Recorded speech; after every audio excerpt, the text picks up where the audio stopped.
Good morning, Malam. Oh, sir. Morning. Yes, sir. I met you here on my side this morning, and your cow was running up and down. Yeah. We are afraid of you people. Yeah. Now, we are very, very much afraid of you people. Yeah. In this situation now that you see that many Hausas, now not like you, Yeah. you in this environment now, we know you very well. Yeah. We know if anything happens here, we know where to come and meet you. Yeah. But all these people that are coming, that you people are inviting to come and join people, Yeah. destroying people's farm. Yeah. Is it a good thing for this country? Thank you for that question. But for my God, I have religion.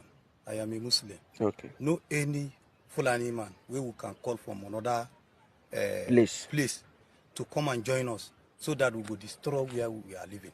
Okay. We are not doing that. Okay. But everybody know that. Okay, let me talk my own now. I'm in the FCT. Are you getting me? I'm with you. So they bomb me here. Yes, in Abuja. Here. Yes, okay. I grew here. Okay. I can speak Bagi. Okay. From A to Z. Okay. I school with them. So how manage? I will go get another human being from another outside country to come and join me. Okay. To me, make problem where I'm living. Is it possible? It's not possible. It's not good. Eh? It's not good. If I use that way, where to be the difference between me and the animals? Are you serious? I'm telling you. No differences. No differences. It's good that me make I join them, they use grass. Okay. I have children and all of them they are going to school. The whole people where they with me, where they follow my cow, they are workers. They are workers, they are working for you. They are working for me. Okay. And most of things where you people have, let's say land, building, I have it too. Okay. But it's not my way that make I just buy motor. Yes, they drive. No be what I study in my life. Okay. I like this my business. To enter bush. Yes. Okay. To be drive car, begin the do buga. I'm not going that way. Okay. So me now, for this issue, everybody, we have religion. Let us fear our God. Okay. This problem is government problem. But you just make a point that these people that they are coming, that is not people that are bringing them. It's government. It's people that go school. Now then go bring them. Okay, let me ask you a question. We have border, we will not have border. We get border. Eh? We get border. Through that border. Where are they? If any Fulani, the Fulani where you know for Nigeria, they get difference. Yes. Even for face. Yes. If you look them, you can know them. You have a very good. So from there, why government? I hear that all those custom soldiers, where they are our border. Yeah. Let them stop to allow those kind of nonsense people to come and enter our country and those kind of weapons with arms. Let the government stop to allow all those kind of things where they came from Libya, Niger, Chad. Let that stupid things not be free to enter our Nigeria. Had countries, because of the level of insecurity they had to fence their borders. I know sometimes when you mention, people say, no, it's impossible. Pakistan fenced 1,350 kilometer border with Afghanistan. That was the only time they had peace. Saudi Arabia and Iraq, 1,400 kilometers fenced completely. Can we start thinking of fencing our borders? We have 1,500 kilometers with Niger Republic, 1,900 kilometers with Cameroon. Chad is there. All over us, surrounded by Francophone countries, and the Sahel is heating up. If we don't do anything, when the Sahel falls, it is Nigeria that everybody is interested in. Because they believe Nigeria is huge, Nigeria is big, Nigeria is rich. And that is what we should start thinking about. How do we secure fully and take control of our borders? It is critical for our survival. It is critical for our sovereignty. The same, and it's not all of them are criminal. Not all of them are criminal, because if you know, or maybe if you investigate what is happening or what makes them to take those laws into their hand, some of them sometimes were cheated by so-called Nsakai, and I have to ban completely the Nsakai in my state. The Nsakai is those called vigilante group, who normally went to their settlement, destroy their property and take their animals. So, and they doesn't have anyone to speak with. So sometimes they are going for revenge. Like if Antisake attack them, so they will go for the reprisals. So that is what exactly happening. And some of them are living in a settlement where close to a village or town, and they sometimes if there is maybe operation, military operation, the military will go and destroy their properties and their animals. So they are angry with such actions sometimes. So sometimes if you are talking to them, you can understand where they are coming from and you can understand their problem. Aims of securing the nation, you will not. And anything you want from this Senate or National Assembly to assist you to do the work, we assure you that we are available. Is that the view of the Senate? Yeah. So really, don't take it that we are not happy. We are all happy. We applaud Mr. President for your nomination. We have a lot of hope in you based on your track record. But a few questions are begging for answers. The Senate has just set up a committee to find out from the cry of the governor of Kebbi, who gave the order for the soldiers who had prior information that kidnappers were coming to the school. Is it St. Mary's School or where? Maga. And they went there and they even took the students to the field and taught the students what they would do when the kidnappers come. But 30 minutes before the kidnappers arrived, somebody gave order for the soldiers to withdraw from the school. And the kidnappers came and operated, and children were packed away. And the governor raised alarm all over. As the chief of defense staff, former, now a nominee for the office of Minister of Defense, I want you to know that this senator has set up a committee to investigate who gave that order and why they withdrew to give access to kidnappers to take those children unhindered. It's something that people would like to hear from you. And as we speak now, Brigadier General Oba has not been found, whether he's killed or not killed. He made a phone call to disclose his location. Who gave those coordinates for the kidnappers or the terrorists to go and pick him? Those are questions begging for answers. And then somebody like you are highly placed in security service. You have been everywhere. You have attained all the ranks. You come before the Senate and somebody is saying, take a bow and go. When you take a bow and go, where is Brigadier General Oba? When you take a bow and go, where are the children? How are we going to get the children? Saying this on live TV. What? No, put that thing now. Let me address. What type of stupid question is that? What type of stupid question is that? Bankrolling who? Do you know who you are talking to? I will not take any questions from this man. What type of insulting question is that? Which bankroll? To do what? Who can give me money for anything? Who do you think you are talking to? Sorry, sir. Bankroll what? Go and report yourself to your publisher. Bankroll what? Please don't insult me here. Okay, I don't want to take any questions from this man. Very I could see from your face before you got here how stupid you are. Don't ever talk to me like that. Who do you think you're talking to? Bankroll who? You think that I'm one of those ones you'll be from who? From how? When? Where? How? You have a small mind. Very small mind. Don't judge me by your own standards. I've been in politics since 1990. I'm not one of these politicians you think will just come. I've been locked up how many times by this government? Suffered. I've been persecuted. Unlike most of the politicians you follow for brown envelope. You. Don't ever judge me by that standard. I spend, I don't take. And I'm not a poor man. I've never been and I will never be. Bankroll how? Don't ever suggest that to me.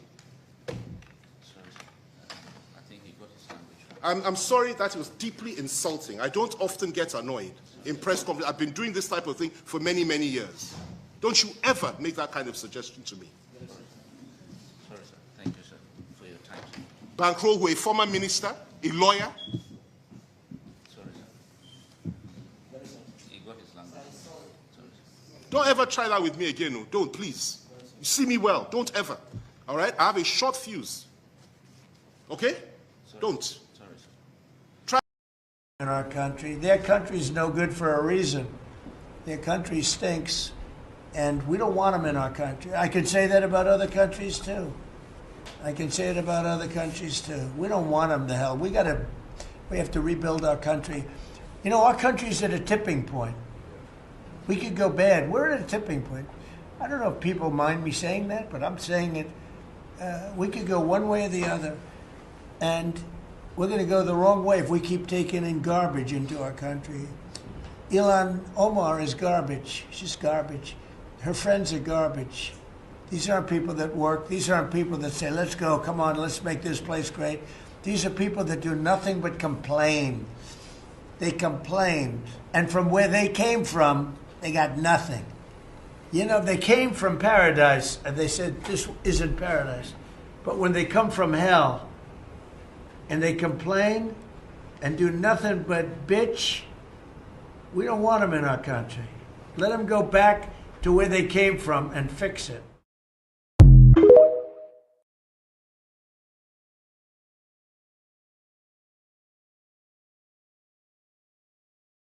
Oh, how are you doing? Nice to talk to you today. You know, just quickly, I want to get a few things out. Sorry, want some? I'm eating suya. There are days that, you know, this is how you pass time. So, you know, the Nobel Prize people, forget about them. I mean, we don't care about them anymore. Trump has gotten his own peace prize. You know, this is very important, and this is a lesson for young people. You know, keep doing what you're doing. Somebody will recognize you. Forget about the establishment. Trump finally got his peace prize. So the Nobel Committee, they should carry their behind and go to Somalia. Trump is set. It's all set. Nobody cares about their prize. So, young people, work hard. Don't just stop at one piece, second piece, third piece, you know, stopping one war, to make it up to 8. Make it overwhelming. Whatever war you are fighting, whatever goal you have, make it so overwhelming that people will recognize you for doing that, even if the establishment will not. You know. All right. That's not what I'm here to talk about today. I'm actually interested in talking about the transformation we're seeing in Nigeria. Most people do not acknowledge this, and to some extent, we thank Trump for that, because since he tweeted out that Nigeria was committing genocide against Christians, Tinubu has stayed home. We didn't know his bots could be at home for that long without developing some. You know, Nigeria is infectious to him, but he's been home and it seems all right. He's been meeting people. Anyway, Trump, because of the pressure that Trump is putting on, sorry, this is so spicy, on Tinubu, he fired the defense minister. Amazing. But that's not the big one. The big one was that after 2.5 years, finally, he got his ambassadors. Yes, he was searching for 2.5 years. Finally, he found the good men and women. Yeah. And one of them is Reno Mockery, for those who do not know him. Welcome to Nigeria. But he is one of the ambassador nominees that Tinubu forwarded their names to the Senate. Reno, if you are lucky, he will be your ambassador if you are abroad in the country where you live. And he has a long history of telling people he didn't like them. So It will be very interesting to watch the dynamics. You know, if you are one of the people from the camp that Reno didn't care about, and he's representing you in the country where you live, good luck. Running to the embassy to say, please help me. I need something, you know. Reno will be like, who brought you to who brought you to Somalia? I think maybe they're sending him to Somalia. Who brought you here? What are you doing here? Anyway, also Femi Fani-Kayode is one of the nominees. You know, Femi, the only thing is this, I don't know. They have to be careful in terms of the country they will be sending Femi to. It has to be a country that will not, how do I put this in a very sensitive way? There's no temptation, you know, it's not prone to causing trigger, tempting him, you know, to go back to what he used to be, you know.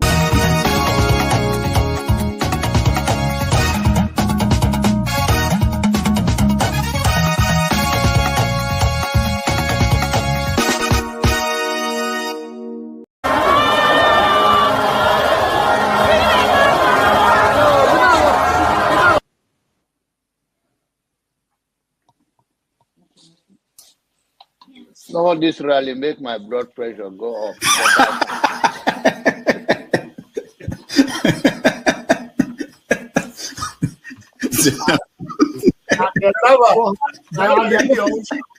And the people who are on a platform for him, who are supporting him. So you know, you should get a filter sometimes. You know, filter your thoughts before you say. I'll continue to take blood pressure medication. Why are you getting high blood pressure, Jonava? Now, I'm not taking medication for myself. I'm taking it for people like Paul and some of you guys that after the January, February something, and then people like Soludo that is a good spoiler. I thank God for his life. He's working for my. And I am ready to die defending Nigeria in whatever way. When it is God's time for us to go, it is. And you took my time to God. You are ready to defend Nigeria. I gave you I'm coming. Alexi, hold on. You already started. What I'm saying, defending Nigerians is this. I gave him my time and he's using it to defend Nigeria. No, sorry. Alexi. I hope that Nigeria wins. I'm never going to wish any president evil so that I can say I told you so. No, I won't wish them evil. I hope. You see, I'm not praying. There's no point. I can't pray for Nigeria to be fine.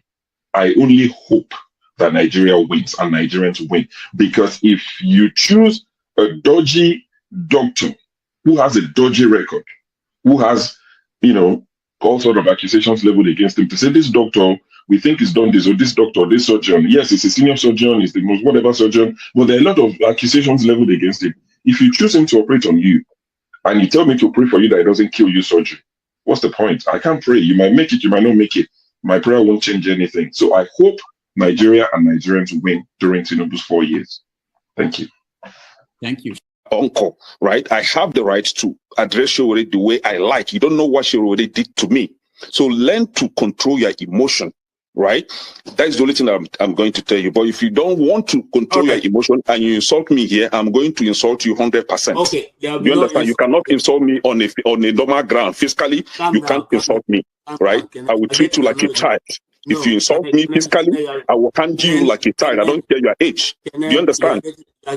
You are powerful over the camera, so you can say whatever you want to say, but you can't yet say it to me physically. You understand? I will handle you like a kid. I'm not joking. You understand? So learn to control your emotion. You understand? Okay. Please don't take him out. I also have a right to respond because you mentioned my name. There's no need to take him out. All you have to do is to meet them or something. and you're taking too long I to didn't call admonish you to them. make comment. Huh? Answer, please. What did I'm you not say? asking for comment. I didn't ask I know, you but he mentioned my name, so I'm asking to respond to him. So when it gets to your time, then you make your No. He mentioned my name. If you want to make it rowdy, I will take you out. Take me out, you son of a bitch. Take me out. You think you're a big boy because you're moderating. Take him out, please. Hello, come on, don't use such word now. Don't forget, that state is now an oil producing state. So they now have derivation, if you are not aware. So if you want to speak for anybody, please do not defend a Kalata like a Yabelo. Please do not. Okay, let me You can respond speak to for him. anybody, One but second. do not defend a Kalata like a Yabelo.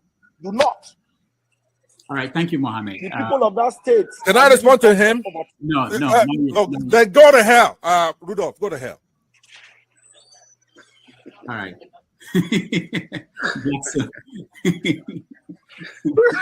Rudolph, I've never seen this part of him before.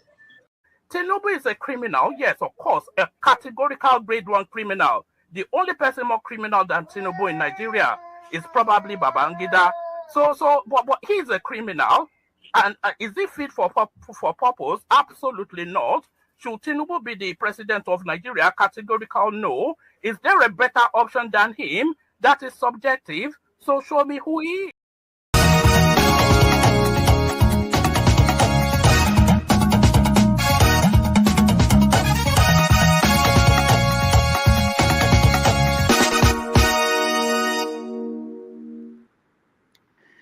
Thank you, everybody. Welcome to the show. It's Saturday, December the 6th, 2025. It's a beautiful day here in New York City. We are coming to you live from New York City. Thank you for joining us. We appreciate you.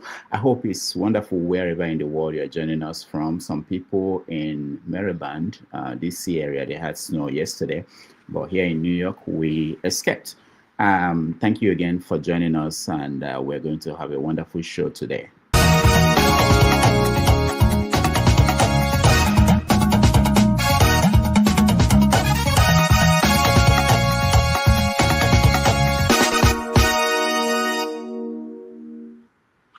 All right, like some of you know, in DC there was a peace deal signed between Congo and Rwanda. Hopefully Trump was the man that made it happen, and they hope that this will bring an end to the conflict in the Democratic Republic of Congo. It's been going on for many, many years.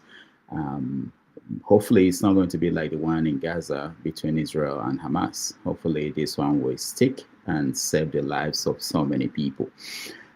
In Nigeria, we have a new defense minister. His name is retired, Christopher Musa. Most of you know him as former defense chief that was fired, maybe sent home a few weeks ago.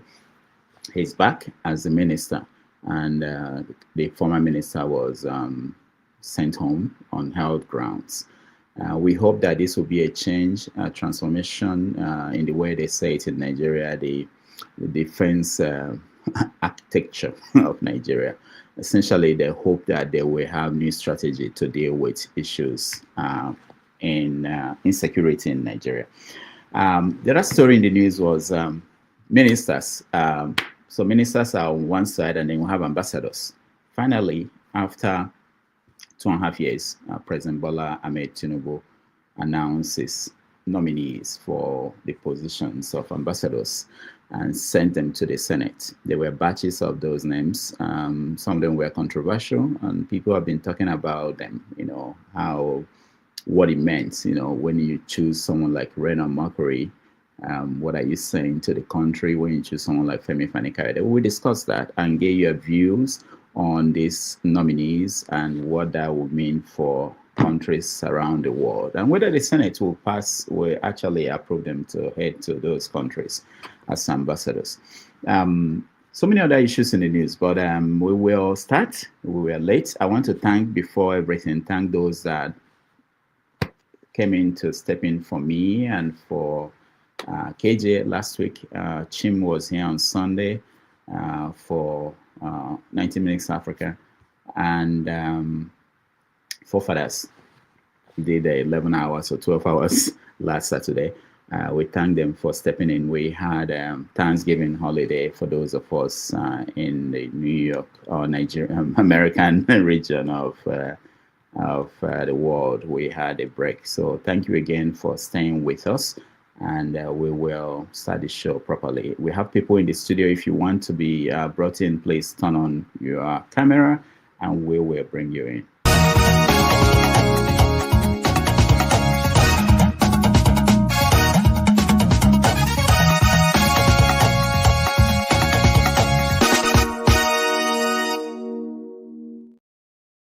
All right. So I'm saying this on live TV. What? No, put that thing now. Let me address. What type of stupid? All right. I don't know who brought Femi again.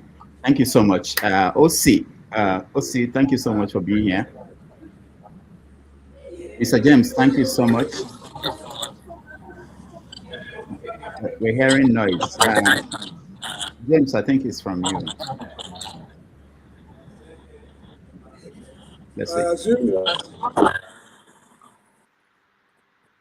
Yeah, James is from you. I assume you are talking to me, but I cannot.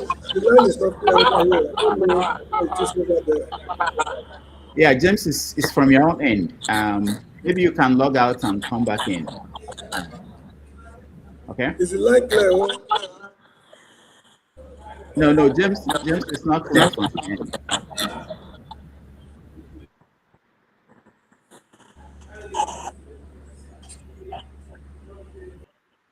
All right, we're having difficulties with James, his line. So let's say.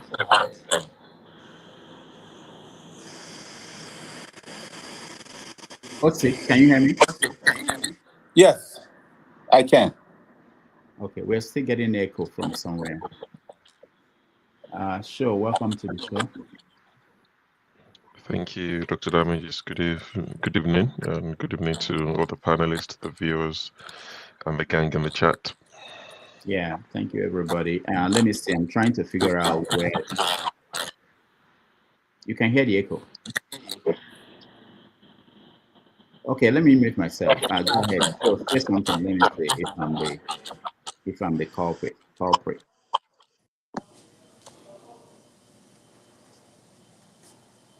Okay, let's check that. OC, can you say something just to check if it's... Yes. Yeah, can you hear me? Yeah, clearly. Okay. Just a little bit of 1 second. Let's see. Okay, Dr. Damage, you can come back. Let's have a quick chat and see if it's better. Yeah. Can you hear me? I can hear you. Okay. I think I muted OC just now. So let me unmute him and let's see if it changes anything. Okay. Yeah, it's OC. It's OC, yeah. All right. That's for you. Go and show mommy. I just want to make sure that it's not. So let's see if James is. James, can you say something? I can hear you now, but not very well. It's okay. You may go ahead. Never mind. Okay. All right. James, you can try and come back. There's noise at your end, but not the echo. Echo is from OC. Okay. All right. So thank you, everybody. Those watching at home, we appreciate all of you. And I really, this is where the year is coming to an end and most people are busy with the holiday activities. Yesterday, I went to a party. My hometown, we had a Christmas party. I wanted to show you guys where I was dancing, but the music was copyrighted, so we have to do something before we show that. But it was nice, and I know that a lot of people are going through things like that this period. Again, thank you for having the time to join us as we talk about issues in the news. Let me start with you, Revolution. Thank you so much for being here. Let me start with you, Show. I've been busy with so many things. I haven't followed the news as much as I should. What has been going on? What are we missing in the topics we mentioned? Well, you're not missing much. I'll just read out a few things that I saw. Probably not worth discussing. I mean, not that we shouldn't discuss them, but they're not big enough to discuss as standalone. But just to read out a few headlines. Senator Akpabio sues Senator Natasha for defamation, 200 billion naira lawsuit. So, yeah, so Akpabio sued Natasha, so that drama hasn't ended. We also have court summons Wike in 40 billion defamation suit filed by Tounges, the River State politician. So Wike was sued. We also have Wike sacks the FCT IRS, Inland Revenue Service chairman. The guy, was only recently honored by his staff, saying that he's showing exemplary leadership. So maybe Wike is jealous. I don't know what the issue is, but Wike just fired him after the guy's staff said he was doing a really good job. In River State, I think 16, don't quote me on the numbers, of their lawmakers defected to APC. Wike said he wasn't informed. He doesn't know anything about it. That one is that one. What else do we have here? Supreme Court, no, Nedinwoko, nobody cares. Gunmen kidnapped 2 Chinese nationals from construction site in Kwara. So China might also be sending their own troops to match American soldiers on ground, since 2 of their nationals were kidnapped in Kwara at a construction site. Also, Daniel Bwala was on a radio station and he managed to blame Starlink. So if anybody has Elon Musk number, they should tell him that Daniel Bwala said Nigeria cannot trace the kidnappers because they're using Starlink. That if they were using MTN or one of those Nigerian providers, they would have been able to track them. So he said Starlink is what they're using, and that is why nobody can track them, because Starlink is not registered in Nigeria. Okwebolo, the educated illiterate, he managed to rope in APC. Not rope in APC, I think he just said what we all knew. He said that kidnapping is being carried out in Nigeria so that they can use that as an excuse to get rid of Tinubu. He said what they did in 2015, they are trying to do it again. He said that is exactly what they used to get rid of Jonathan. So now you're wondering who's that person? I mean, what party benefited from that in 2015? If you're saying that that is what they did to get rid of Jonathan, wait, Monaco, you know this. Come on, G. I'll come back to you. Sorry, I'll come back to you in a minute. Go. Sorry. So, he said that this kidnapping is being done to get rid of Tinubu. He also said if Tinubu doesn't win Edo State, he would resign as governor. If Tinubu doesn't win Edo State in 2027, he would resign as governor.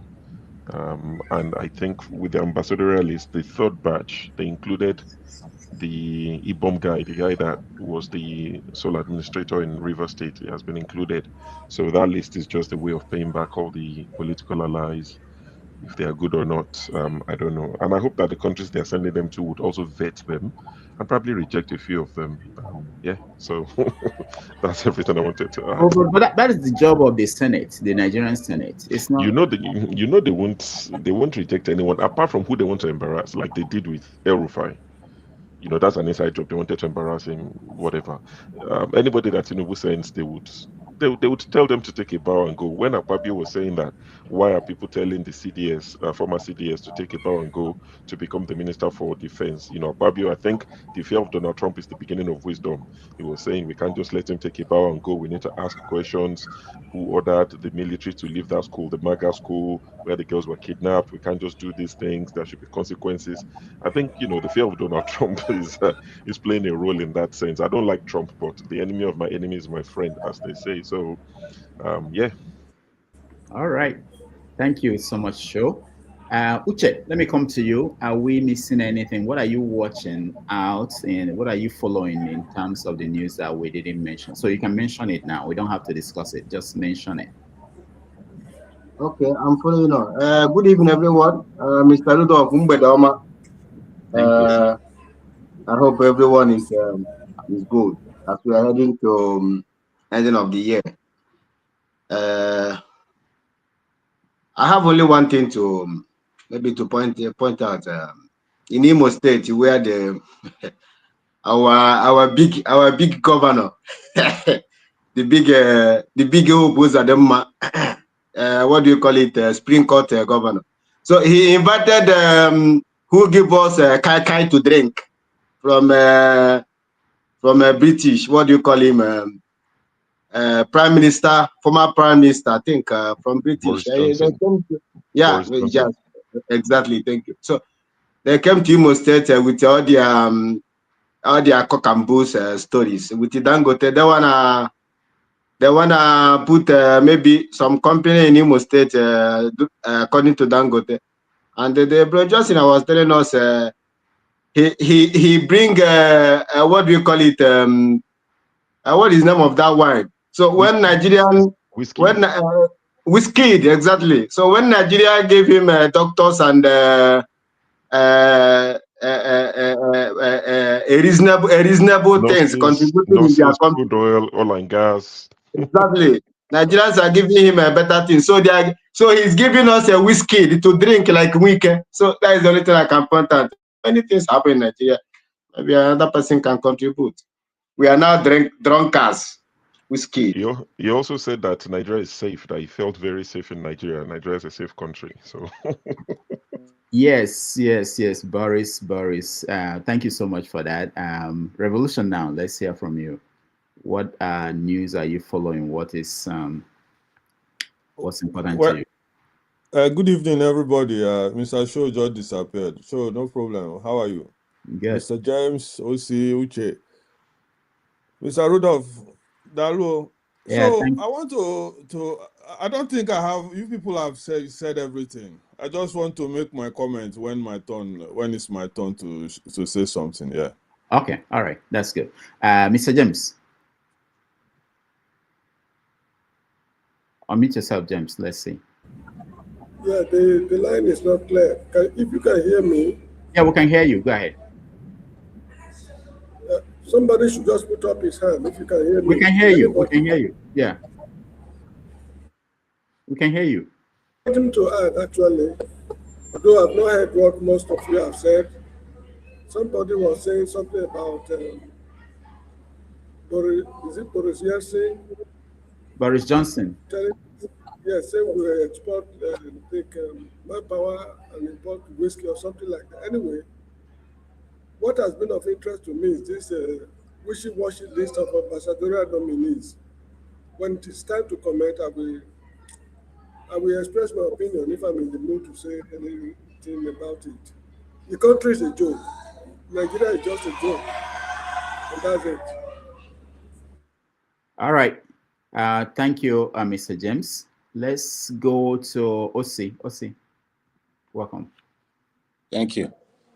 All right. Your audio is good now. Yeah, go ahead. Yeah, I mean, I think you've touched at some of the topical issues of the day. So we are just going to wait for our time to make a comment regarding this. Okay. All right. I wanted to play a video before we start conversation. Let's watch a video of Boris Johnson, which I found interesting. He came to Nigeria and they went to Imo State to talk about investment. And it was very interesting that the keynote speaker they found was him to come and speak to Nigerian people. Let me see if I have it. Okay, no, I'm having some technical issues, but let's watch this. This is also something that happened during the week. So I want to thank the EDC, and I urge you, don't look back. You have criticisms, you have critics, let them talk. But so I want to thank the EDC, and I urge you, don't look back. You have criticisms, you have critics, let them talk. But listen, those you bring close to you, like President Showori, bring him close. When I say president, president with small p, not capital P. It's only President Tinubu has capital P. So President Showori, come close, say your own mind. There's nothing wrong in you saying your mind. Because the more you allow somebody to bring out what is in chest, the better for you and him. The moment you turn down somebody and try him, and then you allow him to go haywire. I think it's very important. So when I was coming in, I met President Showore there. I was very surprised to see him. But I'm also very happy to see him because we'll hear from him what are the issues that he thinks the government should do or must do for him to be a happier person.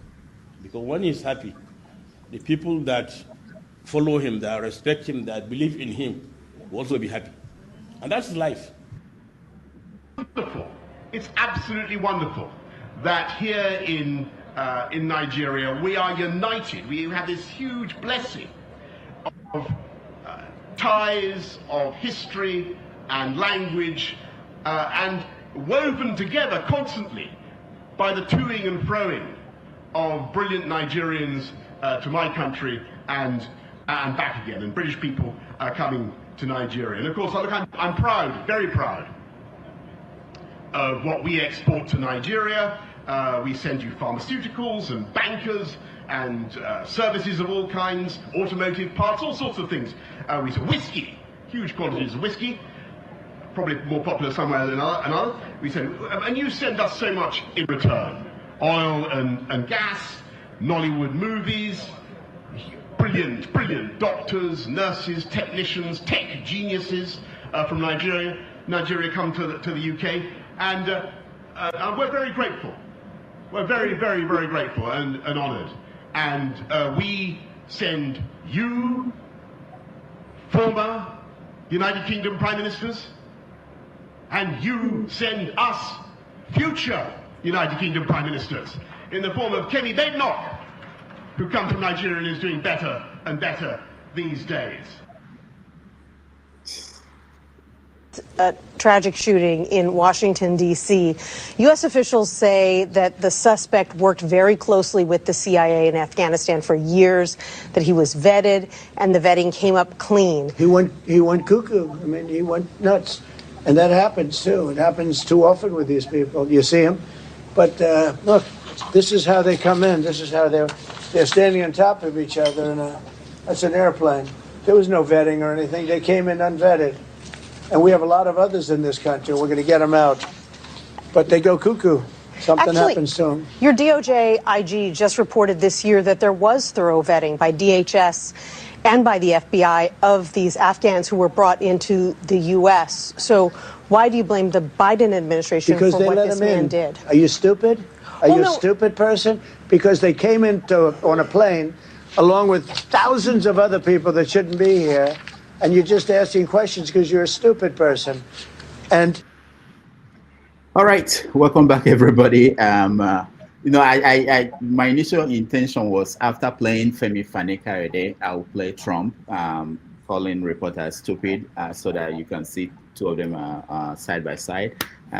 But that's how the world we are living in today, and we want to start our conversation by picking on one topic. And the first topic I think we should all discuss is something that we don't tend to spend time on: Congo, Democratic Republic of Congo. It's very important that Africans should realize that it's the most important country in Africa, both by landmass, both by the potential of that country as what could have been a food basket of Africa. Also, because the conflicts in Congo has been going on for many years. And we are seeing a little bit of that in other parts of Africa now. So whatever is going on in Burkina Faso, in Nigeria, in other countries where there are resources, is a replay of what is happening and has been going on in Congo, which is that the international communities are interested in the resources, and as a result, they don't mind making sure that that country is destabilized so that they can continue to exploit it. So now in Washington this week, there was a meeting, a peace deal that Trump helped to put together, where Rwanda, that is sponsoring the M23, is coming to the table with Congo to try to bring an end to that conflict.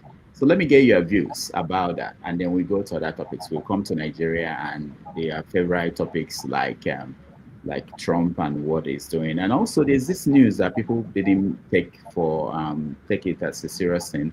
A lawmaker in America is trying to push so that they will abolish dual citizenship, which will have a lot of impact on our people who are here. But let's talk about Congo quickly. Trump leads Rwanda and Congo on a peace deal that was signed in Washington, D.C. Mr. James, are you hopeful? Yes, if you are hearing me clearly, I'm not hearing you very well. You were saying something about Congo. Yes. And the peace deal, yes. The peace deal, from the look of things, is just a piece of paper, because the signatories did not even shake, they did not exchange handshakes at the end of the deal. They did it for certain important reasons. And you know, Trump or America cannot do anything for free.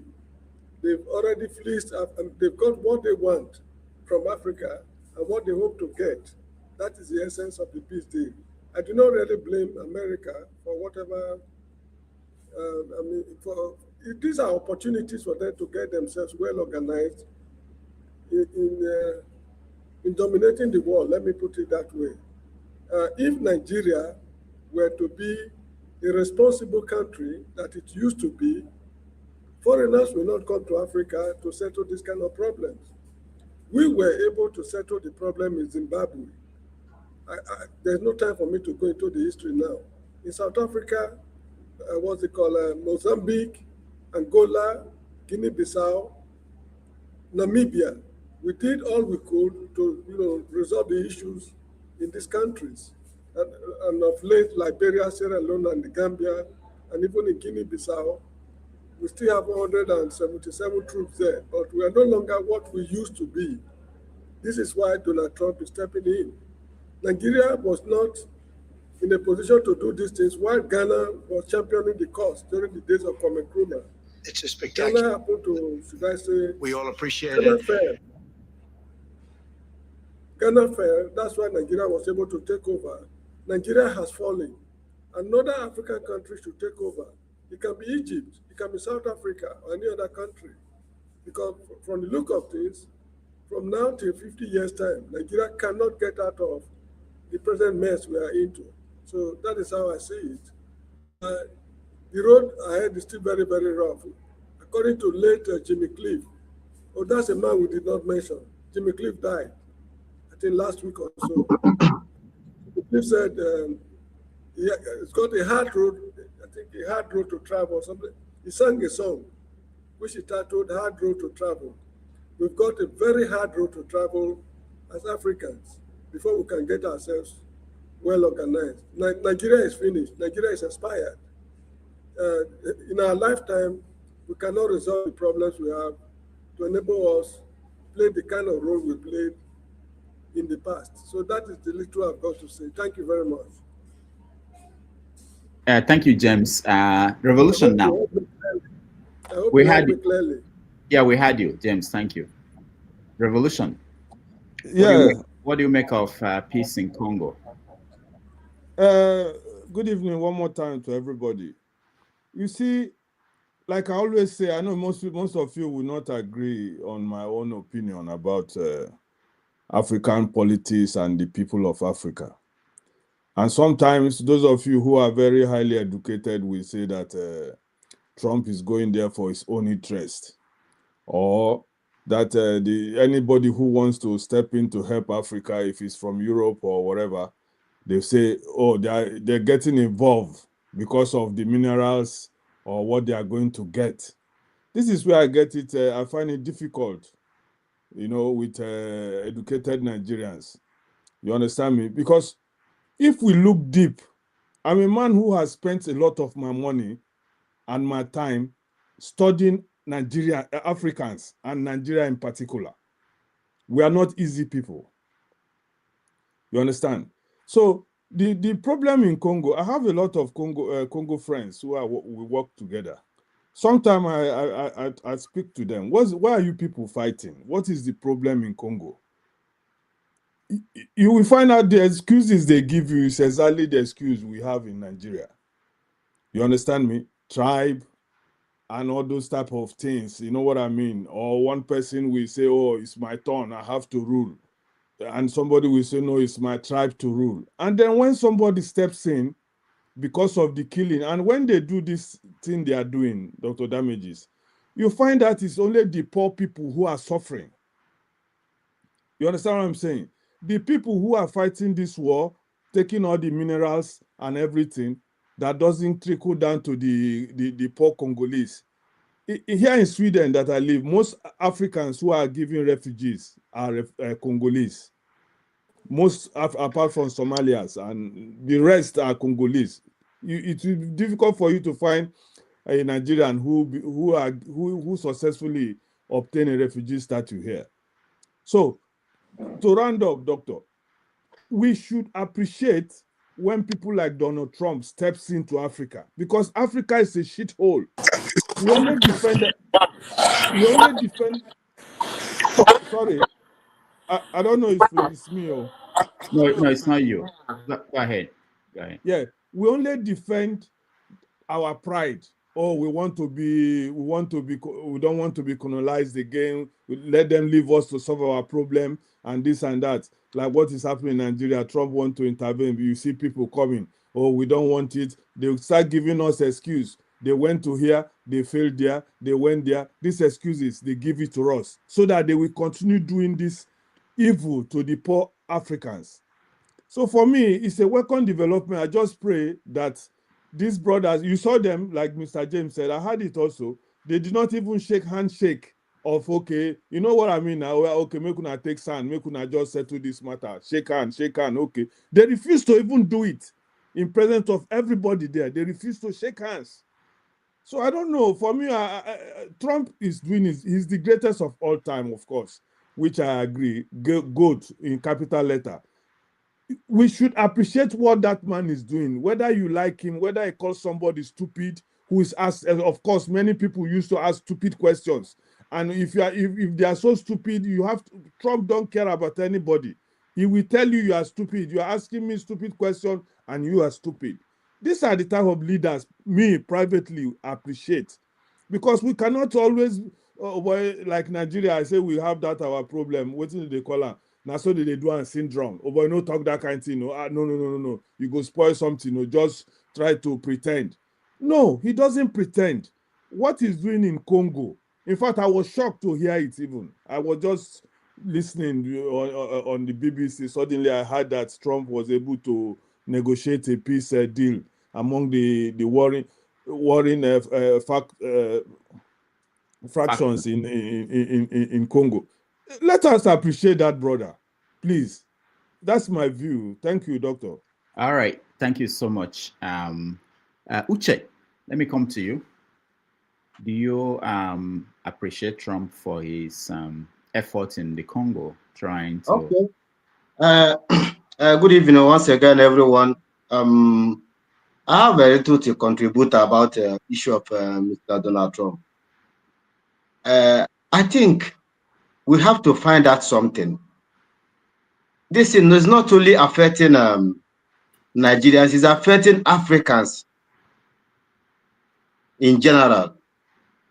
Because the reason why I'm saying this is that we are talking of peace.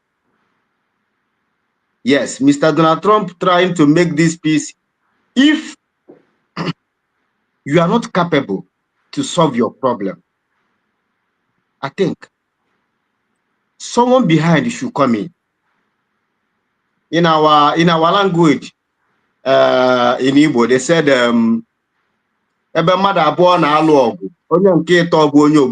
it means when two people are fighting and third person try to come in, the third person will be the person that will resolve the fight. This is how I see this issue of Donald Trump. But the question we need to ask ourselves is this. The peace deal. What they do in secret behind the camera, can we know?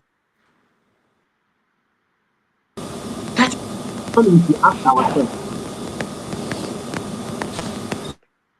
I have to expatiate this. When you come in the system of Nigeria, when they make some constitution, when I mean when they put all this constitution during military, they went and do this thing secretly behind the camera. And when they bring it out, some people try to accept it without asking questions. Here they are doing this piece, coming some issues, maybe making it public, but to the ones they didn't make it public, can you people tell us what type of discussion you people discuss did not make public, should in case this thing should not ambush the country in future? Because listen, all these leaders, call it Mr. Donald Trump or all these our leaders, all of them have personal interests. No matter the deal we are talking about, the peace you are talking about, whatever you are talking about, development. Listen, for example, companies coming together to have a discussion, maybe to collaborate together and to establish something. That is a discussion behind the public. Maybe I will get this is my percentage. So they should make all of these things public so that the citizens, the masses, should not listen. It should not be a problem to them in future. There's some certain things not happening in Nigeria. Obasanjo do this, Atiku do this one behind us. And then now this have affected us, we the young. How are we going to solve it? So now they're trying to review some certain things, which is not proper. It's not proper. That is where I will put my own suggestion and I put my own opinion. Things that go behind the camera. How can we know their interests? What they discuss all about? Because the peace is very important. We need it. Donald Trump may be the person that will help to make the peace. They should not ambush us, we the Africans, we the young ones. The people in that country, they should not put them in a suffer place. We are trying to make peace and we are putting them in a suffered place because of the resources or some certain things that involve the country have. All right. Thank you. Thank you so much. Thank you, Che. Let's see if we can get here OC before Maziopara. OC has been having difficulties connecting and staying in. OC, can you hear me? Yeah, I can. Okay. All right. So we're looking at the peace deal that was signed in Washington. Trump, here, Ruto, President Felix of Republic of Congo, and we have Rwanda's Paul Kagame. Yeah, okay. Thank you so much. I was actually wondering if it is your network that was the problem, but apparently it's mine. You know, it's very interesting to see somebody who is a president who is preparing to invade another country using all kinds of flimsy excuses, turning around to bring two other parties together in the name of making peace so that people don't die. I think it's a huge irony. But with that said, they say even a broken clock, you know, is right, you know, 2 times out of the whole day. So we will take that. I think there's always, it's always a good thing if 2 warring parties, you know, find a reason to come to come together and sit at the table, because there's no other way around it. You know, but the truth is, if we look at the whole issue with the Congo, you know, the conflict in Congo, it's more than just Felix Tshisekedi, the president of Congo, and Paul Kagame of Rwanda. As we speak now, you have more than 120 warring factions in Congo, especially in East Congo. I think a big part of it is what they call resource cost. When you have some resources, and Congo has a lot of it, whether it's gold, cobalt, coltan, all those solid, beautiful minerals.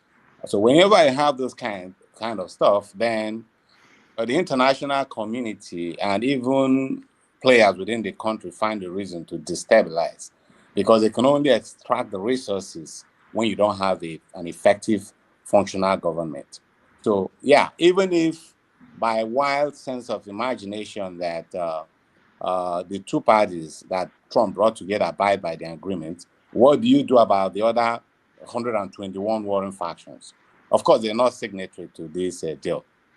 But even at that, even the case of the two, there's a big reason why it would never work.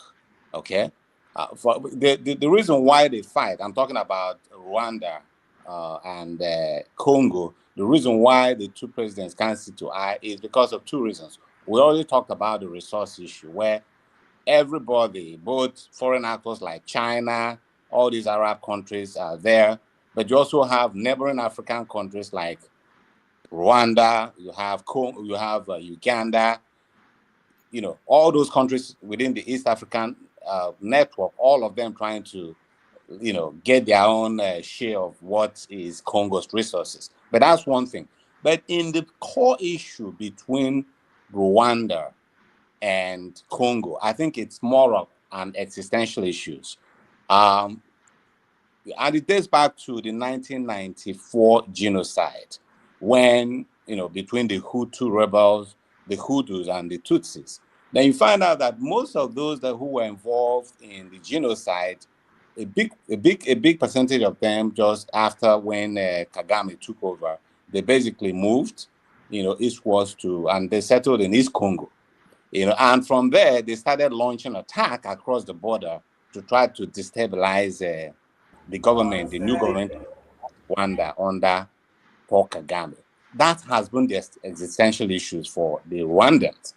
And what did they do? They tried to rein in on the then president, who was Mobutu.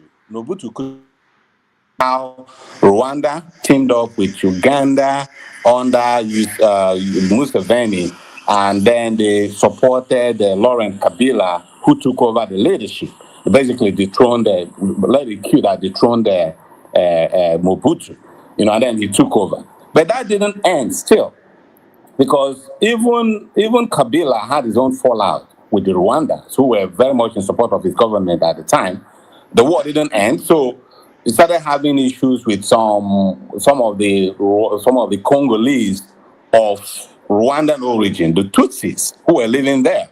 You know, so the summary of it all is that at the end of the day, they could not, because of the very, very unstable government in Zaire, in Congo, they could not rein in on those Hutu rebels who were launching attack across the border to go and destabilize Rwanda. And so, no matter what happens, I do not think that Paul Kagame, or whoever will come in after him for that matter, is going to sit down and let their country be destabilized by what is going on in East Congo. And like I pointed out, the reason why no government in Congo can rein in on those people is because of the fact that the government is so weakened by corruption, by economic problems, and most importantly, because both within and without, there is a need, they see the need to make the government weak so that they could extract those resources. So when you put all these things together, you find out that, you know, the issue with Congo is not something that is going to end anytime soon. Thank you. All right. Thank you, OC, for that contribution. I'm hearing echo again. Let me go to Mazi Opara. Go ahead, Mazi.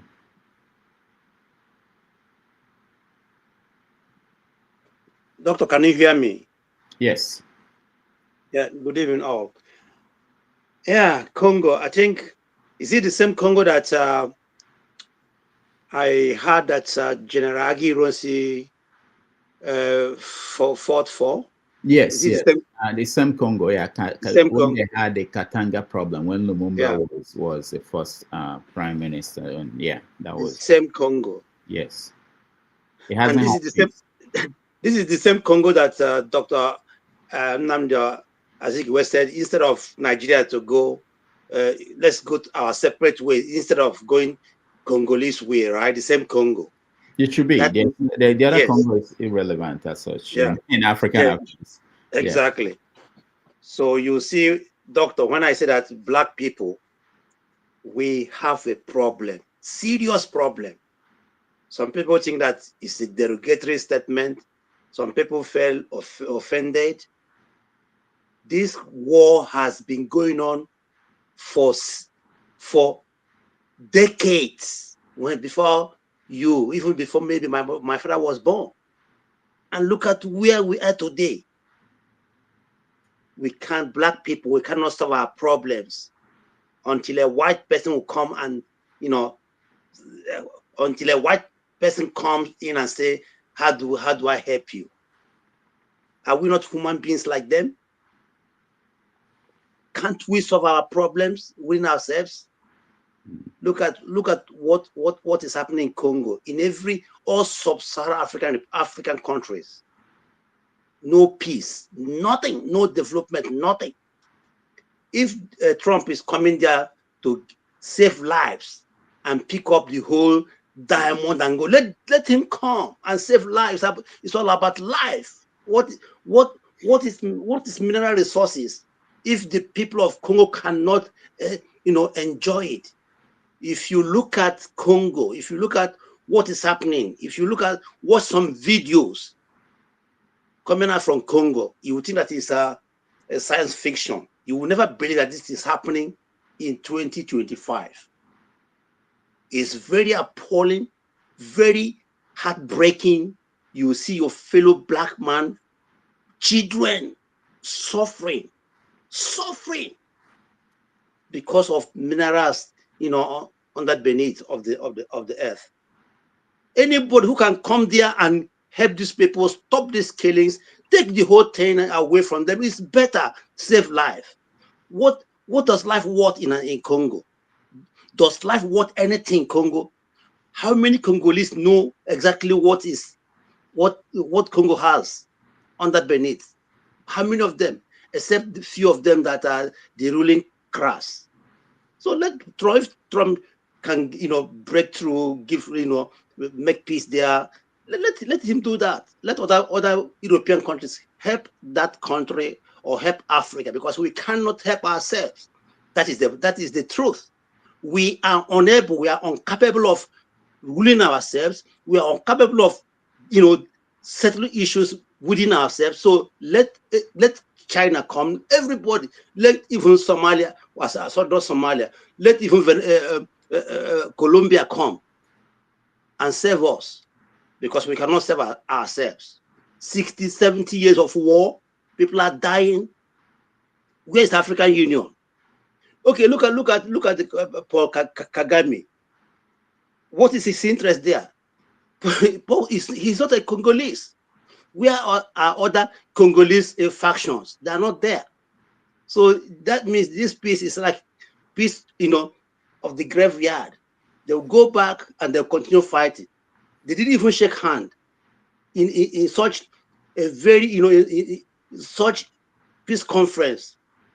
They're supposed even to pretend that they are now friends. They didn't shake hands. They didn't even hug themselves. It's a peace of the graveyard. But anyhow, if there will be peace, anybody can. If Trump can do it, let him do it, and let there be peace there. But I know it's not going to happen, because Africans leaders, they are horrible. They are despicable. They are satans. They're not human beings. Thank you. All right. Thank you, Mazi Opera. Comrade Murray, welcome. Thank you, Doctor, for having me. It's always a pleasure. Greetings to all the panelists and our esteemed audience across the globe. We're talking about Congo, and Mr. James suggested that, in the past, Nigeria will have played the role that Donald Trump is now playing, which is making peace for two African countries and the rebels who are fighting inside. But now that Nigeria is not in that position, maybe another African country should have taken over that role, and not American president. What do you take of? What's your take on the making of this peace deal and whether it will stand? Yeah, peace is a necessity. You cannot have development, talk of development without peace in the region. But I don't believe in the peace of the graveyard when we lost our voices. We have to be careful the way things are going. This is a new colonial era. It's shameful where if at this time we're still working for those that didn't mean well for us in the past. If we think now They're coming to help us. I think it's a big shame. And we have to be very careful. It's not coming to make peace. Everybody knows who tried Donald Trump is. It's all about their interests. It's all about what they can get. The last time he was making statements, negotiating a certain percentage of what they have. For some people to come out to say it doesn't matter, it matters. We need peace. I know people are pushed to the wall. I know people are angry. I know people want peace to reign at all. Be careful by what you call for. Just the same way we're waiting for him now to come and talk to Tinubu for us. I want peace. I don't want like genocide. I don't want to see a fellow Christian, a fellow brother, whether Christian or Muslim, being killed. But then we have to wake up. I think for me, it's out of cowardice. Each time everybody come to when it's Donald Trump coming, like the question of modulation asked the other time. What if he doesn't come? And what if he comes within 2 or 3 years? He's able to get whatever he wants to get out of the system, and he's not coming back again. What if he leaves? So enough of this act of cowardice. We must learn how to stand up and fight for our rights. We must learn how to stand up and fight for what we believe in. I mean, it's a shame. Like the toothless book does organization like AU, ECOWAS and others, they have been there. Of what use are they? They are useless. They used to call them dogs like toothless, barking dogs that can never bite. Even now, they cannot even bark, not to talk of biting. So, it's a serious problem, and it poses a very dangerous situation in the future. It's not good for the Africa sub-region. It's a shame and very, very disgusting. Just the same way we are waiting for Donald Trump now, everybody should wake up and think of what we can do to liberate ourselves. A foreigner who does not mean well for you cannot come and liberate you. It's out of cowardice. Thank you. All right. Thank you, Comrade Murray. Chris, welcome to the show. Yeah, good evening. Sorry, I just want to be quick. You know, the reason I actually come in because I was listening at the background is when the Congo issue came up. You know, when you look at the issue here, the people, MP3 or whatever they call themselves that came from Rwanda to move into the Congo to fight for their people there, you know, they have the same ethnic nationality. I think they said that they are Tutsis or something, or they're one of those ethnic nationality. So the problem of Africa has always been this cross-country ethnic nationalities. This issue will not go away because until those people that are in Congo, whose ethnicity are somewhere in Rwanda, yes, feel that they are, you know, they are, as long as they feel that they are marginalized, they will want their brothers in Rwanda to come and help them out in Congo. And this is exactly the kind of war that is going on in Russia. And the issue of Russia being in Ukraine, you know, I just want to give an example with Europe.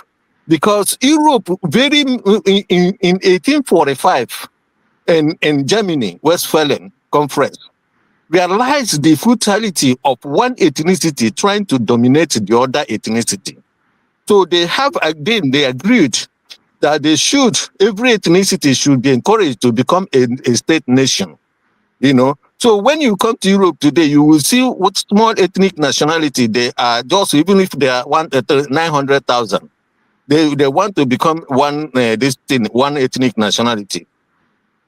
They want to be so. Even here in UK, there's even a talk about the unification of Ireland, you know. So these things is something that intellectuals in Africa needs to understand. There is a power in that nationality. There is because it is cultural, it is socio-cultural, it is linguistic. It's about the language. It's also about the ancestry. So if you look at it, if you go today, when Tinubu want to invade Niger, Why did the Hausas in the north say we couldn't invade them? Because the people they are going to invade their houses. So we should understand this, and until they start to understanding this as the problem of Africa and try to redo what the Europeans did in Western Berlin, you know, we are not going anywhere. So that's what I'm trying to suggest here. Thank you, and a fruitful discussion, because I want to go out now. All right. Thank you. Thank you so much, Chris. Dexter, welcome to the show. This conversation about the Berlin Conference, it's an expansion of this conversation, like Chris was talking about, 1884 to 85, and whether Africa can actually move forward without going back to resolve the fallout from that conference. Because if you look at the Tutsis in Congo and the Hutus, you find them in Congo, you find them in Rwanda. And because in Rwanda, Paul Kagame, who is Tutsi, is in charge. The M23 are getting support for Tutsis who are in Congo. And you can go across Africa and see the borders drawn by Europeans and the conflict that are coming out of that decision. How is it going to be resolved? Because like some people pointed out, until that is actually dealt with, most African states as structured today is not stable. Go ahead. Thank you, Dr. Damages. Good evening to everybody. Good morning to everybody. Good afternoon to everybody. And I think everybody should just click the like button, guys, and watch. You know, the way I see it, the question is, when we Africans come of age, okay? When we come of age and decide to do what is right for ourselves, as much as, yes, we know there was a Berlin conference, but the idea of that Berlin conference was the Europeans were tired of fighting each other. They said, okay, let's not fight each other again. Let's go somewhere else. Let's take this war somewhere else. Let's not do it among ourselves again. You know, there's this land the Portuguese have discovered. Let's go and exploit. Anybody that gets there first, whatever, you take your own, and then you get resources there. But the Africa has gone so much far ahead of colonization. We can always talk about the scars, but it's just like you are a patient. You had an injury. There was a scar. There was a big injury. There was a big cut. But now they've treated you. You can't now keep on saying the reason why you're not making progress is because of the scar. You know, it's either you don't want the injuries to heal. You know, it's like, what will it take? Like, what is the value of peace to an African? That's the question. What is the value of peace to an African? Is it because of the fight for resources? And one thing we should realize, Africans have a lot of people that have gone intellectuals. The biggest resource that anybody can have is the resource between your 2 ears. That's the biggest resource. And I think that is one of the things Africans have not decided to harness. And one of the reasons we have not decided to harness it because we don't empower, we don't think that human capacity development is the way to go. You know, human development index is 0 on our radar. We're always thinking, oh, there's resources this person wants to come and take. That resource that is a raw material, without brains, it cannot be transformed. It's just like crude oil. Crude oil can be, you have a lot of byproducts from crude oil by the time you refine it. But if you don't have the intellect to refine it, it just remains crude oil and the value is low. So one of the things we've missed in Africa is value addition. We don't really think of value addition, and that is one of the reasons why the conflicts have kept on going on. The conflicts are always increasing because the Africans don't think of value addition. What we're thinking of, they are taking this my thing, let me go and take it. You look at the man that is making money. Oh, that man is taking all my money. But you don't realize that if you do value addition on another thing, you will even get more money. But we don't think that way. And so we start fighting over limited resources, you know. And if we keep on looking back to say, oh, it's these people, it's those people, we will not solve the problem. Also, I also question the ideology of, oh, let us know this man wants to come and take our resources. Look, you have proven that you cannot even solve the problem. Gone are the days of ECOMOG, the days where Nigeria was international, that Nigeria could step into countries and say, okay, look, we'll settle this thing. First of all, we don't have that because we don't have integrity anymore. You know, if your leadership doesn't have integrity, then nobody will respect you outside. I mean, the Nigerian this thing cannot in any way. The Nigerian government doesn't have the moral anymore to go into any country and say, do these things the right way.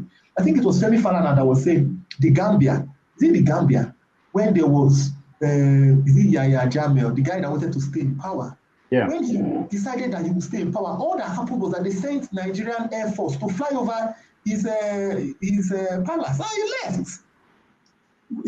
Sao Tome and Principe, when they organized the coup, Obasanjo told them, go back. He stole that man back. We settled things in Liberia, Sierra Leone, but the moment you lose the moral class, the moral integrity, which Nigeria has completely lost. Look, the president of Nigeria cannot step in anywhere in Africa and talk. Because people will just look at a view that we know. We know. When did we lose it? And how? We started losing it from 2015. From 2015. In fact, from 2015, we started losing it. Completely lost respect. You know, first of all, you cannot come to power by bringing mayhem. Okay? You cannot be a proponent of terrorism.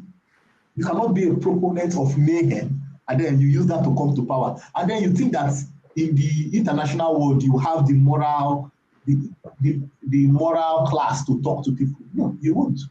You absolutely have lost it. You know, and that's what the way we didn't see it. Or you go and tell people, it's my turn to rule, you know. No, you don't do that.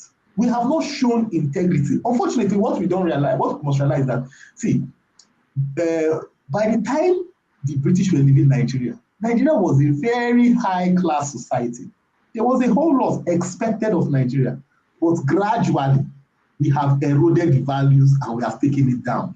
And the reason we have done that is within ourselves. Nigeria does not promote meritocracy. They don't promote competition. They don't promote the best people for the job. Across every facet of our society, across every facet. And you see, when that rot started, it started from 1970. And unfortunately, like I always say, it's like a cancer.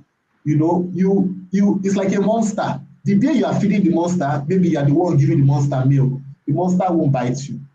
It will be happy that you are feeding it. But when the monster grows above that milk and now wants to eat meat, the day it cannot eat meat, you will become part of the meat it needs to eat. And that is what has happened to Nigeria. The monster we have been cuddling with gradually, that monster is now eating into the fabric of the Nigerians everywhere. The people that thought that they had it will eat everybody. It's going to go round. So until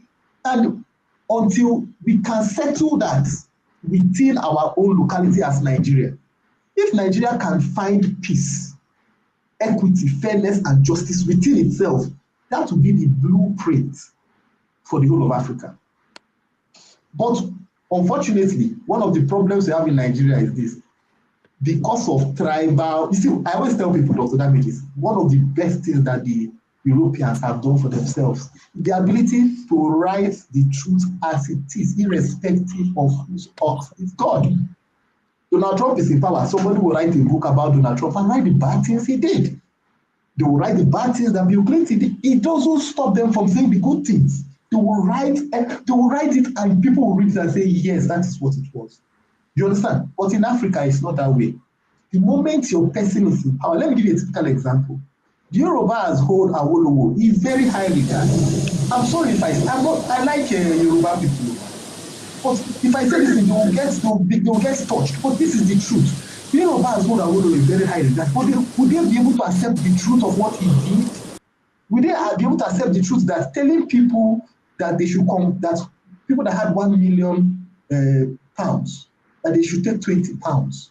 Would they be, Is that a just and fair? Is that something to be proud of? If you look at it, but are we going to tell the stories? There are parts of Nigeria that people don't want you to tell the story. And until we are ready to allow people to tell the stories as it is, Chimamanda wrote a book. The Nigerian, when they were doing the movie, the Nigerian, is it NBC? They censored the movie. They don't want the stories to be told. We don't want to hear the truth. Now, until we are ready to hear the truth, no matter whose ox is God, no matter how painful it is, that is when we will move forward. But in Africa, you don't want that. What we want is that, like I tell people, when you take over, if you take over example, you might say Google is doing very well now. But the truth about it is that Google itself has liabilities. If you take over ownership of Google, you must be ready to bear the assets and the liabilities. But what we do in Africa is we want to take over something. We want to take the assets only. When the liabilities come, we want to push them away. No, it doesn't work that way. We must accept responsibility for both the good, the bad, and the ugly. Until we can do that in Nigeria and start telling the truth as it is, not trying to cover it up and trying to say, oh, no, don't say that, off your mic, the man will fall down. No, but that's the truth. Somebody stole money, off your mic. And people, these are the things that won't happen in the West. No matter how bad the West are, they will write it, they will publish it, it will go haywire, newspapers will carry it. But in Nigeria, we won't do that. In Africa, we won't do that. If we get it right in Nigeria, then maybe Africa will get outside that. Or people will be coming from outside to come. And there's no need to be priding yourself in resources that you cannot add value to. If you can't add value to something, it is not worth being in your hand. Thank you. All right. Thank you, Dexter. Pulo for real. Welcome. Can you hear me? Pulo for real. Okay, I think he's frozen. Let me, we round up on this topic now. Let me see. Osi, can you hear me? Osi, can you hear me? All right, Osi can now. So based on what I had from you guys, I see some comments on the comment section because people think we ignore that, but we don't. One example is the comment by Oscar Blackburn, which is, why are we talking about maps drawn by Europeans when Nigeria has dishonestly balkanized Igbos into non-Igbo states? Are we really serious people? So that debate has always... Pulo, can you hear me? Yes, I can hear you. Can you hear me? Okay, yeah, go ahead. Let's hear your contribution. Okay, I think that the comment you just read is relevant. That's the point. That's what we are talking about. That's what you're talking about. In general, you just narrowed it down to Nigeria. The artificial borders drawn by the Europeans, the Berlin Conference, that is what caused the Igbos to be, as according to him, to be balkanized. Probably, maybe without the Western influence, I mean, the artificial map being drawn, Igbos will not have been mixed with the Hausas or the Yorubas. Maybe they will have been a state of their own, or they will mix with other tribes in their area, or they will find a way of existing. Nigeria would not have been like this if it is not for our colonial history and the Berlin Conference. And then, do I see Africa uniting to combat the terrorism? I mean, foreign interests, and then be united somewhat like Euro, maybe have a shared currency, visa-free.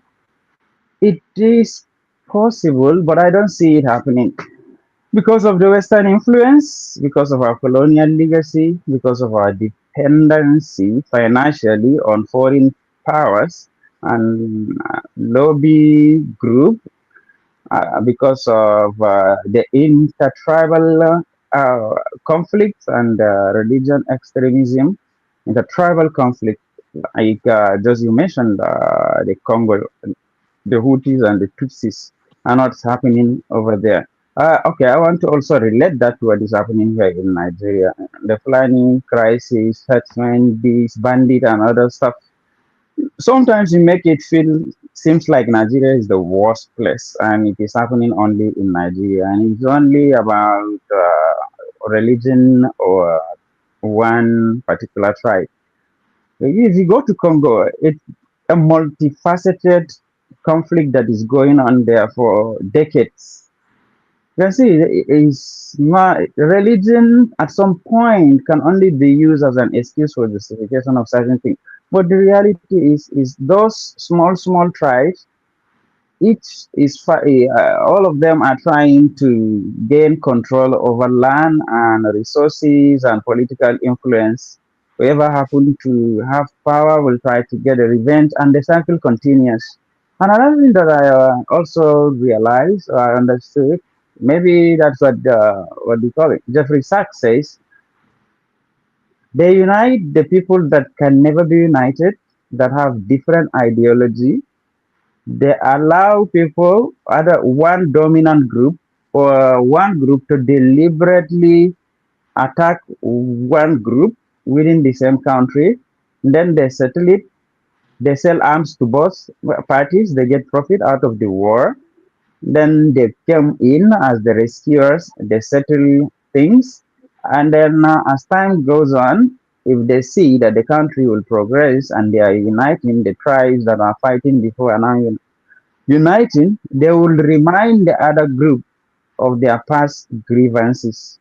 Like now, what they're doing, like, okay, you guys, you Hausa guys have no idea what the Fulanis have done to you. They came as invaders, they conquered your people, and they are now ruling you. Therefore, you should find a way, take arms, take what is yours back into your hands. Here, where I'm coming from, I think if you apply it in a larger scale, you can find that all these things are happening across Africa, except where a place where there is not clash of interest or the cooperation are not yet interested in it. Not just other foreign countries, like the government of the countries, certain cooperation that want certain minerals. Again, we are not industrialized. They just want to come, take our resources, go and refine it and bring it back for us to buy. Instead of building the company here, take the resources, there employ our people and make us industrialize. The West always keep on pushing this narrative that African governments are corrupt. People that are governing are corrupt.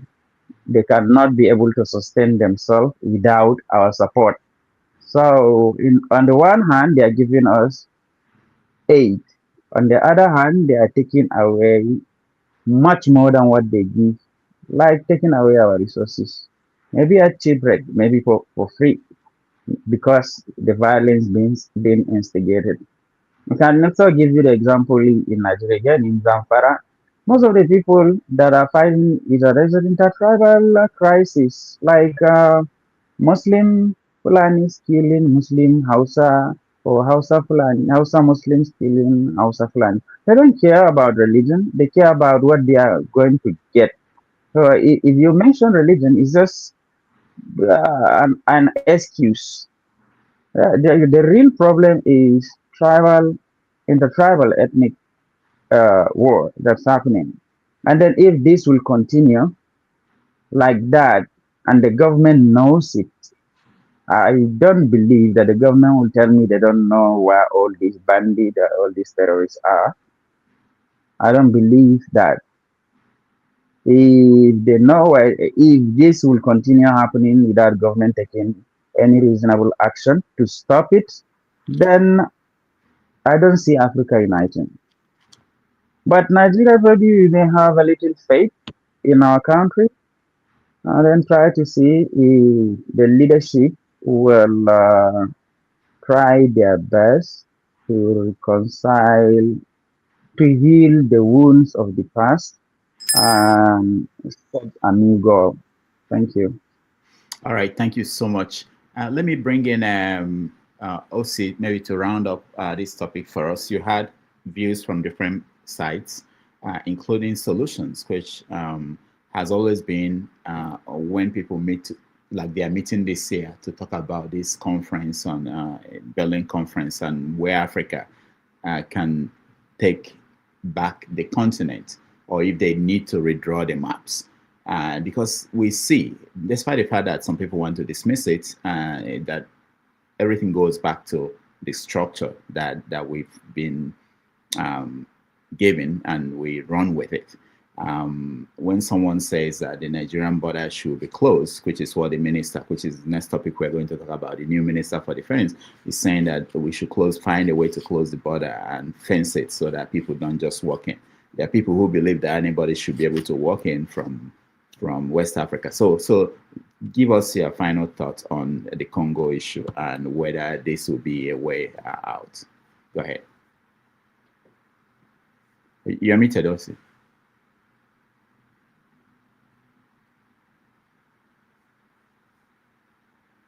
No, you're still muted. Let me see if I can unmute you. Okay. I think I muted myself. Okay. So I heard, I've been timing in and out but I think I have a more stable network now I'm using my laptop.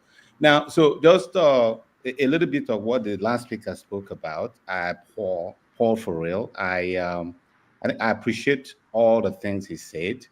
The point I wanted to just touch on is what she talked about, the fact that like the issues happening in Zamfara has nothing to do with religion, is most of the time just criminals being criminals and trying to, lay their hands on resources, which is true. But I also want to project it on the broader issue of Christian genocide and all those, and I'm not going to spend time on that. But I just wanted to say that there has been a lot of dichotomy on whether or not there's an issue of if the issue in the religion is Christianity versus Muslim, or is just plain sectarian violence. Now, what I want to say is that there could be two truths all lying side by side. That is to say that somebody's right to say it's not enough to just frame Nigerian issues as that of Muslims trying to exterminate Christians. But we also have to acknowledge that there is a faction of the issues we have in Nigeria which has to do with the fact that Christians are being targeted. When I say that, you have to look at the fact that Boko Haram came into existence. Boko Haram, then the later faction, the ISWAP, whether you call it Ansaru, Lakrawa, and all of them, they have a different mandate, and that is to Islamize Nigeria. And when that is your intention, then you know that Christians are going to be on the way. You know that churches will not have to exist if your whole intention is to Islamize Nigerians. And so when somebody says, okay, Christians are targeted, it's not a lie. That is true. Now, is it also true that some of those jihadis also commit other garden variety of criminal activities, i.e. kidnapping and all those things that doesn't have to do with religion? That is true. And so I just wanted to put it out there that there are two truths that coexist. It's not, they are not mutually exclusive. Now, going back to the issue we talked about in Africa, it's again, it's hydra-headed, and it's not going to be a one cap fits all. I agree that there's a lot of Western influence causing all those things. We talked about the issue of resource control in Congo. That is at the heart of it. They have a lot of minerals, they have a lot of all these things, coltan, gold, cobalt, that a lot of countries, a lot of interest groups are very interested in all those ones for economic reasons. The same reason why we're thinking that they're going into Venezuela, that because they have 300 billion cubic feet of oil. So it's all about, most of the time, all these wars are most of the time they are instigated by just the need to control the resources. So yes, we can't play down on the Western influence, but I also don't feel very comfortable in the idea that there is an infantile approach to all these things, in the sense that it's always like Africa is one child that, can't just help itself. We are just sitting down there and all these foreigners are doing all these things to us. But we also have to remember that the same thing, the same way, the colonialists came to Africa and did all the things they did, was the same way they did to India. The same way they did to most of the countries, or maybe not China, but they've also done some things in China. Yet all these people were able to rise above these things and get ahead, And so when all we do is sit down and not do the proper introspection and said, okay, we know we have enemies, if that's what you want to call them. We know we have enemies, but there is a path. We have this agency. We have to have this agency whereby we are not just pawns in their chessboard. There are things that we can do to ourselves, because we talk about neocolonialism. It's both the prospect that these people will come, they have to find a way of getting to our rulers, our presidents, and the rest of them, offer them very, very lucrative things. These folks who are running Africa down know that these guys are not coming to do something good to you. But for them, it's okay if the deal will personally enrich them at the expense of the generality of the people. So when we as Africans start to take things into our hands and know that whether we rise or fall, it's all dependent on our hands. For the generality of the people, yes, it's difficult to have that benevolent ruler who will just come and do all the things right. What makes a lot of people do the right thing, whether it's in the US, UK, or everywhere, is because they know that actions have consequences. We have not been blessed with revolutionary leaders who are altruistic, who wants to do the right thing so that the continent will rise. But it's also our fault as a people that we let these people thrive. The things that we've been experiencing things that is worse than what precipitated the Arab Springs. Yet you don't see all those kinds of things happening in Africa. Whenever we have one ruler who's doing all kinds of things, we all cowed and sit down in the comfort of our homes and complain about it, but don't do anything to affect the change. So it has to be a triumvirate. While we have to continue appealing to those people to stay off so that we can, be in charge of our destiny, we have to do our own hard work by making sure that we try to elect good leaders. And if we end up with bad leaders, we have to rise up and fight and make sure that we change them and the system that they propagate. Thanks. All right. Thank you so much, Dr. Osi.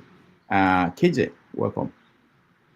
Thank you so much, Dr. Damages, and I really appreciate you and all the people who have spoken.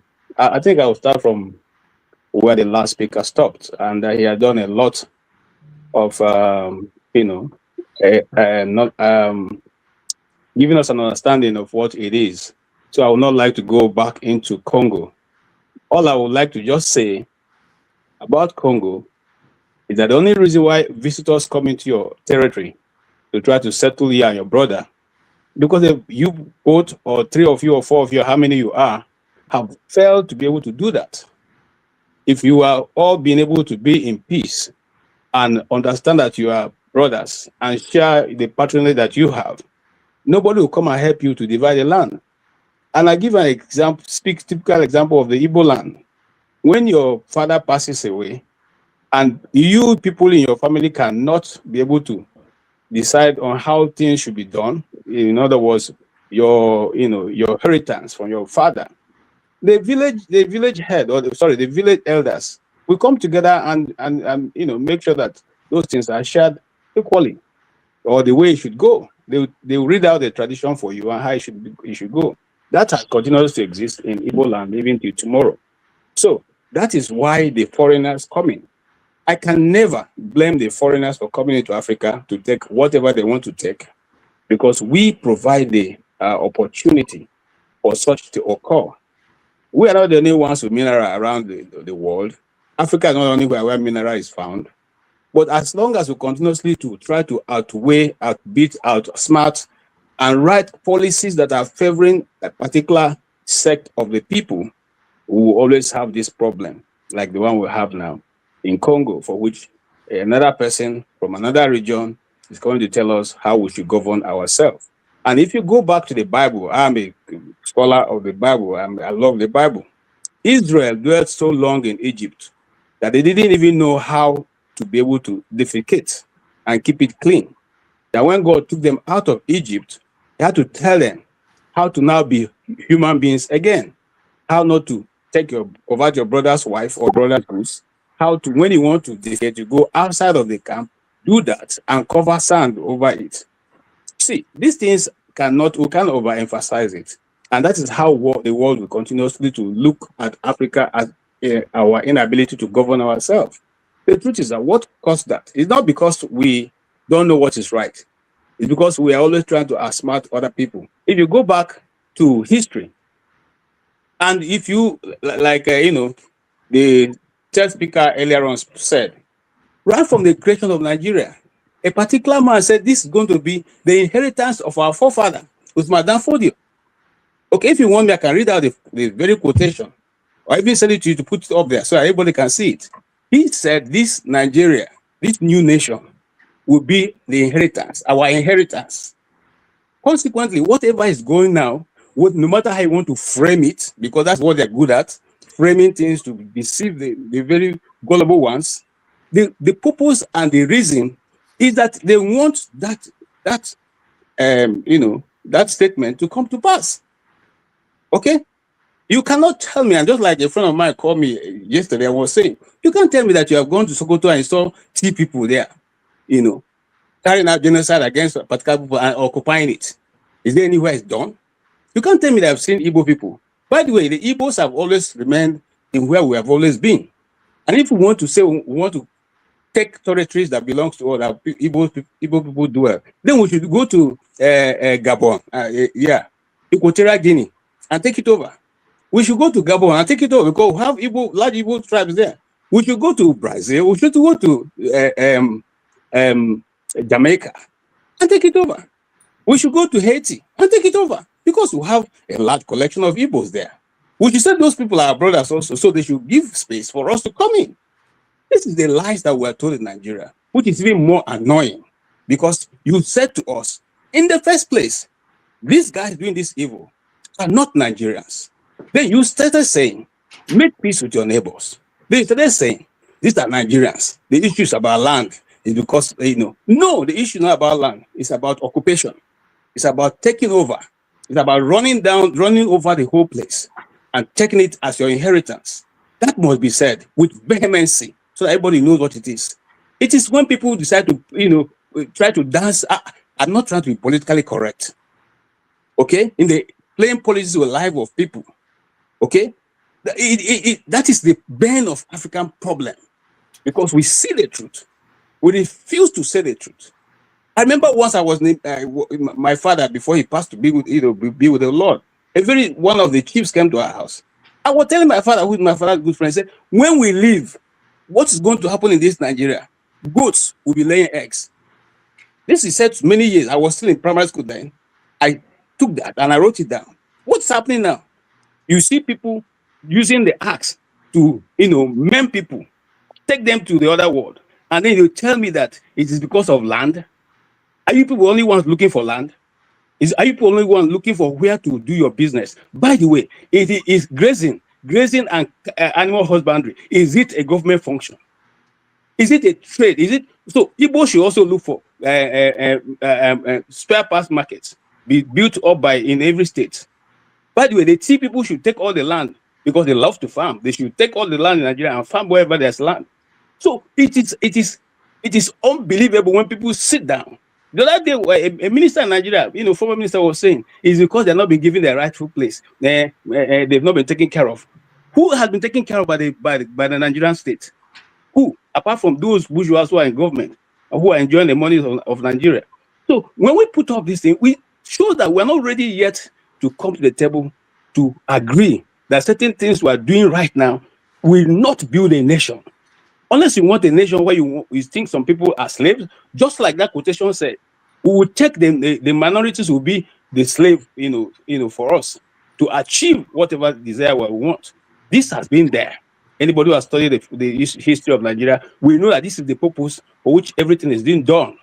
Thank God today that we are now beginning to see the people who have perpetuated evil in the Southeast and calling it IPOB. We know them now. It's coming out gradually. More names will drop, and then power go, breeze go blow, power nyash go totally open. Sorry to use that word, but that's what is going to happen.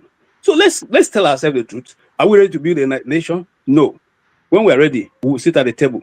It will not be Professor Yadudu who will write a constitution for the whole of us. We will sit down, look at the constitution, trash it out, and then we know that we're ready to build a nation. As long as we keep using the constitution of Nigeria written by one man, led as Professor Yadudu, nothing. I repeat again, we can't form a nation with that constitution or whatever is written there. That's the truth. Thank you. All right.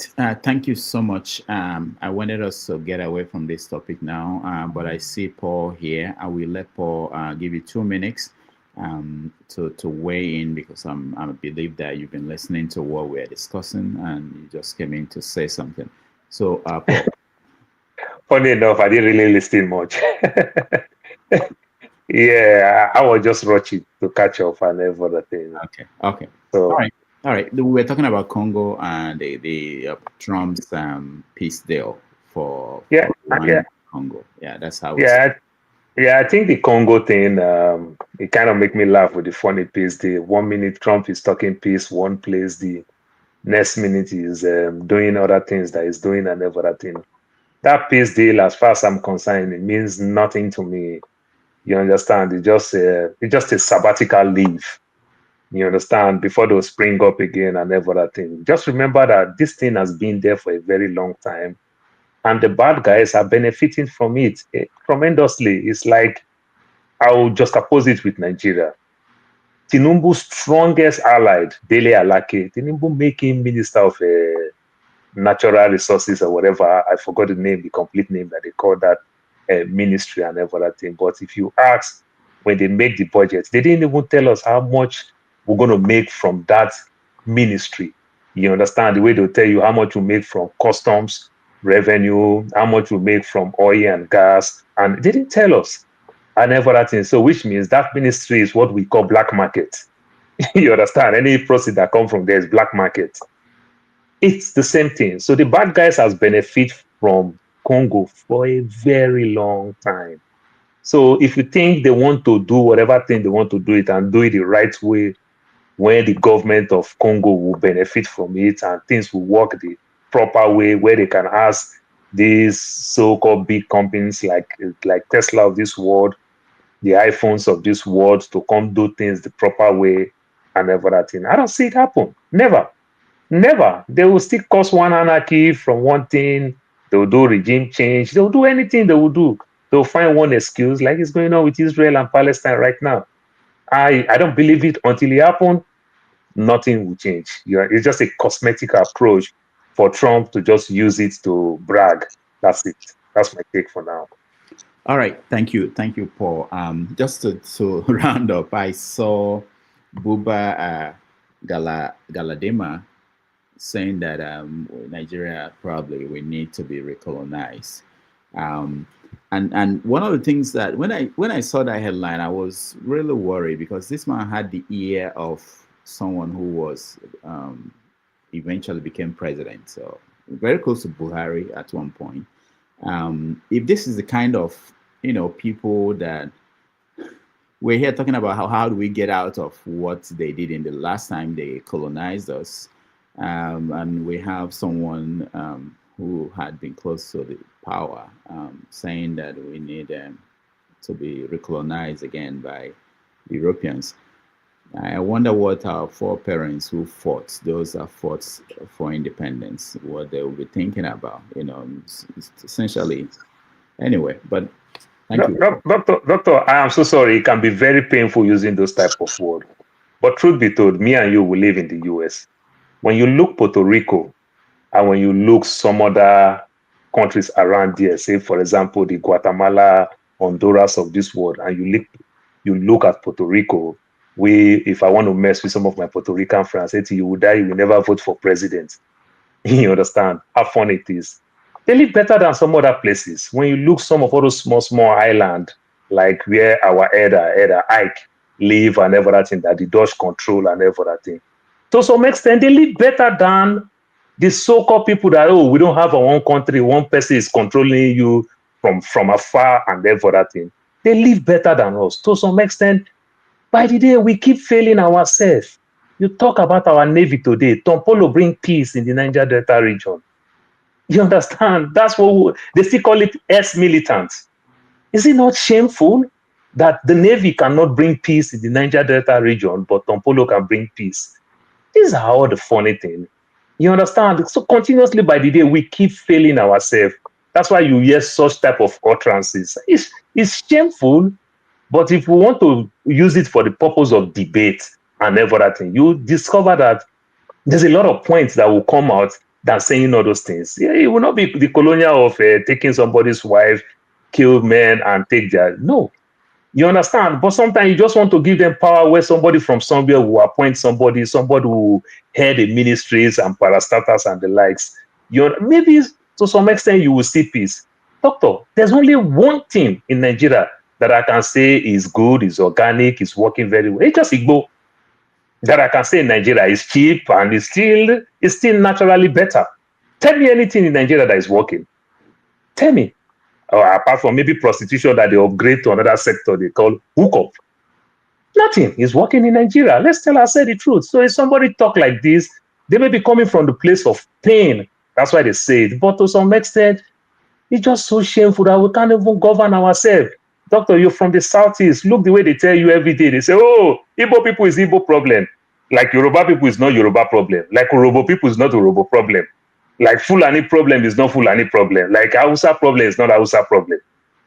You understand? When you just oppose this thing, go around every aspect of our life in that country, nothing is basically working. If you hear Nigeria do well, anywhere, we leave the shores of Nigeria to do well.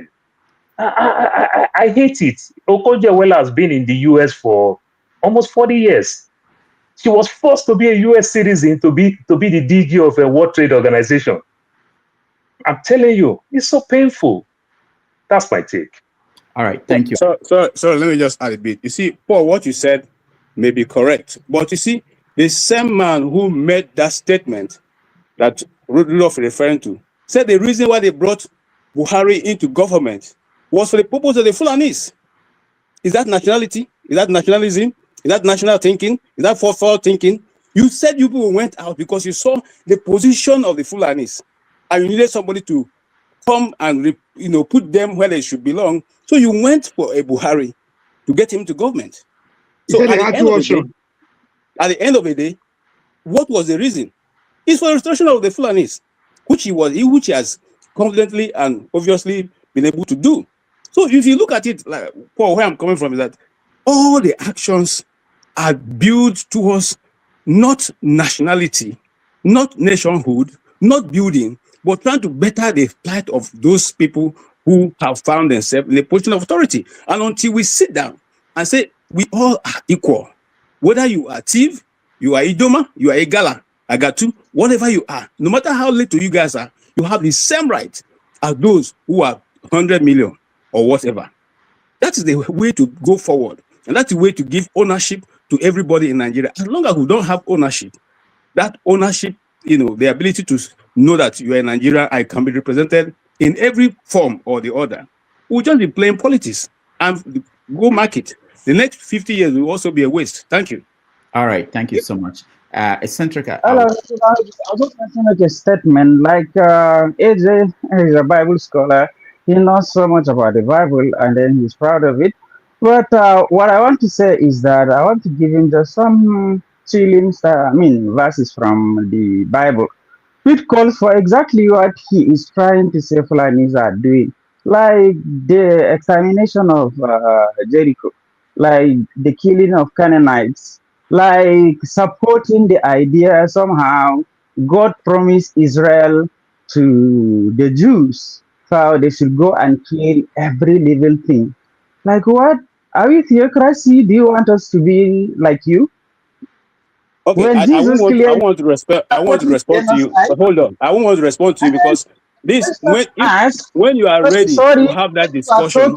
I didn't interrupt, please. See, the discipline is different. They don't even have the patience and discipline to listen. Sorry. Go ahead. I can't say more because I know the question being asked and the response being given does not tally. Dr. Damages was asking what Buba Galadima about what Buba Galadima said. Nigeria need to be colonized. While you guys are falling back talking about another different thing. And Dr. Damages, you are not trying to bring them back on what you're saying. Do you think Nigeria should be recolonized? That is what Buba Galadima said. Oh yeah, no, yes or no.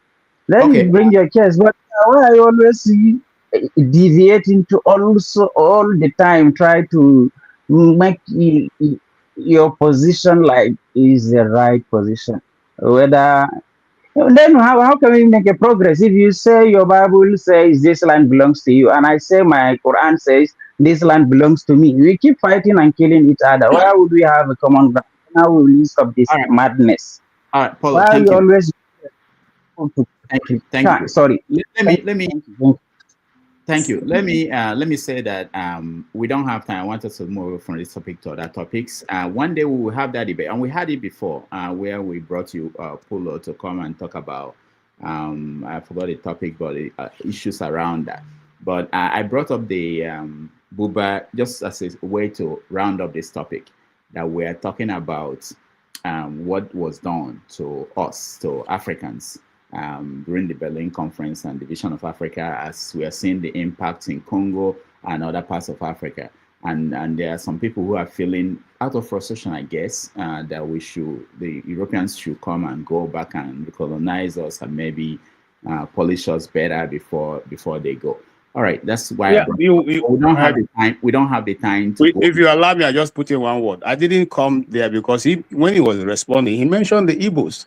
Say maybe the Igbos will have been on their own. They will have. You see, that's the reason why I came in. You don't have nothing to, you are not Igbo. Don't speak for the Igbos. The Igbos have enough people to speak for them. That's one. Two, you don't know the Bible. You can pick verses here and there and quote. You don't know it. Just like I can't quote your Quran, because I don't have a good knowledge of it. So please, when you're ready, I'm ready. You can put the time, the place. We will talk about it. Okay? Thank you. Please put Bible. Let this not be an argument. Please, I think we have somewhere. I love student of comparative studies, so I love this kind of challenges. Especially my plan. Let me just say here now.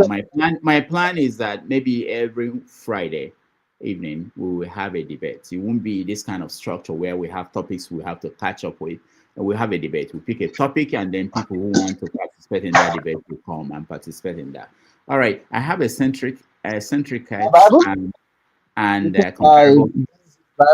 this is my Bible. Make sure you charge them for your time when they come for such debates. Yeah.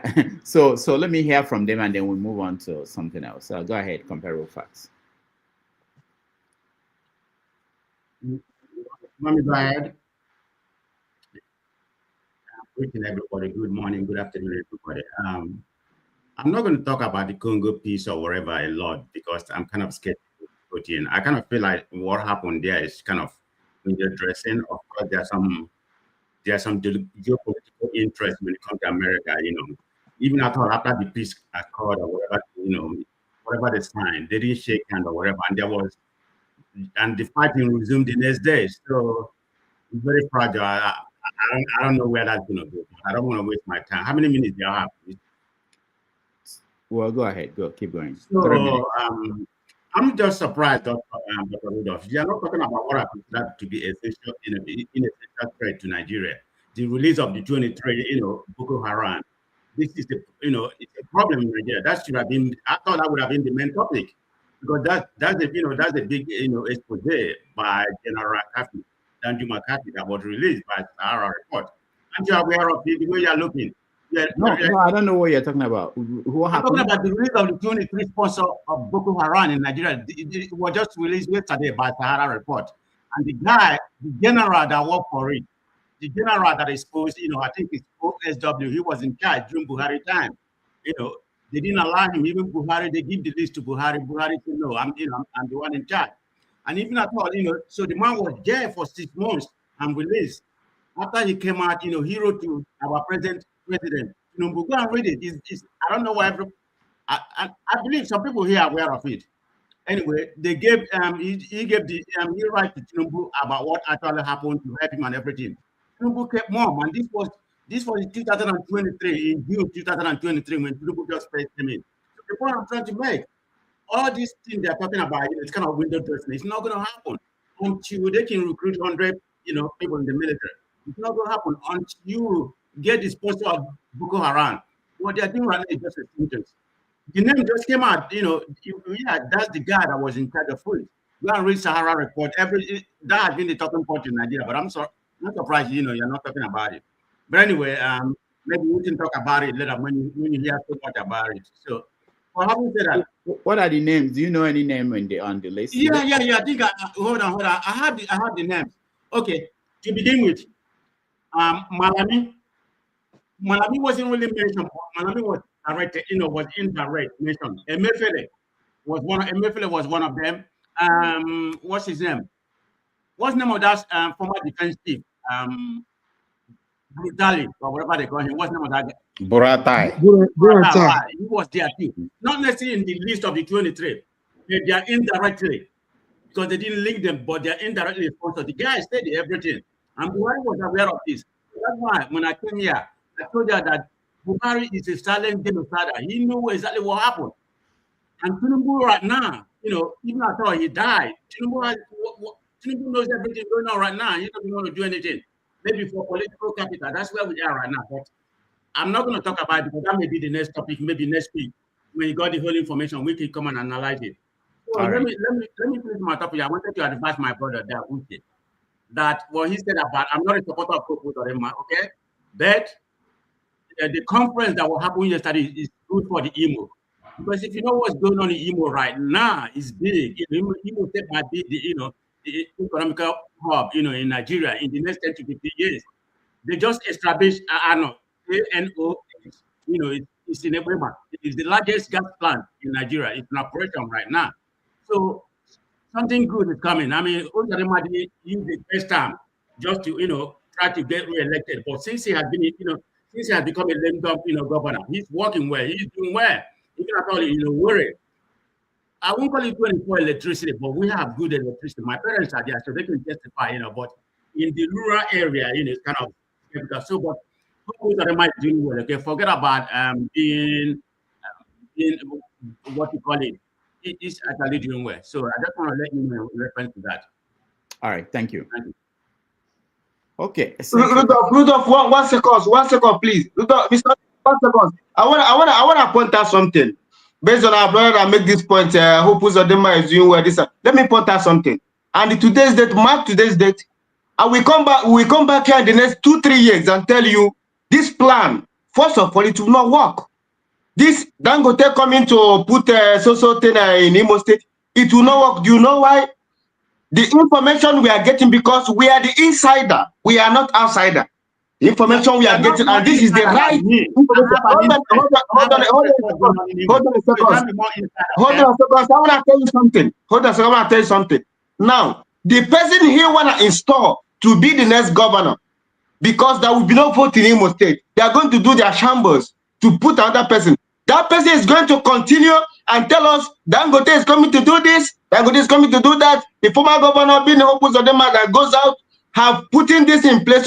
So let me tell you something. We have big and larger prominent people that will put this system. We have it in Abia State now, giving us giving Abia State 24 hours electricity. Why not bring the same man to come and invest? We have a lot of people in Alibo. We will invest in this. But you are bringing Dangote to come and employ the Fulanis so that they will not be pushed out. They try to bring them in. This is how we analyze this, and we are going to review this in next 2-3 years for me to tell you what I'm telling is the right thing, because we know what is coming in Imo State. Thank you. Maybe I will explain this better. I have name of the 23 sponsors. No, that's okay. That's okay. Comparable facts. Okay. We'll talk about we have to move, guys. We have to move. Yeah. But if you allow me, I just put in one word for. No. KJ, no. Eccentric cast. Go ahead. Sorry. We've been keeping you all waiting for a long time. Man, everybody want to put in one word. One word, yeah, and one word or two. I got to put in one word. Yeah, that's funny. So here's the thing. I think what's going on in Nigeria is kind of similar to what happened in the United States of America, right? When there were economic problems in America during the Jim Crow era, right? They blamed the black people for it, and everyone hated black people, right? So it's always like that. Like the majority always got to find someone to scapegoat. You know, right now in Nigeria, it's the Fulanis. That's the biggest scapegoat. But the problem is really the economic problem. But the thing is, a lot of us lack critical analysis to actually look. I mean, it's pretty simple stuff, right? If you look at the economic situation in Nigeria, it's affecting everyone. Fulani, Hausa, whichever region you're from, you are being affected by the economic situation in the country. But the thing is, like, you know, we like to dispose our anger, right? Because we cannot reach the authority, so we dispose it on the ordinary people, right? You know, people talk about, cattle herders, whatever. You know, like what the hell? They are working class people like you. You know what I'm saying? Why are they the problem? You know, like you got the elite class whose policies are creating the problem in Nigeria. You know, like they remove all the social programs that were supposed to be supposed to help ordinary people in a situation like this. They remove all the social programs. You know what I mean? That's the core issue right there. Now instead of blaming a whole ethnic group of people, you know, it's the same thing. Like it's the same thing the fascist people do. Fascists do it. In Germany, they did the same thing. When Germany was going through economic problems, they blamed African Germans. As a matter of fact, they were the first victims of the Nazis before they focused on the Jews, right? The African Germans, most of them were castrated, right? You know, they were sterilized. They were the first victims. They were the first people that were put in a concentration camp. Look it up on your internet.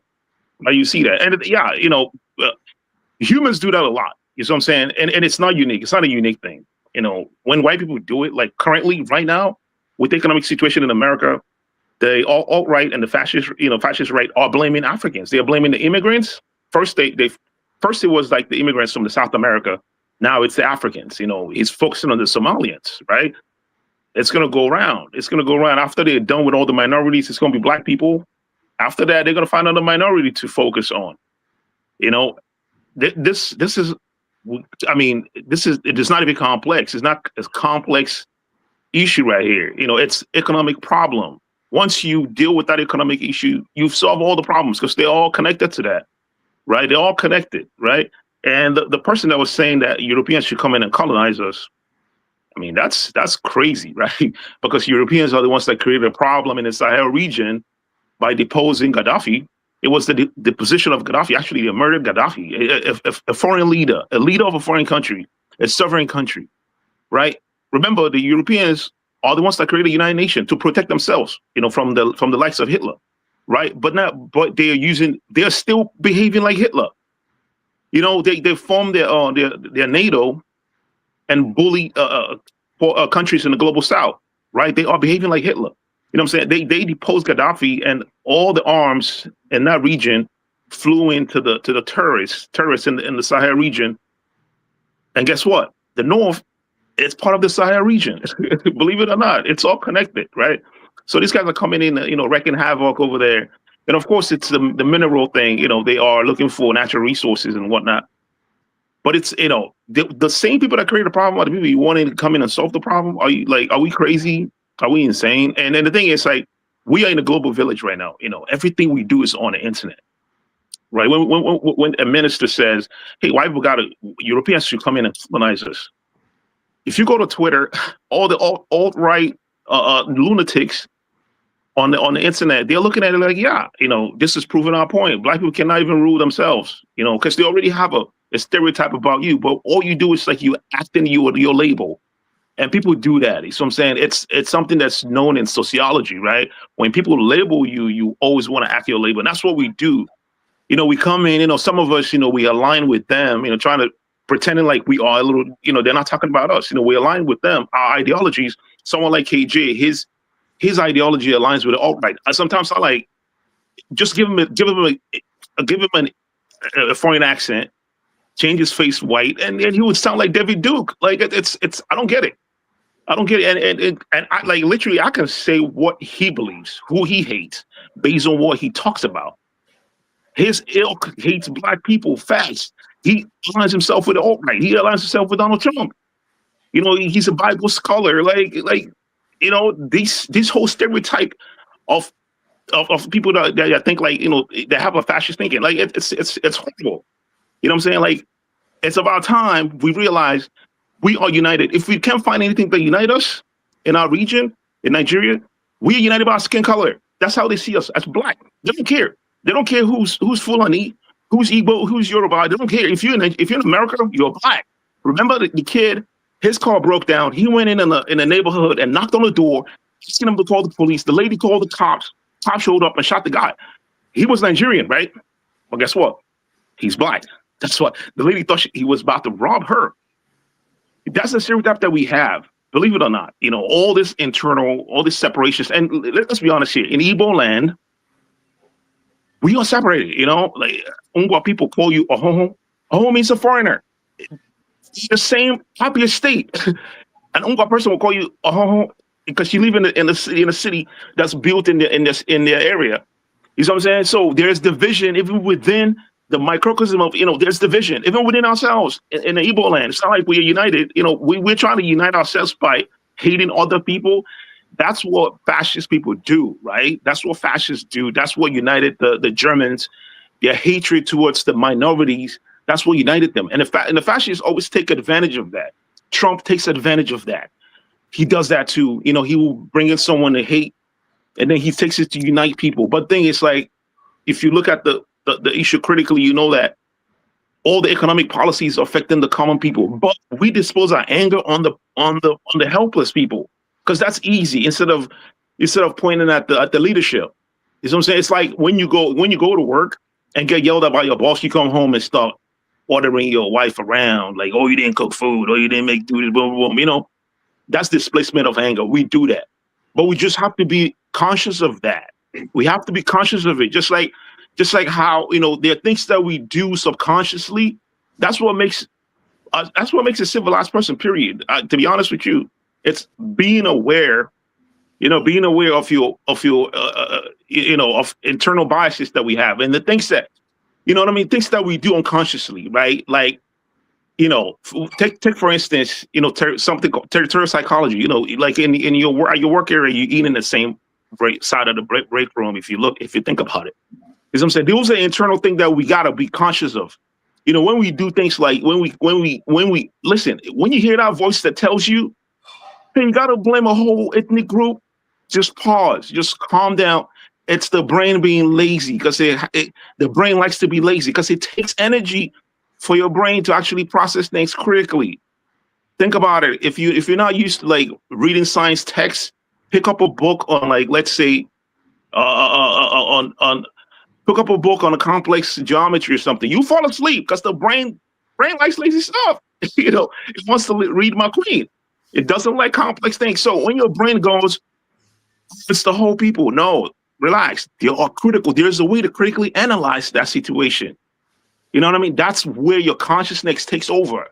You know, the animal generalizes, you know, but the civilized part of you has to, like, cut it out and try to critically analyze that, right?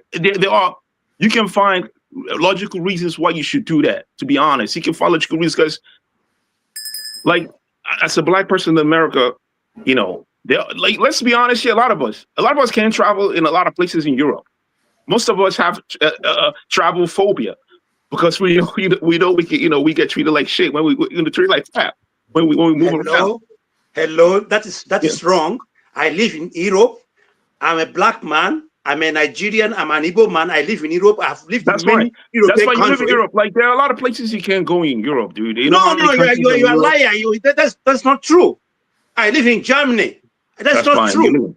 That's why you live in Germany. Come on, please. It's Germany. It's just Germany. I live in Germany. I've been here for 35 years, and what you're talking about is wrong. Only Germany. Yeah, you live in Germany. I'm just telling you that. I've lived in England. I've lived in Holland. I live in Poland. I've lived in Switzerland. What are you talking about? You are shifting the goalposts. You're trying to make that. No, because you lied. That's why I came here. You lied. You lied. But That's why I came here. That's not I the believe point. you.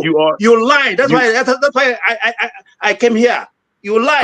Calm down, dude. Calm down. Okay. You might have a high blood pressure. Calm down. You might Please, just stop I being hope out of salt. you Come give on, me a because chance you're to a liar. respond. Come on, you're a liar. I'm not done. Let me round up. Let me round up. I'm gonna round up like this, right? What I'm saying is that it's the prejudices Come that here, makes lie. it's not prejudices. Have you been to Europe? This guy needs to cut down on the salt, man. I'm telling you, cut down on the salt. Cut down on your salt intakes. You know, those prejudices, I believe in.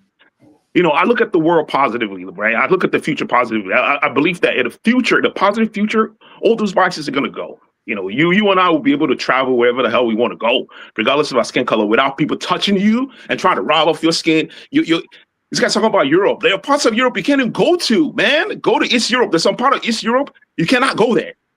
There are sundown towns in America, sundown towns in Texas. You cannot go there at 5 p.m. Even 3 p.m.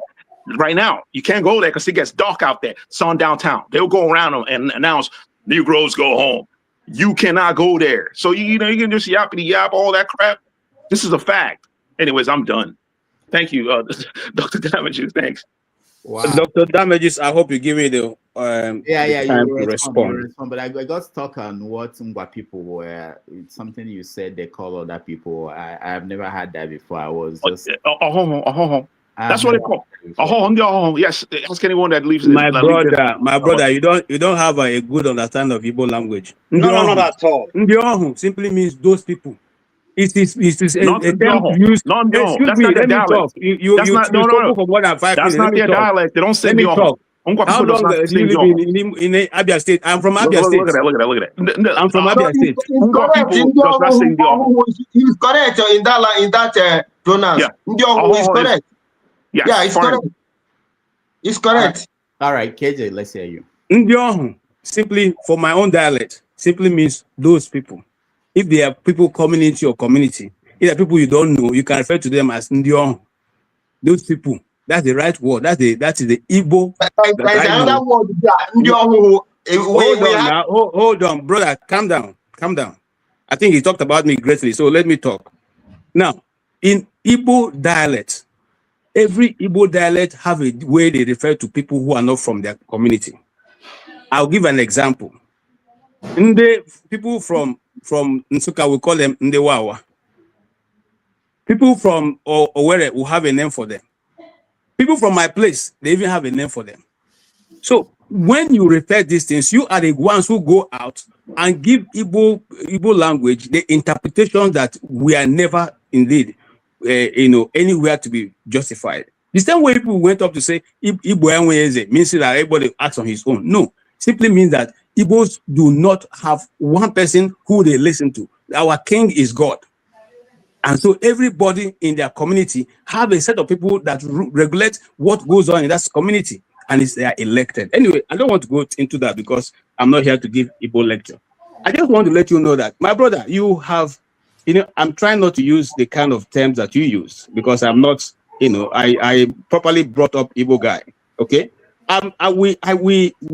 you can decide to pander to any person or set of persons or tribe that you want. It's okay. But don't generalize it to look as that is the Igbo worldview. That is not our worldview. The Igbos, let me even tell you something, Dr. Rudolph. Recently, I was reading a book that said the Igbos have dwelled in the Southeast for in fact, before the beginning of Abraham. I'm still trying to research to find out whether that is really true. But the guy gave a very, very outlaid information on how that is.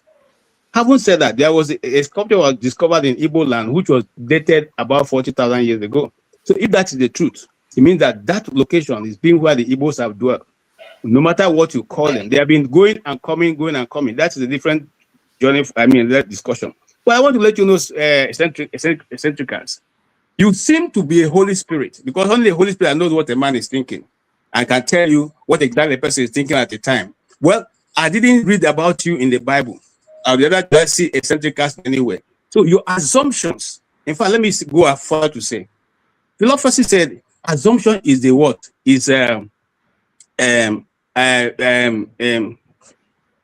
I've lost this now. But your assumptions are totally wrong. Okay? You're assuming things that and giving yourself authority that you don't possess.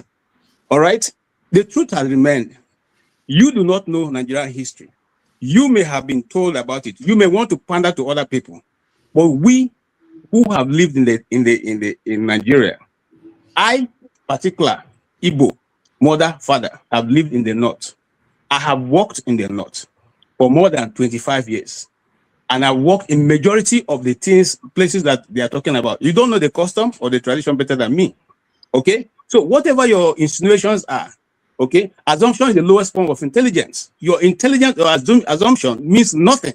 It doesn't equate to becoming what it is on the ground. So you can go ahead. We have many of you in Igbo land. Those are the ones who keep saying a lot of things about the Igbos. At the end, all Chineke in the coming days ahead. Okay? You'll be ashamed of what position you have taken in the days ahead, because those things will be played right at your face. All right? And let me even tell you finally, eventually, when it comes to all said and done, they will not tell you that you are the one who has stood in their side. Okay? So I know that very well. And I'll leave it at that. Thank you. All right. That's been a very interesting conversation. There are more people coming in, but at this point, we are going to take a break. When we come back, we're going to talk about the new ministers, the new ambassadors, what you make of that, and then we take the rants, and I will take my leave. Thank you all. Let's take a break. We'll be right back.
on Thursday.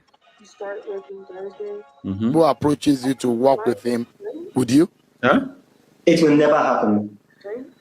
Okay, which one? Well, oh yeah, about that. Which of the scenarios? Him approaching you or you accepting to work with him?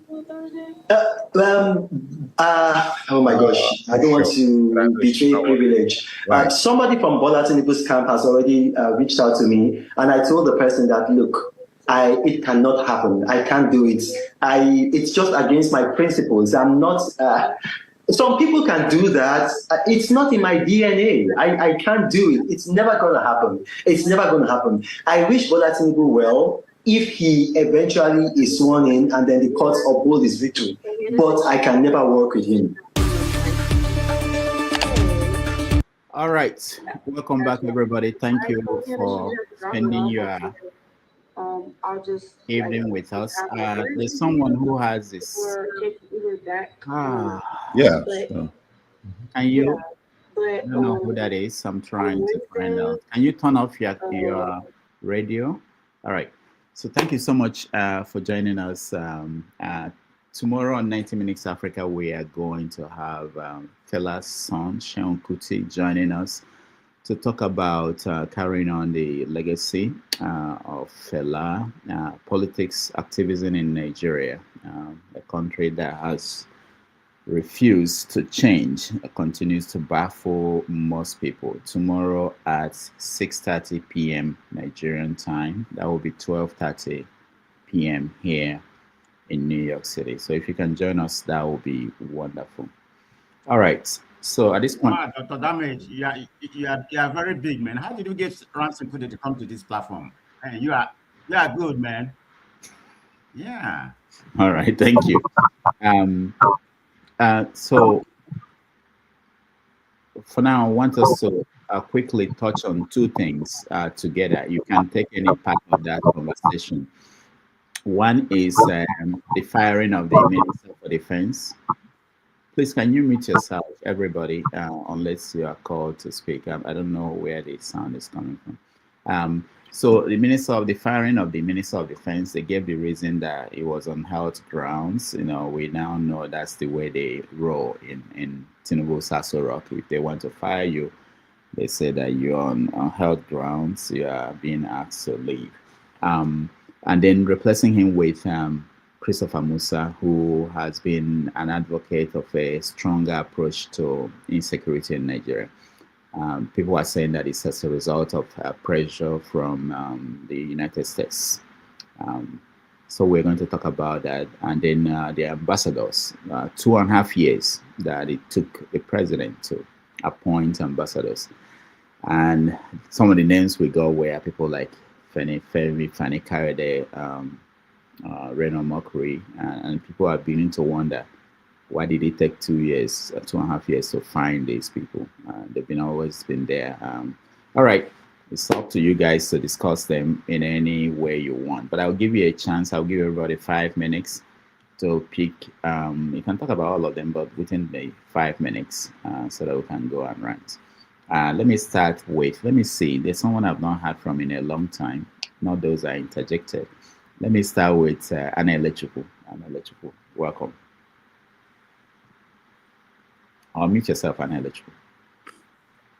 Hey, Rudolph and everybody on the panel. Good afternoon from Texas. Nice.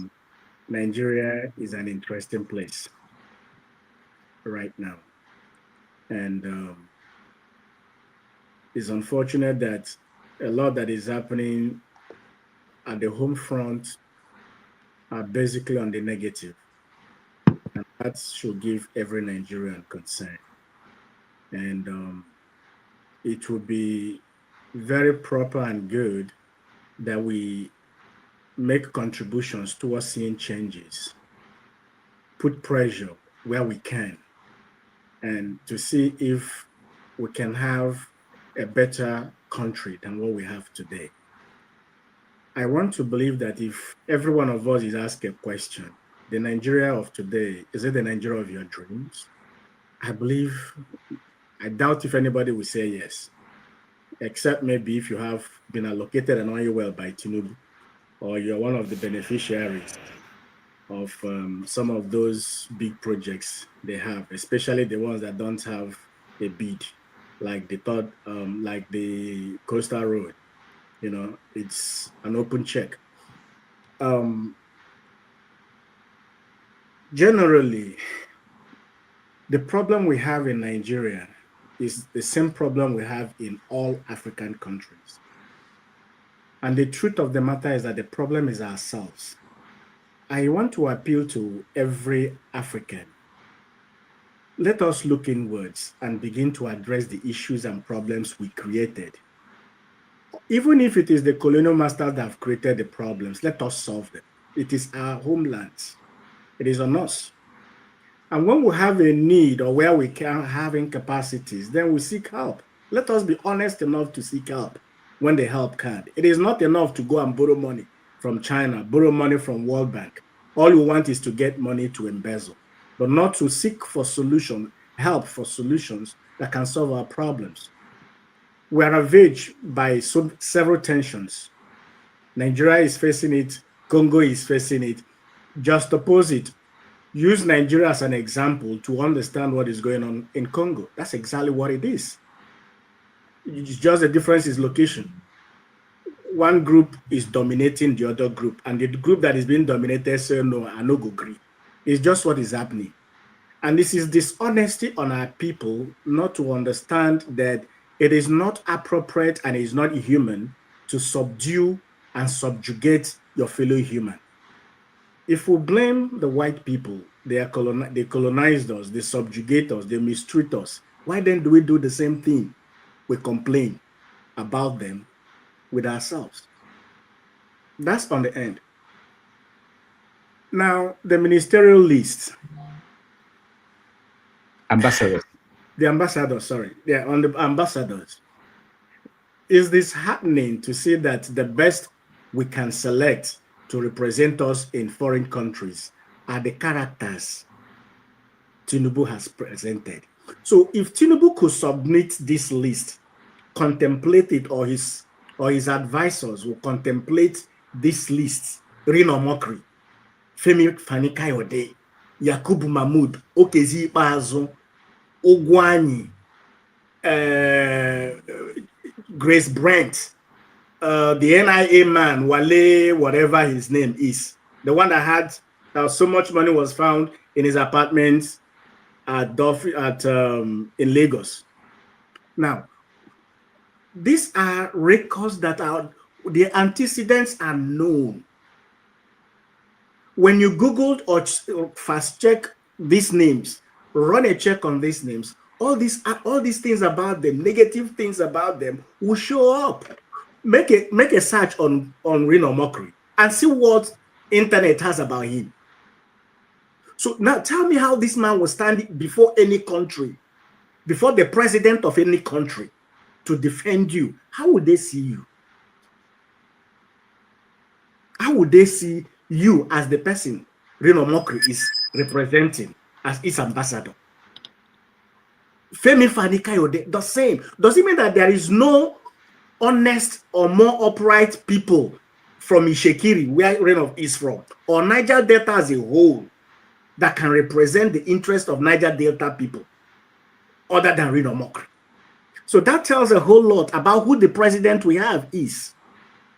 That tells you that if this man could bring this list as who will represent him as the ambassador of Nigeria in other countries, that means he has no future for Nigeria has no future under him as in leadership. So it's good that we begin to look inwards and see what we can do. And let us be intentional about it. It's not about where he comes from or where he doesn't come from, but will he lead your country to a better position? All right. Thank you. Thank you, Anna Electrical. Tony, welcome to the show. I just want to let you know, Anna Electrical mentioned Reno and Femi. There was a dead man, Adamu Gaba, who was also appointed, named as a potential ambassador. So when you're talking about check, obviously nobody called him to see how he's doing and whether he's willing to go to Afghanistan to represent Nigeria. Go ahead, Tony. Greetings, Dr. Damages. Greetings, everyone, and those who are listening. Ambassadorial list. I think, first of all, from the little I know, this list is not entirely drawn by the president. That's not usually how it goes. There are other people who have input. Some state governors and so on also send people a list of people that they want to be considered for ambassadorial position. And I think at some point, someone now makes a selection and takes out from the list, But yes, if you look at the entire list, there are career diplomats in there, and there are non-career diplomats. And I think that's partly what Anile has concentrated upon. Yes, it's true that there are some characters there that appear to be rewarded for periods of insanity that they had engaged themselves in trying to defend a government that is totally bereft of any modicum of decency. If you look at the list, you will see some people who have beaten their mothers, beat up their mother. You will see some people who have been on drugs and some have been rehabilitated. You have seen some people who have been very, very, they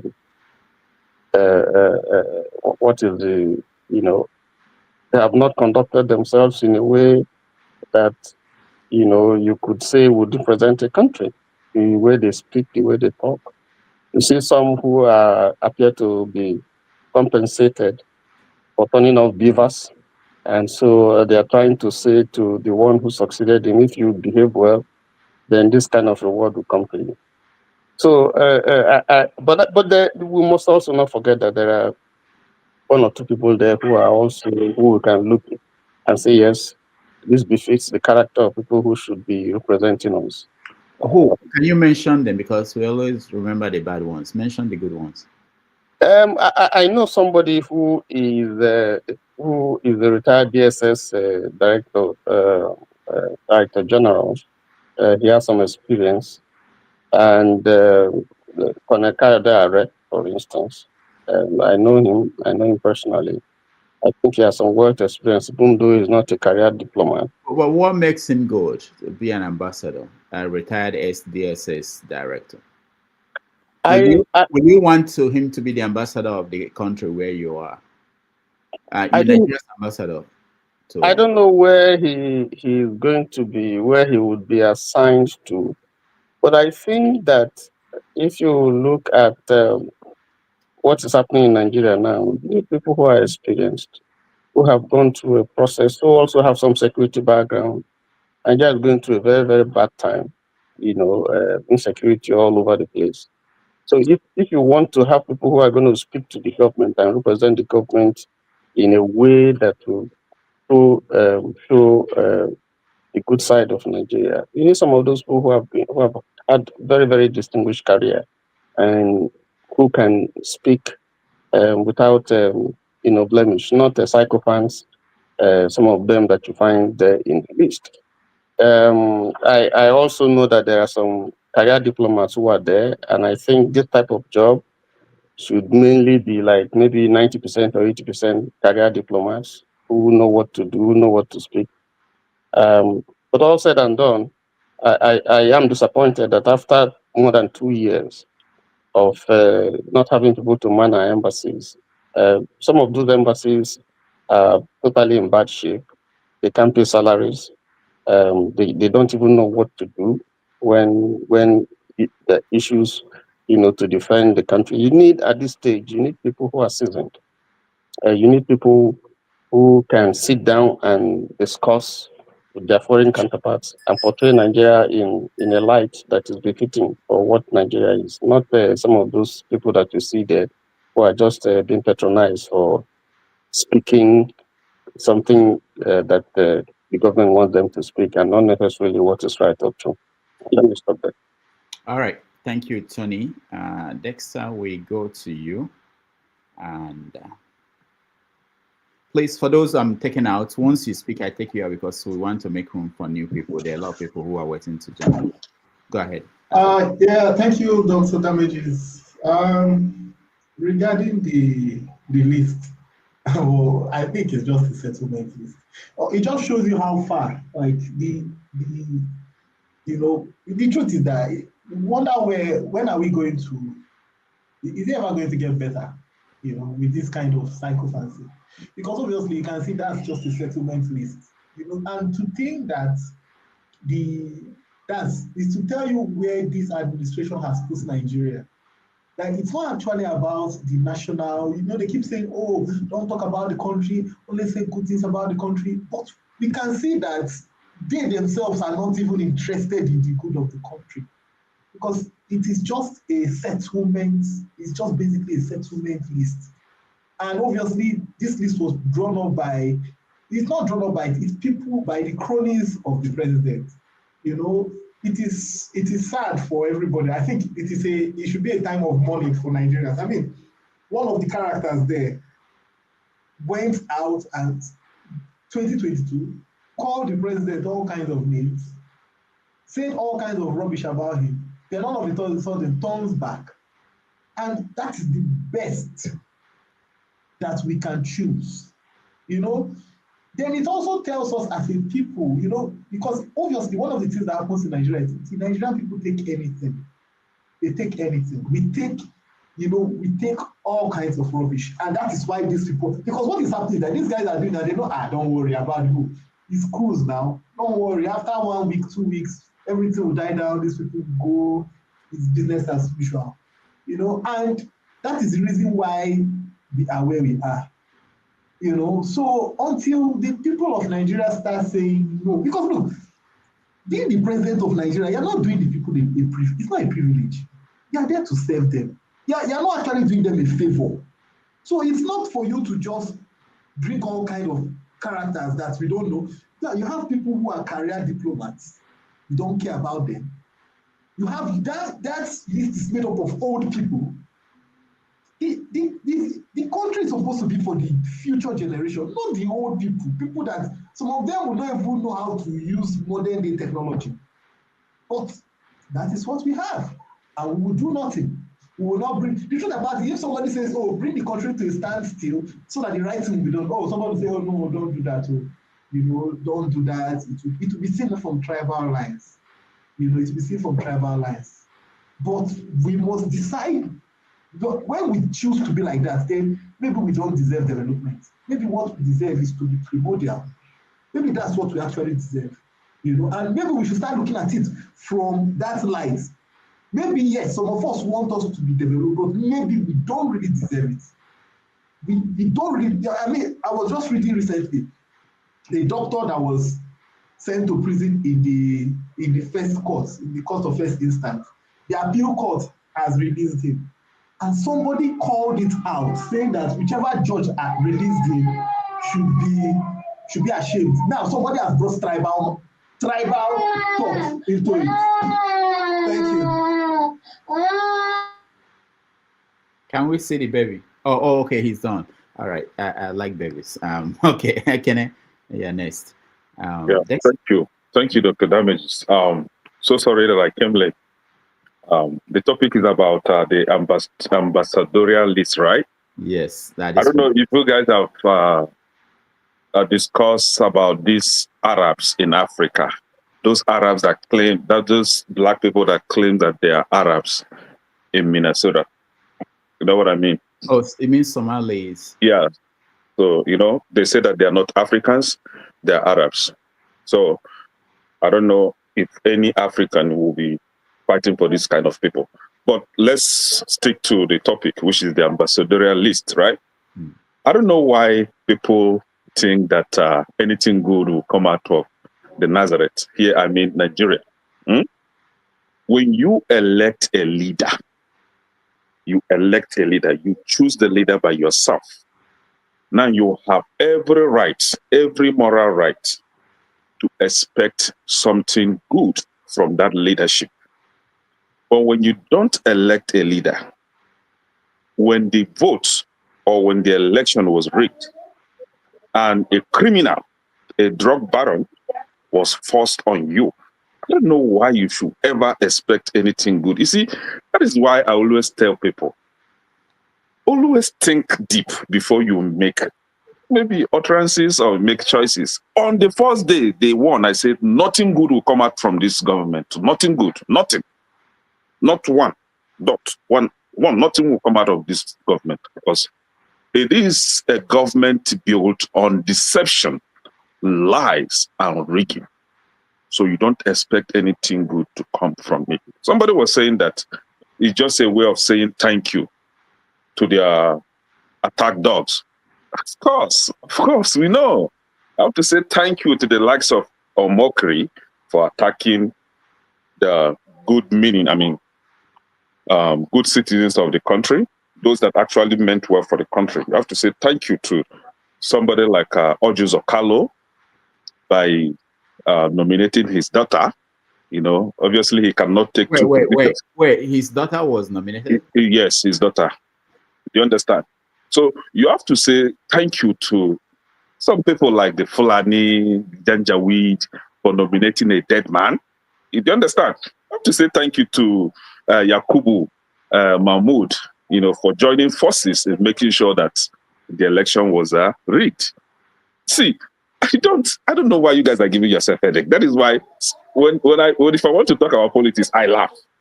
I go to bed and I sleep perfectly because I already predicted the outcome. The outcome is if you are a dishonest person, a liar, I cannot expect anything good from you. You are as good as not existing. Do you understand? Just like when somebody come here and try to malign the Igbo people, and some of you are wondering, is he Igbo? Why is he saying this? And he tried to manage to Google one Igbo language on Google, and Google help him to pronounce it. He comes up here and makes some utterances, and you are worrying yourself. Some of these people are not Igbo. Some of these people are a product of, you know, I don't want to say some words here. And they say my father is Igbo. You know, that kind of a thing. Well, in actual sense, if DNA is being performed, actually he's not Igbo. You know, but the thing is, for the ambassadorialist, it is what it is. And the question you should be asking yourself is, what is the economic importance? Or maybe not just economic importance. What is the importance, generally? The importance of having these embassies. If you think I'm lying, pick up your call. Eliminate, exclude US, Canada, and UK from your list. Call any country from the Arab country, Asia. Call the embassies, the Nigerian embassies in Asia or Middle East. Call any of the embassies to see if anybody will ever pick your call. The phone number is not even existing. Fake phone numbers. That is the kind of system you have. They just create an office, a portfolio, filled in their attack dogs there that will be working for them, the likes of BK Dabri, all those uncoordinated shawos that manage to see themselves in leadership position that always attack an ethnic group. But when it is our own ethnic group, should be mute and silent like a deaf and dumb person. But when it is Igbo, Igbo people that, Igbo people that. And these are the kind of people that will be rewarded at the end of the day as ministers, ambassadors. And you, an Igbo man or a woman, will come out here and say one Nigeria. I don't want to say Otolobogwegi, but the thing is, you need to learn. You need to learn the Nigerian politics first. You need to understand yourself before you can even speak about one Nigeria. One Nigeria with you and who? I was telling somebody yesterday that if you actually want the likes of Kene to start talking about one Nigeria, you have to make sure that there is peace and progress in Nigeria. And the only way to bring about peace and progress in Nigeria is to pursue Fulani completely from Nigeria, from leadership position, governorship, down to the military, remove Fulani and send them back to wherever they're coming from. After all, they are not Nigerians. This is the only way you usher in some relative peace and progress in Nigeria. Other than that, you're wasting your time. The country has been captured by these people. You cannot do anything.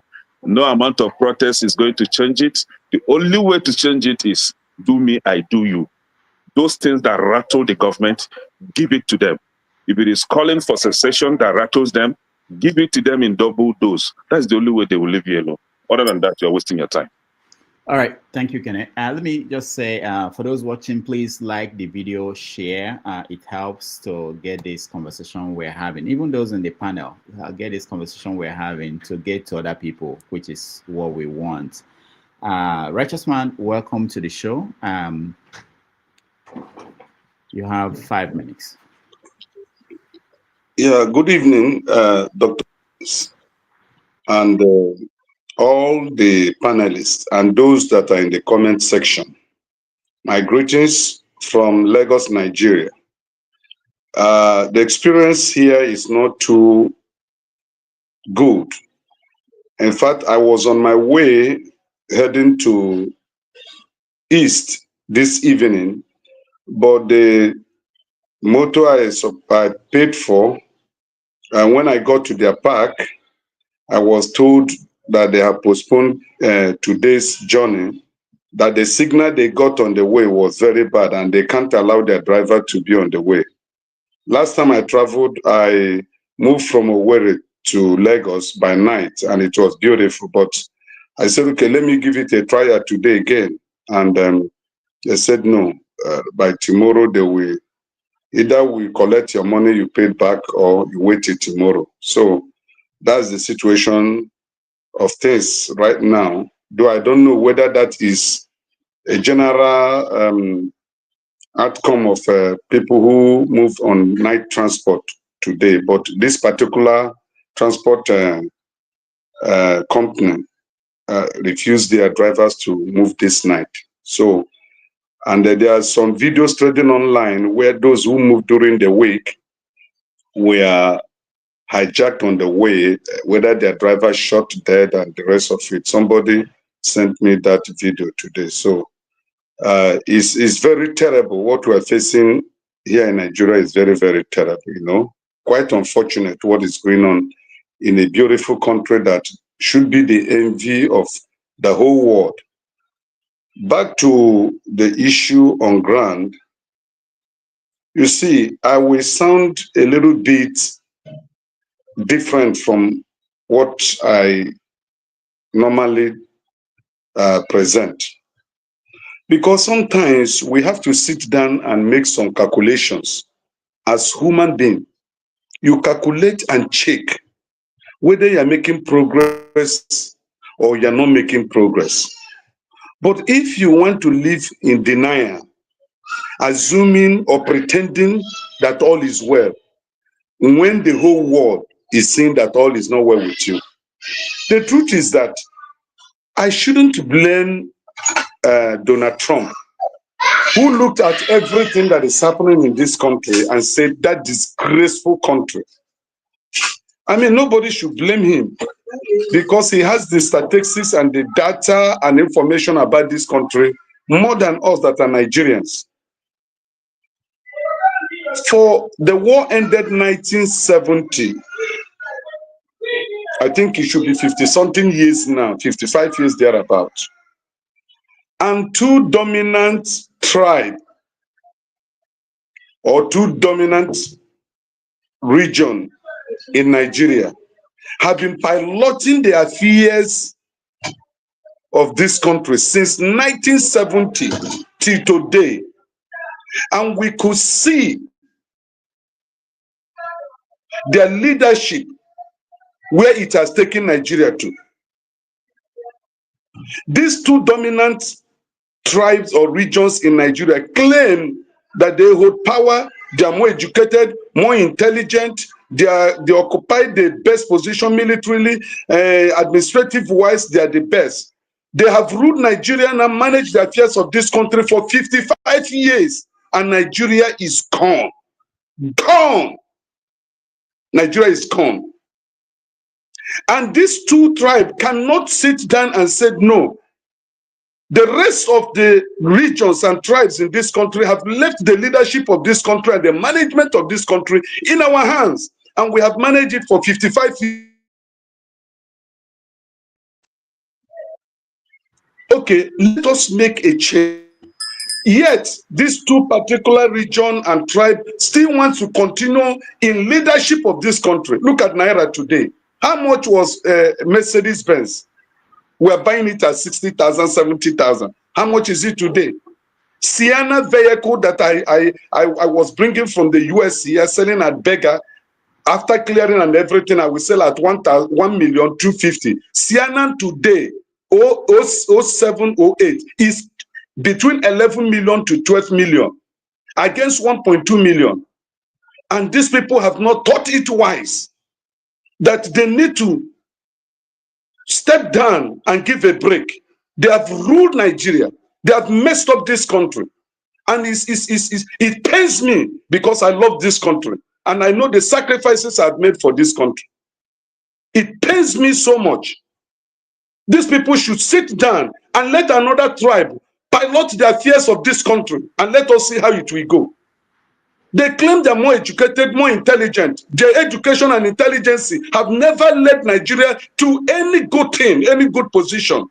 Insecurity everywhere. Look at the ambassadorial appointments and nomination. Is it not a mockery?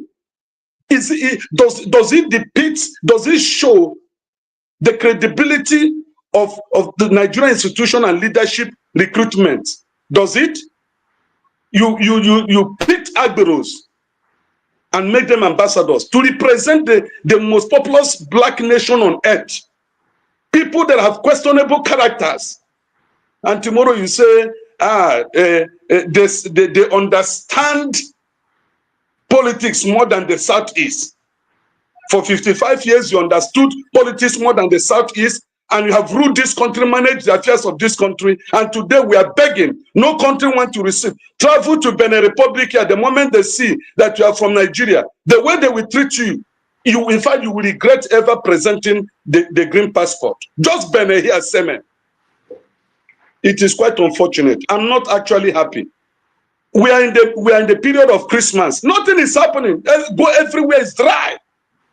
And these people are rolling out buses and hillosses for campaign for 2027 when the citizens are dying in hunger, insecurity. I mean, I don't know. It is well. Thank you, Rudolph. Thank you, righteous man. I haven't started ranting, but it looks like you started ahead of others. Ike, welcome to the show. Good afternoon. Yeah. Good evening, good morning, everybody. My brother, righteous man, why are you still going night bus, my brother? Do you think it's safer for you to travel by night than morning? Dr. Damages, you have not even given opportunity to others have, you know. Oh, yeah, so I'm so sorry, concerns. You used to forget, I don't know. Really. Yeah, I think, I'm sorry, I'll come to you. See more than 2 times, I've not even said anything. I'll come to you next. Go ahead, Ike. No, I was asking my brother, righteous man, why is he taking night bus? Because you talked about night bus. Is he safer in Nigeria than morning bus, my brother? Is he? Yes, night bus is safer because if you are traveling during the day between Benin to Asaba, you may spend 4 or 5 hours there. The bypass road is at the worst state right now as I'm talking to you. Some people are spending 2 days on the road traveling to the east. So during the night, the traffic eases. So that's why most people today, luxury buses are going in the night. But what of security? The traffic eases. So that's why most people today, luxury buses are going in the night. Yeah, but the security, I took night bus when I was returning from Owerri to Lagos, and there was no problem. But today it was a different signal that we are getting, and you know, it's just terrible. Okay, thank you. May the Lord keep our Nigerian brothers and sisters in Nigeria, because if somebody travels in the day and somebody is kidnapped, and people can be able also travel in the night. So it's really what it is. But I pray that Nigeria will protect as many people that are traveling by the road, whether in the morning or in the night. Um, well, Dr. Damages, I think Nigeria is just a joke, you know. I mean, everybody have said most of the things that I would have loved to say, but let me just talk about the issue of the ambassadors, right? I I just like Ekene said, like Brother Ekene said about Nigerian embassies around the world. I must tell you, I don't know all of us here, but I tell you that I think my greatest hobby in life is traveling. I've traveled so many parts of the world. And what Brother Ekene is telling you is true. My hobby is traveling. And when you travel, you will discover what Brother Kenneth is saying. Even the American story, the New York, even you live in New York, even your embassy, is it consulate you have in New York or is it the embassy you have in New York? Even the one they have here in New York. You know, so it's funny. But what it shows is that how deep down Nigeria has fallen. The country is already inside the grave. They have covered it with red sand. Now they are covering it with stone. They have covered Nigeria with stone on the grave. That is the level we have gone. And you as a Nigerian, Dr. Damages, you are an academician who travels or give lectures or maybe through online or you travel to give lectures to students. How do you feel when you tell people that you're Nigerian and let's say, for example, they send Donald Moghery to New York as your ambassador in America, and you go to somewhere, you say you travel somewhere, they say who is the ambassador? You say it's Donald Moghery, or you say it's the those ones that you say okay, the former governor of Enugu State, Ugwanye, or you say that is Azu, the former governor of Abia State, is your ambassador. It is what it is. Nigeria is, all these new things, all these few events that we saw for the past 2-3 weeks now were just a tweet of Donald Trump that have pushed this government to a certain place where they are trying to, is it 5 minutes already? Okay. Yeah, I think let's keep watching. All right. Thank you, Ike. Concerns, you're next. I'm sorry about that. Unmute yourself, Concerns. I will keep my own watch also to see whether when I reach 5 minutes. You don't trust me. Here. You don't trust Dr. me. Damages, thank you for the opportunity and thank you all the whole panelists. First of all, I want to concur with what Ekene said earlier. Ekene said you can't allow such a person to rule you and expect good things. It's only that high BP will continue to destroy people. When they continue to talk, see what's happening in Nigeria today, and they start looking whether good thing can come from Nigeria. There's not good thing that will come from Nigeria. We already said it many times. You see, the man is very trickish. First, he have to give up, settle his people, the Yorubas, so that they cannot protest, because they are the one who are so vocal, who know how to protest. Now he settled them. Now from there he can do whatever he like, using everybody like a rag. Then he left the Fulanis to continue to do their terrorism. That's wickedness. You know that these people are terrorists. You put terrorists into your government. So people can die. Yeah, I don't care. Let them die. I continue to rule. You see, that man is very, very wicked. You see, when Donald Trump said what he said, I don't want to talk about the ambassador so much. When Donald Trump said what he said, I know what they did. This kidnapping they made on the Muslim school girls, I think they staged it. They staged it to look like it's not only Christians are being kidnapped, it's also Muslims are being kidnapped. Because for long, have you seen Muslims in such a manner in a school like this being kidnapped? Nothing happened to them. Within some few days, they bring them back. That will show you how wicked these people are. to study it, to see that no, we are this is the something is happening everywhere. It's happening everywhere.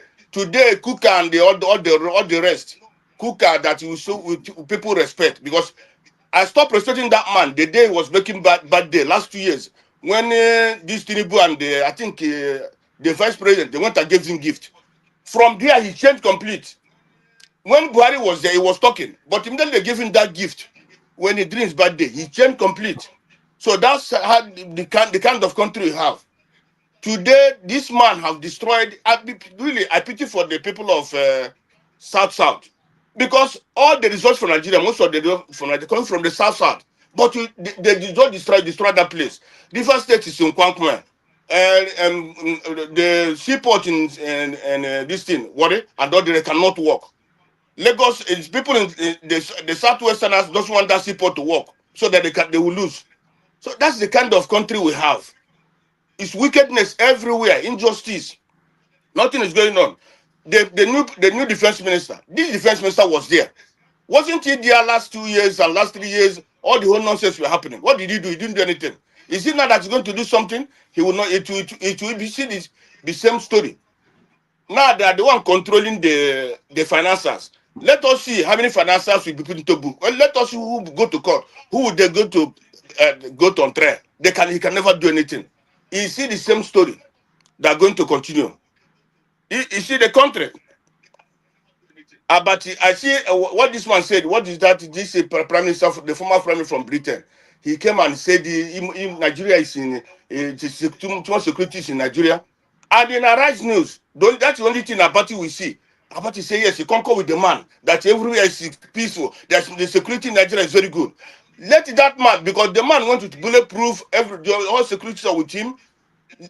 Today, Abati, whatever Abati only says is only.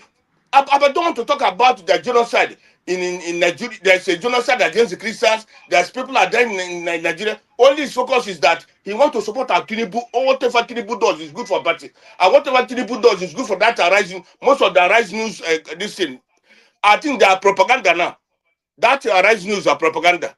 Last week, what that lady what's that this thing they did. What trending today? That lady went up and bring a story of a random lady who was talking about Nandekano. A random lady who was destroying Nandekano. That was what that lady can bring out. But all the whole people, even the lawyers who are saying that this judge was bad and this judge, they don't want those people. Whenever the people are saying that the judgment was bad, you see, the right news to tell them, okay, it's okay, it's okay, it's okay. They will stop it. So they have become Arise News have become have become a propaganda of the government. The other, you see, there's Arise News. They are the one that used to wear this every time. There was one day he was interviewing one guy, and that guy was a radical. He was he was interviewing him immediately. Their judgment, and that guy was telling him this is not the right judgment. This that you know what that interview is supposed to be 30 minutes. But that guy stopped him at 15 minutes because the guy was telling that man the truth. Then he stopped him. So I think we people supposed to be that even since for a week now. For a week now, almost 2 weeks now. Rufai is not in. No, Rufai been on leave. You can see that place, that Arise News and so it's no more listening anymore. It's like a child playing these days. They don't bring out any good thing anymore. The analysts have been in shambles. They don't talk anything good anymore. So my own thing is this. I'm very, very some people believe they love Nigeria, but I don't think those people love Nigeria. Because if you love Nigeria, you must know that the country is already dead. It's completely dead. Honestly speaking, I'm looking for a day that place going to fire. If everybody want to, even me, including everybody want to die, let us die, because that country is supposed to be one of the best countries in the world. With the kind of people that God created in that country, oh yeah, with the kind of people God created in that country, but now today is in shambles. Thank you, the damages. Yeah, thank you so much, Concerns. We're not going to die, and you're not going to die in Europe when Nigeria is on fire. Dr. C, you're next. I'll get everybody. I know there are people who've been waiting for a long time. I'm so sorry. We have to round up on this and rant and go home. Let's see. Dr. C, go ahead. Okay, yeah. Thank you. And I think I appreciate everybody here. I just want to piggyback a little bit on what Kenneth said about, the kind of expectations we place on this president. And there was this popular saying about, don't blame the clown for being a clown. Blame those that continue to go to the circus. So we already know what this president is all about. And I think it's wishful thinking, placing some kind of expectation on him.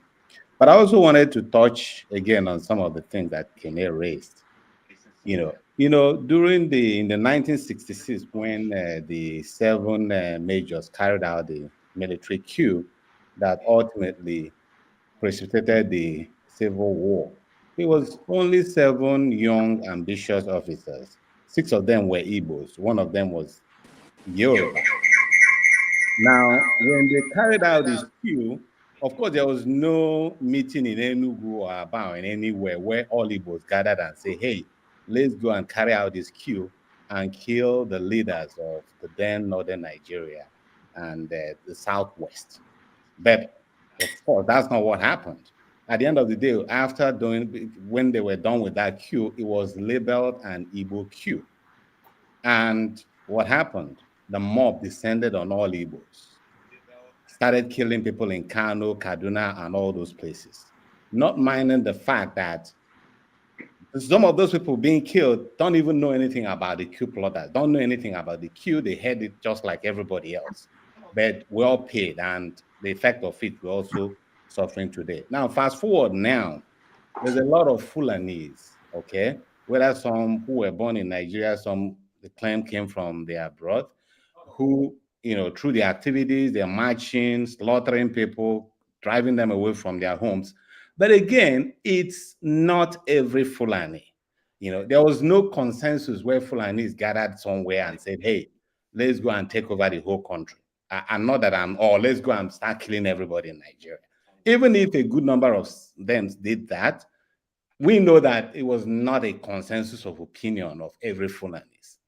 And so, Kene, when you say something like the only way we can have peace in Nigeria is driving away all the Fulanis, then you're just making the same mistake that those people that killed our people during the war did exactly the same. So I guess the point I'm trying to make is that punishing all for the sins of a few, it's never justice. Scapegoating and profiling has never helped.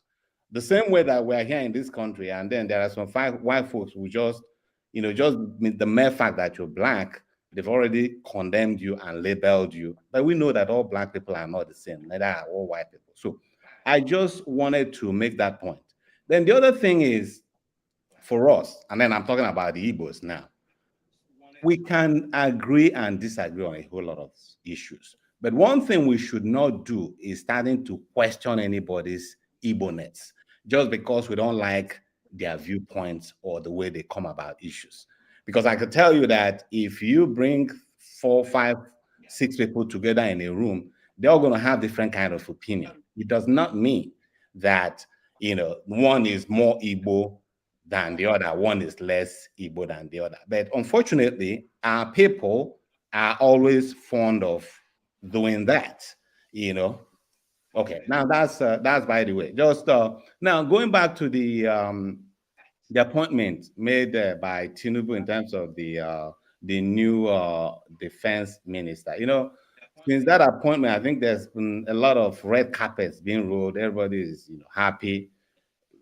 I think it's a good thing because, for one, we have a career military officer now, retired, who is basically a square peg in a square hole, unlike the current Minister of State, Matawale, who, from what we understand, his own credential is just a school teacher, So, for one, at least that's a square peg in a square hole. But then, am I so impressed? Am I so convinced that something good is going to come out of this? Well, maybe more like, skepticism. And because this is a president who inherited a country that is down on his knee in the economy and buffeted in all fronts by an alphabet soup of terror groups throughout the country. But then his first appointment was to make somebody whose hand is severely tainted by, conniving with terrorists and bandits, made him the Minister of State for Defense. And then he turned around, and the guy he wants to control a big part of the economy, it's a guy, Atiku Bagudu, who is famous for being the guy who helped Abacha move billions of dollars out of the Nigerian treasury. And so it's like this president's hiring heuristics has to do with favoring those who are career criminals or those who are severely compromised. Whether you talk about, the way he moved every obstacle to make sure that Mr. Akpabio became the Senate president, to even hiring his kitchen staff at the Aso Rock, being that the guy who is now the chief of staff was a guy who was disbarred from Georgia law for defrauding his client. So when you look at all this, and then you just juxtapose it against the idea that the fact that this is a president that gets all security informations. That is to say that he knew everything about Matt Hawley before he hired him. That is to say he knew everything about Akpado. That is to say, almost all about every other person. Yet, out of, as estimated, 230 people, these compromised individuals were the one that the president decides that is going to hand over all these very, very sensitive positions. So, like I said, it's difficult to wake a man who is pretending to be asleep. He knows exactly what he's doing. And we can all say that topping his priorities is the politics of survival and whatever that means to him. It has nothing to do with, fighting terrorism. Otherwise, I think the first thing we have to start from, if the interview that the other guy alluded to was this guy called retired General Kefi, who was given a position to oversee tracking those sponsors of terror during Buhari's regime. They ended up arresting 20 individuals, and put them in some of custody as they carry out further investigations. But from what he described, through the action of Malami and the rest of them, they basically came one day and got him arrested, and put him in jail for like 64 days. When they came to rescue him, they just handed him his dismissal paper from the army. This was a general who held positions like general officer commanding a division. But he was just summarily dismissed without offering any iota of explanation why that was the case. But we all know what happened. We all know that there are very, very big politically exposed people who are behind this terrorism and banditry. And the president and his cabinet knows this because they have all the security reports. But are they going to do the right thing? I don't know.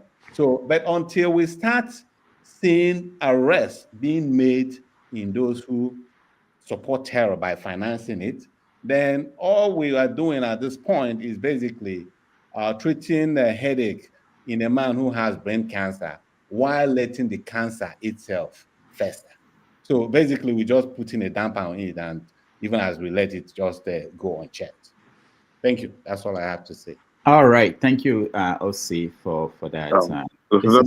Can you give me 30 seconds to clear my name because I've been called out on several things? Just 30 seconds. Hold on. No. Let me just say something. What OC did is what I actually I want to encourage here, because if the moderator is the only one that does that, it will look as if the moderator is picking on some people and not picking on some people. OC, I thank you for challenging what Kene said. And that is the reason why I should clear my name, because I think there is a misunderstanding here. With all due respect to Ogosi, when some of us make this kind of utterances, I was expecting a Fulani guy to jump in and ask, why will I say that about his people, right? But in absence of Fulani guys, then I expect you to ask, why did you say this, right? Now, my reason is very simple. And you try to make comparison with what transpired during the Biafran-Nigerian war, right? Then it is an open truth that the coup wasn't an Igbo coup, but it was all, against the Igbo, calling it Igbo coup. And none, I'm not talking about the populace, I'm talking about the Fulani leaders, those that could say something in Nigeria and it to take some effect, right? None of them come out and condemn that and say the truth that this is not an Igbo coup. They all kept quiet, and a genocide was meted on Igbo people. It was just of recent that the likes of IBB now start coming out to say, oh, it wasn't actually an Igbo coup. No, a lot of lives have been wasted because of you are, staying mute. Now, when it comes to this, we've had Fulani people, majority of them, slaughtering people, buying people in the north. And none of their leaders come out to condemn their actions. They all kept quiet. Now, compare it to what happened during the Nigerian Biafran War. The likes of Agu Ironsi was trying to intervene and stop all those, civil unrest. But the idea of it, how did he get? They buyed him too. Now, none of their leaders come out and say, no, this is, yes, it's coming from our people. We're not in support of that. But if you dare ever take any action to either arrest them, they will come out and say, oh, you are buying our people. The likes of El Rufai and even Buhari say that any attack on the terrorists is an attack on our people. So they are supporting the terrorism being perpetrated by their people against Nigerians. So that is why I'm making that utterance. That is why I'm making it, and I can defend it anyway. So I don't expect anybody to condemn what I say. Rather ask, why did I say that? And I will give you as simple as this very simple logic. And again, you talk about them being scapegoating those that have different opinion. We don't do that on this platform. I, for one, am one that don't encourage such attack on anyone that have a different opinion, because I've been a victim here. I've been a victim of attack from all angles. But the thing is when somebody consistently attacks his own supposed people, and on the most part, he's always wrong. He always come out with half information to attack his own people. Even when his own people are the victim, he still attacks them. What do you expect me to say? It's common understanding. What do you expect me to say? Your people are being beaten. They are crying. You still come out and condemn them and join the bullies to insult your people. And that is why we call those people a slave. Do you understand? So that's why we question their true paternity. So it's not really my fault. Yo, Rudolph. Thank you. It's gonna be my turn though. I'll be hammered over here. Can I have my turn? I gotta feed my son. He's hungry. Let me take my turn and then leave. All right, Kenneth, thank you. Let me just point out, I wanted to say something before. On this platform, we have a challenge, and it's unique. And that is that we want everybody to air their view, okay? The challenge we have is that if we have to pause every conversation after each person speaks, then it destroys the flow, because we have to challenge the person, and the person will now demand for the right to respond to what you said. Like, what happened now? This could have been a moderator doing what OC did, and then the person will now say, I want to, but it doesn't mean that we allow. But there are some people we factored in that if Pansat is speaking here, he's going to say some things that I think normal people will know that this is, we factored it in. But if we have to do that, because like one of the things that Kenneth said that I was concerned about was when he was talking about the Somalis, he immediately used the generalization and said that they don't believe the Africans. Well, maybe some of them may not, but it doesn't mean that all of them. We don't, that's my issue always, when you put a label on everybody, because there are people within that group. There are some Igbo people who have views that are totally different from yours, and they are still Igbo people. So that's always the point. And I think that if you permit what is wrong, what the president is doing to the Somalis, it will eventually get to you. Because for the Americans who are losing their mind, who are looking for who to blame, they don't know the difference between you and a Somali. You are all bloody Africans. In fact, any black person is a black person. So that's Now, always the issue. if you know any Somalian, ask them to come here. That somebody alleged that they are rejecting their Africanism. They should come here and defend and tell us that they are Africans. We want to have conversation with these people. We cannot just be we Nigerians. Let them come. Let's talk. All right. We are all being, bullied here. All right. Thank you so much. I just wanted to point that out. But Osi, thank you so much. Let's move on and quickly get to eccentric. Paul. Oh, Paul. Yeah, Paul. I know I brought you up before. Paul will be next. Okay, go ahead. Okay. Eccentricus. All right. Okay, so what's his name? KJ, right? I'm gonna clarify I'm gonna disprove KJ in very few words, right? Foreigners in Igbo means Ndimbozo, right? Ndimbozo, and a foreigner is Onyembozo, right? That's what it is. It's simple. Aho, Ndioho, like he said, Ndioho. It kind of tells me something about where he came from. Ndioho. He said Ndioho as foreigner. Ndioho is those people. That's what it is. That's the English translation. Simple. Those people. Ndioho. Ndioho is different. It's totally different, right? It's different ethnic groups in Igbo land. I mean, different. I would say subgroups, right? They have names for other people. You know what I mean? It's something that's known. So I'm not going to waste my time on that. Anyways, in terms of the ambassadorial list, right? This is, this type of political system that we have, right? It creates this type of a fraternity, right? It's a club, right? And you're not part of that club. Those people are the problem, right? Tinubu, all he did was he hired the people in his political party. The people that he goes to club with. I'm pretty sure when he goes out, when they go to their parties, where they get all the, all the young women, all that stuff, those are the people that are invited, and they talk like these are normal people like us. They talk like we do. They sound different from them. We look at them like they're some kind of aliens. Politicians are like us. Like they think the way we think. Actually, they think the way we think. It's a club. This is their own internal nepotism. That's what you're seeing. It's their own internal nepotism, and we all do nepotisms. Let's be honest here. You will have your brother hired at your job quickly. Like if you have the opportunity, you have him hired at your job over somebody else. You know what I mean? That's internal nepotism, right? That system is a problem. You know what I mean? In order for you to fix that problem, you have to fix the system. If you're complaining about all the elements of that system, you're not going to solve the core issue. You're only pointing out, what comes with that problem. You're complaining about the functions, the outputs of the function. You're not complaining about the core issue. You know what I'm saying? That's what we need to do. If we fix the political system, all that problem will be gone. You know what I mean? We just got to debate on that. Debate on the proper system that would eliminate all these problems. Problem that, this political fraternity thing that's going on. Anyways, another thing I have to talk about is when I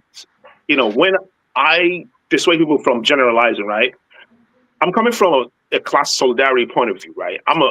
My political leaning is socialism, right? I'm not a Democrat, I'm not a Republican. I lean socialist, right? Democrats can feel the socialist leader, like the mayor of Seattle, right? She kind of leans socialist. So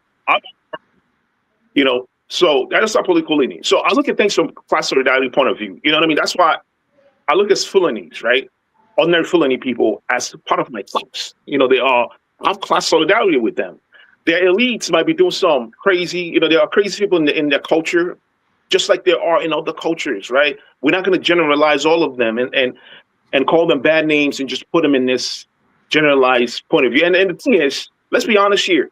What we are doing is creating a fertile ground for a fascist to emerge. And I would not be shocked if Nigeria elects a fascist that's going to come in and go, hey, I know the problem. It's the Fulani's the problem. Give me your vote. I'm going to deal with this problem. That's how you elect fascists. That's how Trump came around, right? Trump is kind of like fascist-like, right? Well, look at the history of fascists, how fascists emerge. It's usually when there is an economic problem, you know what I mean? Economic depression, like in Germany. They came in and they blame all the smaller ethnic groups. They blame the Jews, the East Europeans. They blame the black Germans. We are laying the fertile ground for fascists to emerge. And listen, when it happens, you know what I mean? I'm blaming y'all. I'm blaming all y'all that comes out here. Hold on, eccentric. Yeah, go ahead. Before you go, I just want to. When you were talking before, I didn't. I don't have a lot of energy to interrupt people a lot. Go ahead. But you said I was thinking in my mind. I was thinking. I hear you, but people are dying. What should be done? You're not. This thing you're saying is economic issue. I understand that. Sure.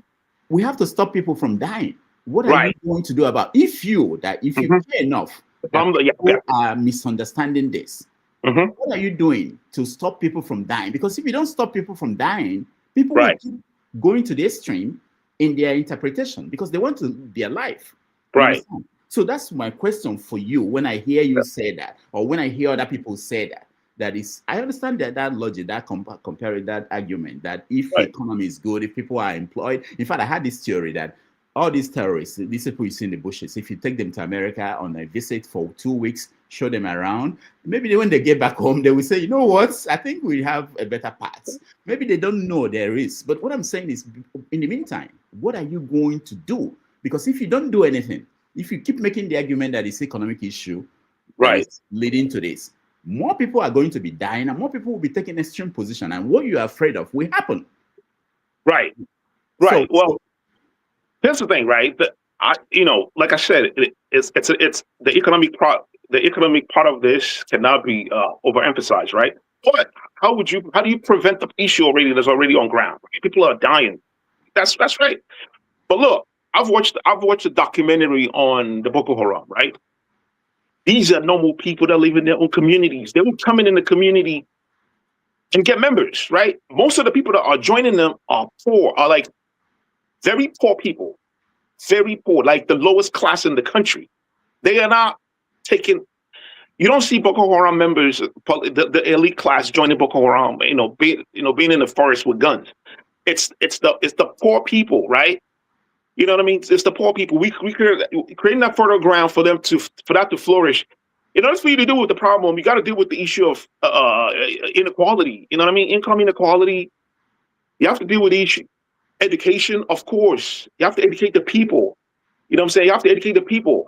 Like most poor people, right? Here's the thing. And if you look at the Nnamdi Kano's group, right? Most of the members, like when you see them, I'm like, I recognize these people. These are dropouts. These are people that drop out from secondary school. They feel like they have no meaning. Their life has no meaning. This is their way of giving their life meaning. And you got to understand one thing about this type of people and like people that do like mass shootings in America. They all look for names. They want to be heard. They want to be seen. This is their way of wanting to be seen and wanting to be heard. And like these groups, the terrorists, the Boko Haram, they love this publicity. They love the publicity. Because they want to be heard. They feel like they're not being heard. No one knows who we are. But look, we are doing something egregious and we're being heard. And what they're doing is also fascism. It has element of fascism to it, right? That's why we need to educate our people on fascism and how to recognize fascism and fight against it. We don't have that. We don't have that training in Nigeria. Nigeria schools doesn't teach you how to identify fascists. What things that leads to fascism, right? You know what I mean? And democracy capitalism creating this type of problem all the time. I mean, democracy creates this type of problem all the time. If you look at many countries, right, where they have groups like the Boko Haram, people that terrorize all the people, it's always in the capitalist system, right? It's always in a system where there's massive inequality. If you go to Lagos State, right, Lagos is like divided into there's Lagos Island. People live like they are it's like New York City. And then you got the main core Lagos. The people they don't even have good roads. They don't even make enough money, right? That right there, you know what I mean? You create a fertile ground for insurgency, for that type of group to emerge. So if you address the economic problem first, you have to address it. Like, we cannot neglect this. Like in Mexico was having this similar problem, but it was, the drug dealers and all that. What did they do? They elected a leader who has a socialist program that's people focused. And what he did was he did things for the people. And look, before I forgot his name. I forgot the name of previous president. Before the president before him, right? There were massive killing. There were rampant killing everywhere. There were videos of it. Thousands of people were killed in Mexico. They brutal killing. They put on camera to cut their head off. You know what I'm saying? And then he came in. What he did was he addressed the economic problem. That's what he did. That's what he focused on. Address the economic issue. You know what I mean? Like we can go in. Let's just say Nigeria just purchased like millions of drones, 100,000 drones, and just fly them in the forest and kill everything there. You've killed those people, right? Cool, but you never address the problem. Guess what? In the near future, another group is going to arise again because the situation that created it hasn't been addressed, which is the economic situation. Yeah. All right, we have to go. Thank you so much. Sure. We'll have this targeted conversation in depth one day, hopefully. We keep promising. Paul, go ahead. You're next. Thank you, Doctor. My greatest worry for Nigeria. I watch the news. I watch different interviews. The way everybody praise this chief of defense staff, it gets me worried. What kind of people are we? This man get to the highest level of military before they let him go and now bring him back. What is his antecedent? What is his record? What is his record? What did he achieve? You understand? If there's anything I will see from that man, he's supposed to just be the communication person that speaks for the military. Maybe when they bring you for interview, you speak well. That's it. What is his antecedent? He was the chief of army staff. You understand why he was the chief of army staff before he get to all this level from all the head of battalion, this battalion, this battalion. We've been having this problem since 2009. And the problem keep escalating. And he was there. You understand? So what did he achieve that you say somebody achieved something? Today, if the Yoruba people pride themselves very well with education, if the Igbo people pride themselves with education, today you will hear the lives of Okpara and you will hear the lives of Awolowo. You hear somebody like Jakonde and you see their work on ground. What is his work? You understand? Did it bring anything? You say, oh, these are drones, these are intelligent. This is a man that wasn't interviewing Al Jazeera, one of his biggest interview and everything. He is still talking like you and I. You understand? Speculation. You understand? We're supposed to get an inside information at the height of military. You know, and one thing I like with America, live in America, you see top people in government, when they let them go, when you grant them interview, they'll tell you so many things. This is person who in government didn't say anything. After government didn't say anything, didn't even say how people try to oppress him, bring him down, and everything. He didn't say nothing. So where is all this thing that they're talking like, oh, we are happy that they bring this man, that they bring this man. What did this achieve? What is his antecedents? I can't find anything. You understand? And it gets me worried. What kind of people are we? The way we do things, the way we lift people above board. You understand? And these are the things. They just call people, when you leave position, you see the media houses, they'll go bring you elder statesman, former governor, former this, former that, former president, Obasanjo during his own time. What did Obasanjo achieve? You understand? He himself to perform what we call genocide. You understand? These are the things, and these are the people we bring and everything. We will not grow as a people. You understand? If we cannot shame people when people do wrong. I was watching some movie actress the other day that they shame her online in Kechi Blessing. And she come out and say, oh, the girl that brought my pictures, my this, my that, I did this, I punished the guy, and the girl begged me. If somebody defame you and everything, then the person go privately and beg you, and you come in public and say that I punished the person, that don't work. Don't press for $5 million. Don't press for 5 billion naira. Just ask the person to give you 1 naira. But let the person go in public and apologize. You set what we call deterrent for other people to learn from. But if you didn't do that and everything, I don't see anything change. Well, like my brother Ikede will say, I don't expect anything good that will come from Tinubu. Doctor, the most easiest thing in embassies, we all live abroad. The most easiest thing in embassies is to go to your country's embassy to go ask for some small little thing, like renew your passport, to go ask for some small paper. I want to get some inquiry about my kids and everything. Do we get that? I've been to Washington, D.C., I've been to New York, and every other thing. In fact, I've traveled with my Nigerian passport twice, expired. I can't even renew it. You understand? Did NIN, they said it's fake. These are all the funny things. You understand? So when people keep talking that, oh, these are career ambassadors, doctor, everybody that come here and everywhere that say career ambassador, you ask one name, you ask one question. Tell me the person's name, career ambassador name. They don't even know. You understand? Because people just bring certificate, like all of us carry certificates because we are certificate nations. And every other thing, they say, oh, it's career ambassador. These are all the people. I was in New York, Nigerian embassy in New York. The Muslim people will understand better. They still have kettle where people used to watch their private party there in the restroom. You understand? I went to DC, I see the same thing. I was just laughing. When foreigners come there, they wonder, how do you bring a kettle in the bathroom? God, there are better ways to do things and every other thing. These people can manage themselves very well. We see the embassies, you see Mexican food truck outside where you go do photocopy of paper. Then they'll tell you that one person get to the level of a director and they now make him ambassador. They'll say it's career ambassador. What kind of career? So we are still lying to ourselves. We lie to ourselves, you know. We like to pride ourselves and everything. We are happy people. Good for us. I like that. But saying all this career, until people perform, that we can see them, that they perform, then we praise them. That's where I want to believe. For example, you talk somebody like Kanu Nwankwo. We see what Kanu Nwankwo did in 1996 in Atlanta. We see how Kanu Nwankwo perform when it comes to football. We see the things he did when he went to Arsenal, even with his health challenge and everything. You can see his record. You understand? You can see Rashidi Yekini record. You can attest to that. You can see Henry Nwosu record. We see the things that they do. Peter Rofai, we can see their record. We can see Jack Onde record. We can talk about Okpara. These other people, you can't talk about them.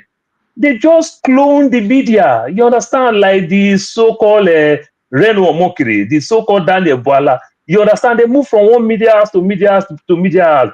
So they come to your front, your face all the time and everything. They just become unimagined talk shop people and everything. Then people say, oh, this are what have they achieved in their private life, in public life? What have they achieved? Oh, this man, God, I don't even know what to say. But all I know, if this man cannot understand what is drone, what is intelligent, how do you use intelligence, how do you do things like this, how do you do that? Doctors, to fight Nigeria is easy.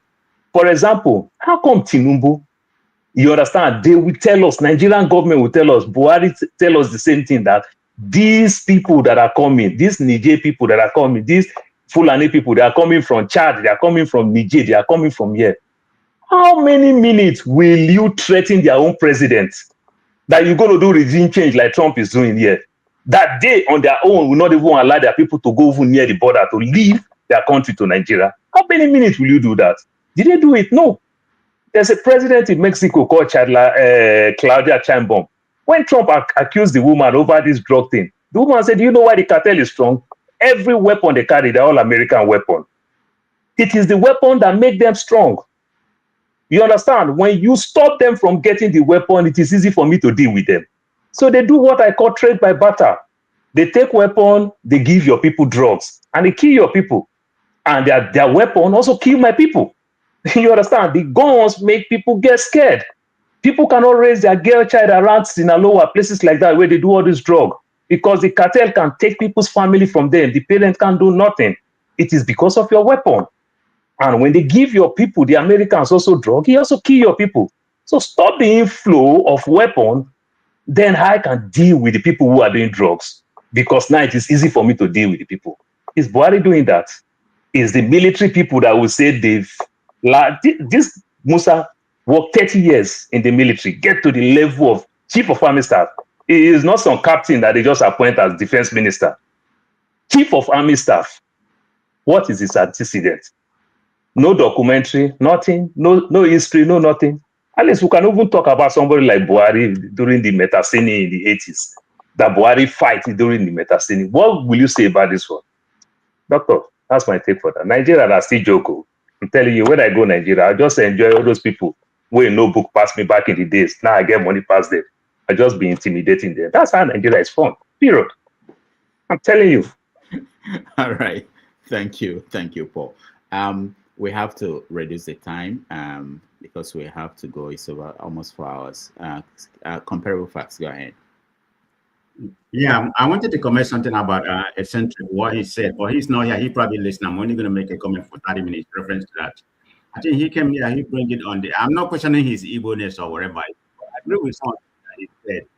And he made it sound like it's about tribalism. That's the problem we have in Nigeria. No, that's not. I think the more problem we have is politics. I mean, insecurity, hardship, tribalism kind of amplify the situation we have in Nigeria. So it's not about tribalism like you make it to, so it's more than that. It's only politics view.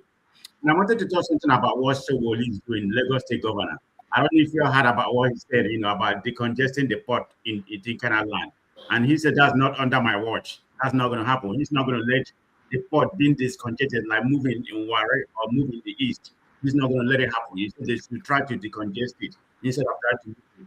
So I don't know what politics he's trying to do, because he says it's going to take economic benefit. How about the people who don't have economic benefit? And he's not thinking about, if decongesting it is going to help, it's going to help Lagos State. But he said that's not going to, I mean, it was just something that happened last week. I don't know if people are aware of it. So I find that to be very critical coming from him, I don't know why Nigeria will let that happen. So let me go to the present topic. We're talking about the ambassadorial list. I believe it's the president's prerogative to nominate whoever he wants to nominate.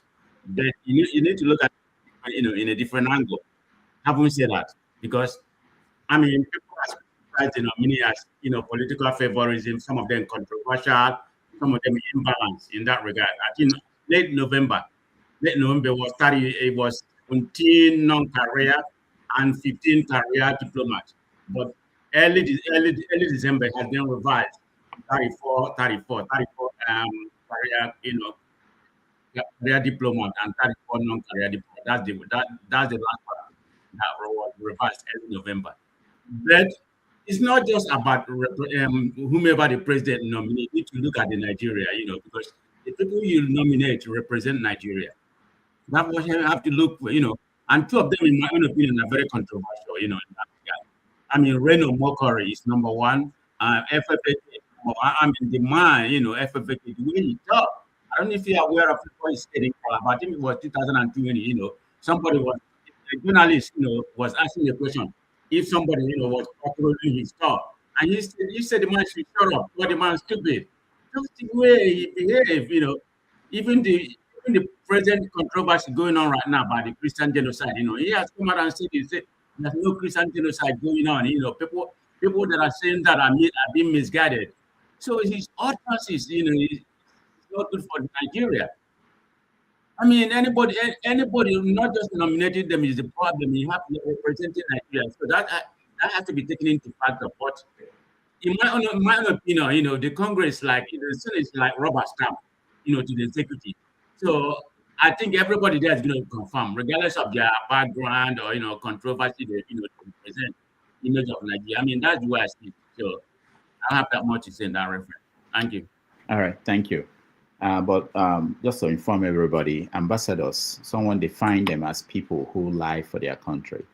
So those guys actually will do the job very well. Did you say who lie? That's the job of an ambassador, to be able to lie for your country. But they have to represent, don't they have to represent them with some integrity, it just to lie? CM, go ahead. They speak very well. Comparable facts, forget it. I'm not the one that said it. CM, go ahead. And do you believe that? Yeah, of course. Your first job is to lie for your country. Go ahead, CM. Okay, thank you very much, Rudolph. I greet everybody. Some of you must have guessed right. I'm a guest of the US President Donald Trump. I've just been moving up,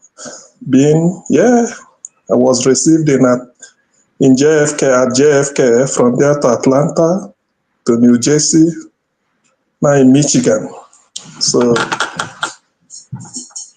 how long Trump knows I'm here. How long have you been? I've been here for about, give or take, 3 weeks. Okay. 3 weeks. So I've just been sampling Welcome. what America is like. Yeah. Well, some people may consider me as the ambassador designate to US, but that's not true. So that's not true. I did not apply, so nobody should give me the job. Anyway, talking of ambassadors list, that is the highest joke. That is the highest, the lowest level Nigeria could come to. For when you see names like Reno Mokri, this country, as an ambassador. Well, you may think that in retrospect, it pays to attack P2B. Who knows? It may earn you ambassadorial slot because Reno Mokri made his career attacking P2B at every turn. So I'm not surprised he's being rewarded, but from feelers I'm getting, I may be wrong. They said he's not going to be screened. He's not going to pass. The National Assembly won't. They won't screen him. I was thought that they won't confirm him, but I don't know. Apart from that, there are others. If you don't attack P2B, you have to disagree with Nnamdi Kanu and condemn Nnamdi Kanu. It may earn your daughter an ambassadorial slot, like Ojus Okalo has proven, or you attack Israel and they attack US at the same time. So Tinubu may listen to you. But in all this, where does he leave Nigeria? I think that is the question people should be asking. Where do we go from here? It's a shame of a nation that a country of over 2 million people brimming with talents all over the world, both at home and abroad, we couldn't get people that we can say this person is up to the job. We are now rewarding charlatans, urchins, those that believe in what they call stomach infrastructure to be ambassadors. It's a shame of a nation anyway. So to me, maybe it's just that it's a testament to the caliber, the ability of Tinubu to even handle statecraft. It's a shame. Tinubu is grossly incompetent. Ordinarily, he should have resigned. Is it the insecurity you want to talk about or his choice of ambassadors? The guy is just a joker. It's a waste of space. If you permit me, it's the worst president ever to occupy Aso Rock is Tinubu. He knows nothing. He hasn't got anything to offer. In every sphere of human activity, the primary aim of government is to defend the people, their welfare and their security. Tinubu has failed woefully. He doesn't even know the name to put forward. Look at the person he nominated as former secretary. Is it not Secretary of State for Defense? School certificate, or is it the Defense Secretary he said before? School certificate only, which means such a man has never been exposed to the rigors of critical thinking, let alone critical analysis. That is to say, he hasn't got a postgraduate qualification, and yet he's occupying such a post. So that tells you that for Tinubu forged certificate, so you might say in Nigeria it doesn't pay for somebody to be upright or to know exactly what you do with. So it's a shame. Nigeria is in shambles under Tinubu, and they continues to be. Which brings me, then what is the solution? Of course, like I said, I'm in the US, I don't know why Trump is wasting time. He should get kicking. Nigerians are waiting for Trump to come and save Nigeria. Forget about all this beer parlor gossip, sovereignty. They can't do it. We'll be Afghanistan, we'll be Libya, we'll be Sudan, we'll be Syria. It's all nonsense. No, who can save Nigeria from themselves?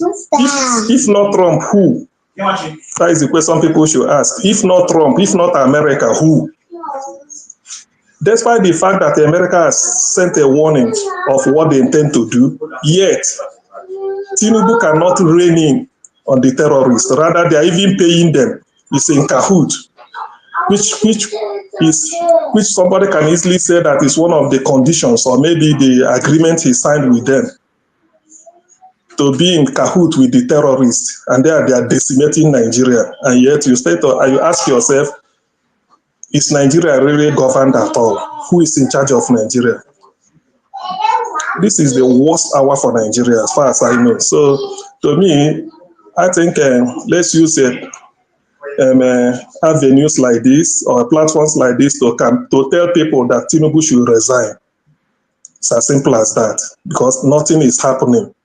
The more he continues there, the more Nigeria sinks deeper and deeper. But then let Trump come and rescue us. That's just what it is. You may say that is why I'm here. Yes, if I can draw support, let the thing happen. It's better to save human life than to play politics with it. Thank you. All right, thank you, Kieran. Looking at the comment section, I saw Pansat wants CM to take his time, but Pansat has no time. But Mazopar, have you weighed in on this? I'm totally lost. No. Okay, go ahead. Yeah, about something the ambassadorial nominees or appointees. It's very, very, very, very sad. After how many years? 3 years of waiting and waiting and waiting. And what we got are this characters. Anyway, most of us have spoken about them. There's no need of repeating what other people have said. But what is a very shameful, shameful scenario that we're into in Nigeria, and I don't see the way out. Come 2027 or 2031, I don't see a way out. These people have captured Nigeria.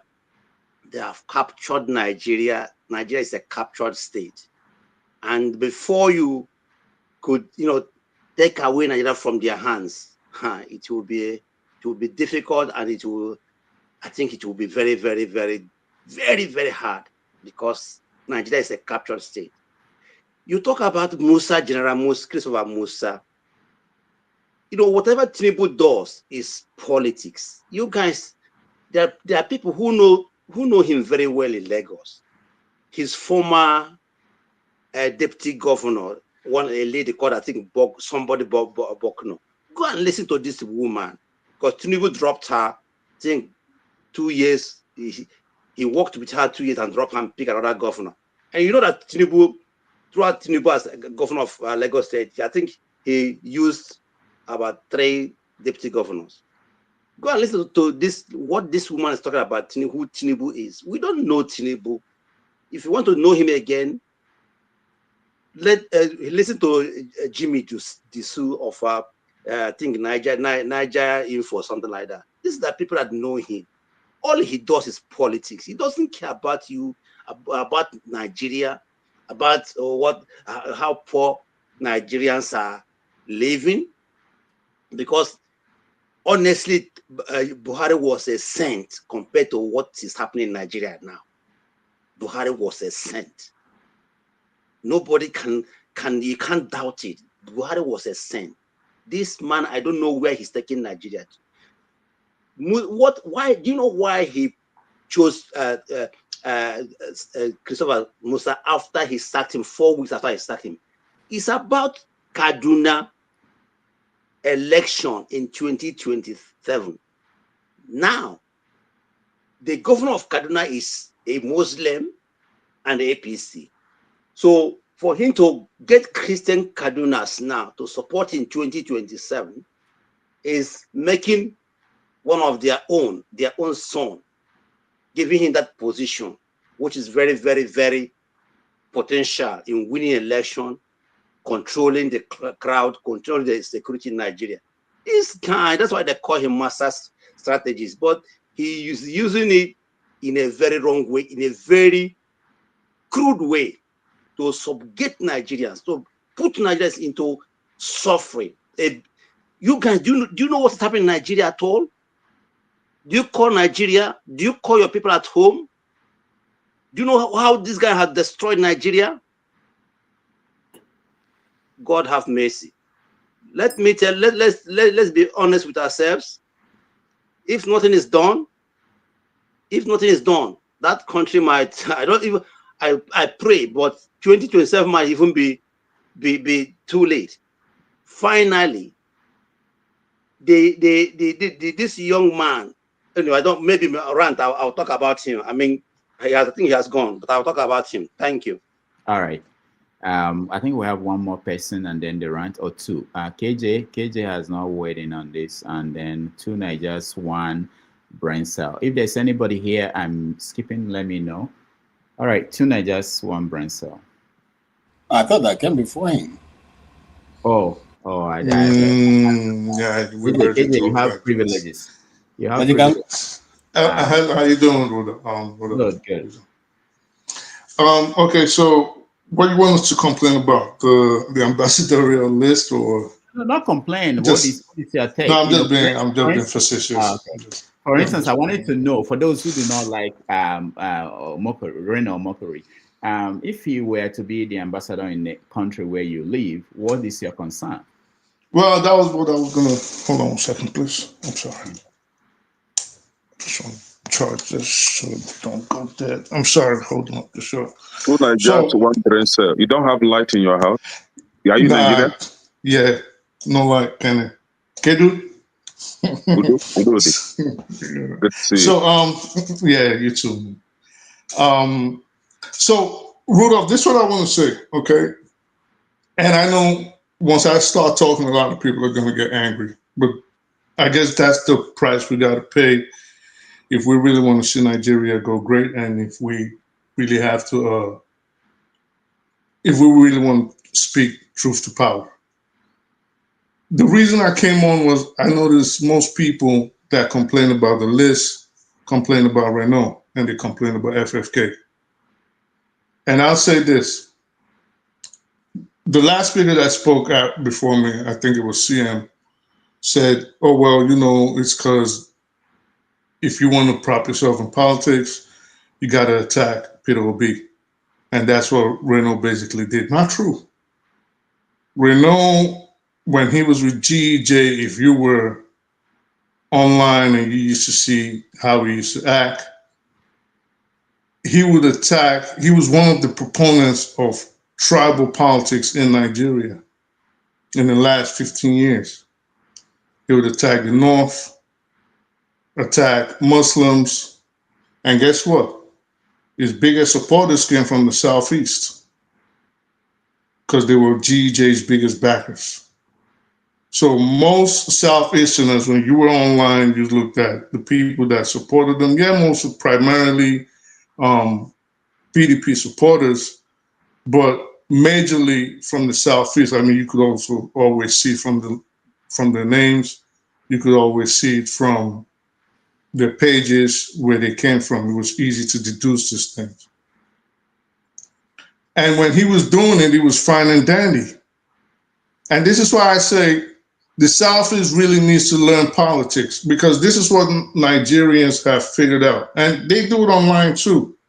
And with my experience of what happens online and how people get the attention of the government, I see at least one or two people that do the same thing. So they know there are certain Nigerians, or certain groups of Nigerians seem to be very emotional. They tend to be very sentimental. So when you say something, instead of looking at the logic of it or the evidence in it, boom, it just goes like a baby or a woman. Sentiments, emotional, quick. And this is how they frame their perspective.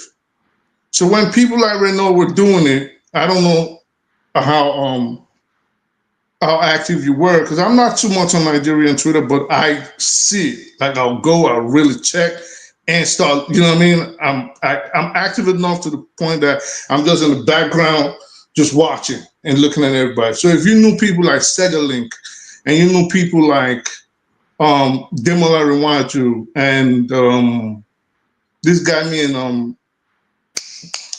and Panther were talking about, the one that's a lawyer now, a supposed lawyer, Mr. AD, if you knew people like that, they knew how to pick on people's sentiments. And the same thing with FFK. FFK was cool until he started having problems with his Igbo wife. And then he started denigrating people like Ojukwu and talking about, why are you shaking your head? Why are you shaking your head? If I'm not saying anything right, feel free to call it out. So until he started denigrating people like Ojukwu and talking the most disrespectful stuff about Bianca, for years, they supported him. For years, when he would call Tinubu a drug dealer, call Buhari a terrorist, he was fine. But what they didn't recognize was this was their tactic to get attention of the government. The moment they got, it was obvious when they told them, like, listen, pipe down, you're going to get a post, we spoke to Baba or whatever. They switched, started talking all kinds of things about the Southeast, Nnamdi Kanu. Now you guys are seeing it, and then you're upset when you forget that you propped them up. You put them where they are.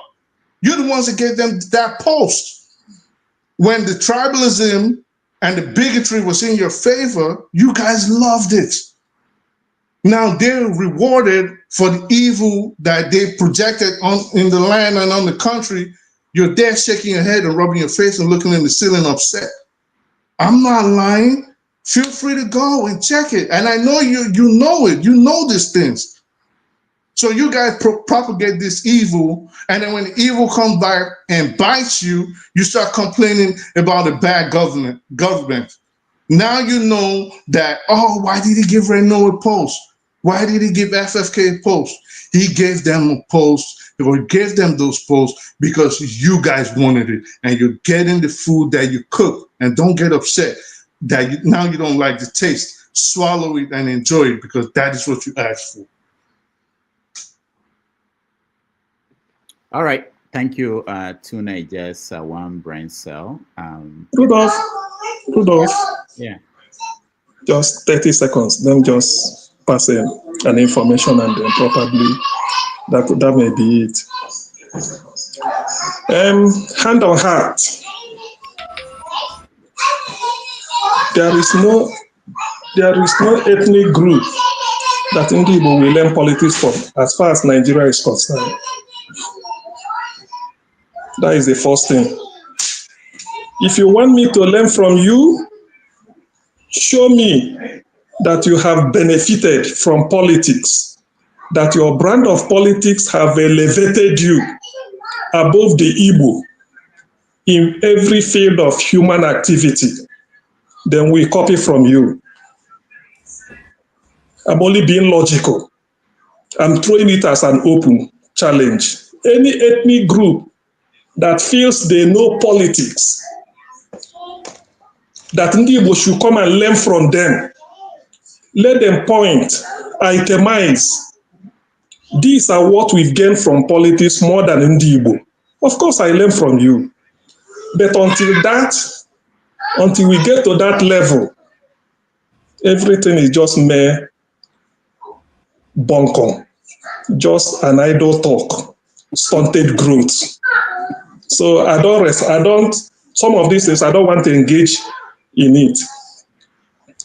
Those that are more knowledgeable than, if they are humble, I can teach them.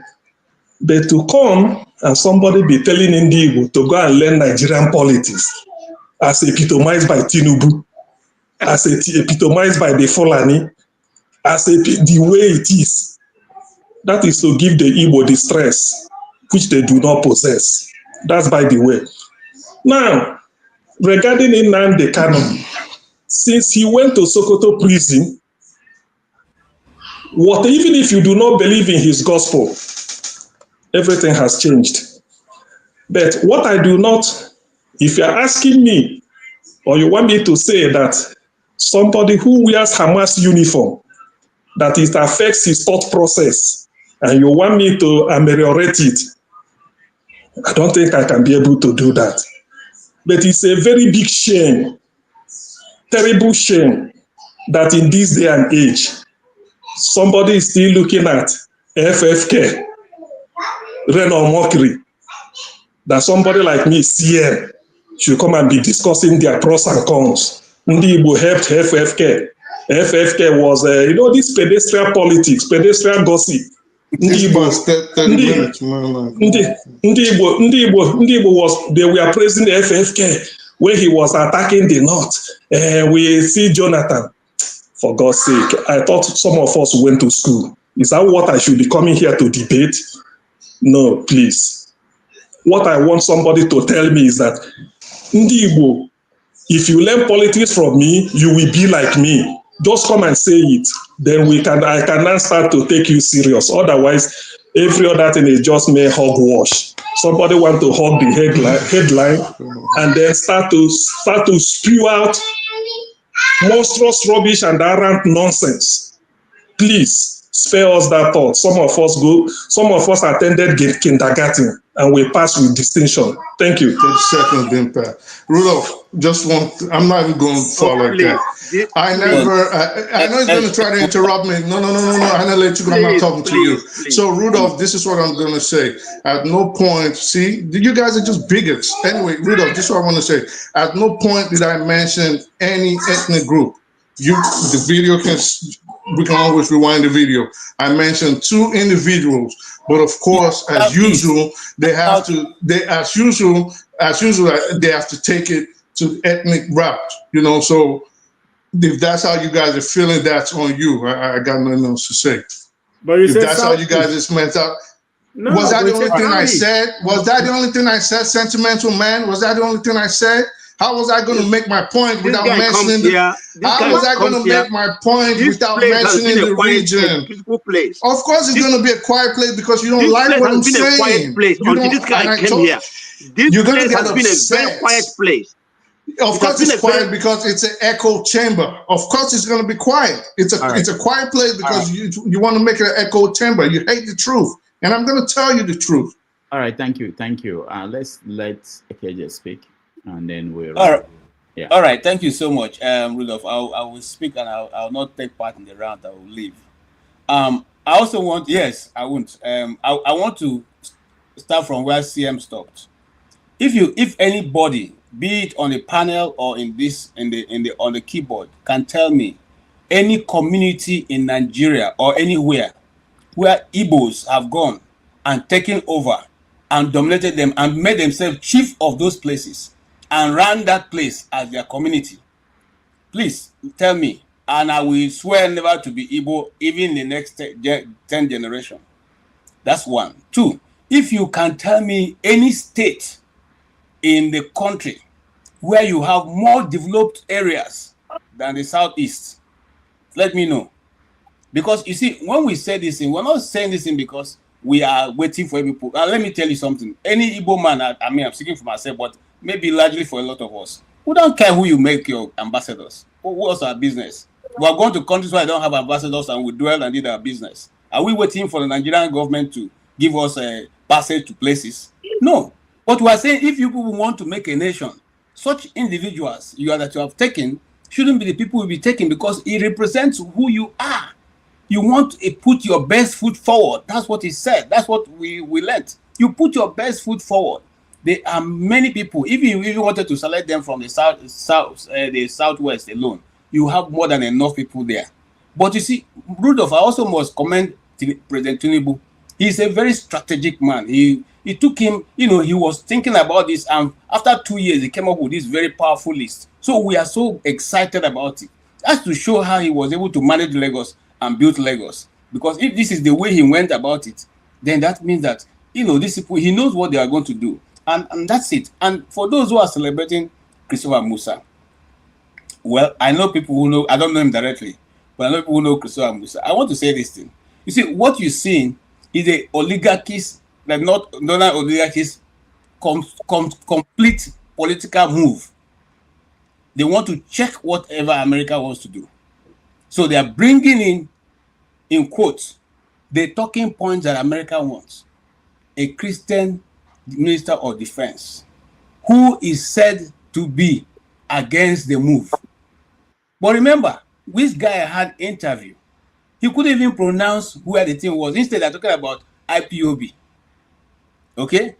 Now, we know, and from hindsight, if I discuss that issue, which we probably not discuss this week, but we know now that the list coming out has only been what I've been shouting about in the Southeast. We know now those who are behind it. We know now those who created all the non-state actors doing all the evil in the East. They are coming out. Right on, Papa. You see, they are coming out. The chicken has come home to roost. Now, from now going forward, the more names and those actors, their names will come to play. The Tiger Base is the one we're looking at now. Maybe this week we're entering, Tiger Base will burst open. Then you will see what we have been crying about, and certain individuals who don't know their difference, their left from their right, come here and put all kinds of accusations against Ndibo. Let me tell you something. Somebody made a comment here, and because it's not here, I'm not going to call his name. That those people who are following Nnamdi Kanu are dropouts. Hello? Let me see you. You don't even know what's going on, my brother. If you say those who are Nnamdi Kanu supporters are dropouts, are you okay? Ha! Look, let me tell you something, whether you like it or not. As it stands today in Igbo land, and if you want to, doubt me, people like Danny Wanyanwu, you can meet them and ask. Danny Wanyanwu is on national television, being a politician himself, that Nnamdi Kanu is the only person who can call a meeting in the East and everybody will go. Even them with their money, they cannot rally what Nnamdi Kanu can rally. So all the people who are going to go to those conventions that he's calling dropouts, we must have a lot of dropouts in Igbo land, and we must have a lot of poor people in Igbo land. That's why they are very poor, and that's why they are following him. Come on, guys. Some of these things you should even process them before you say. When Nnamdi Kanu is speaking on that road, therefore he speaks. Does he speak Pidgin English? Does he speak Igbo? It's not well-researched topics he speaks about.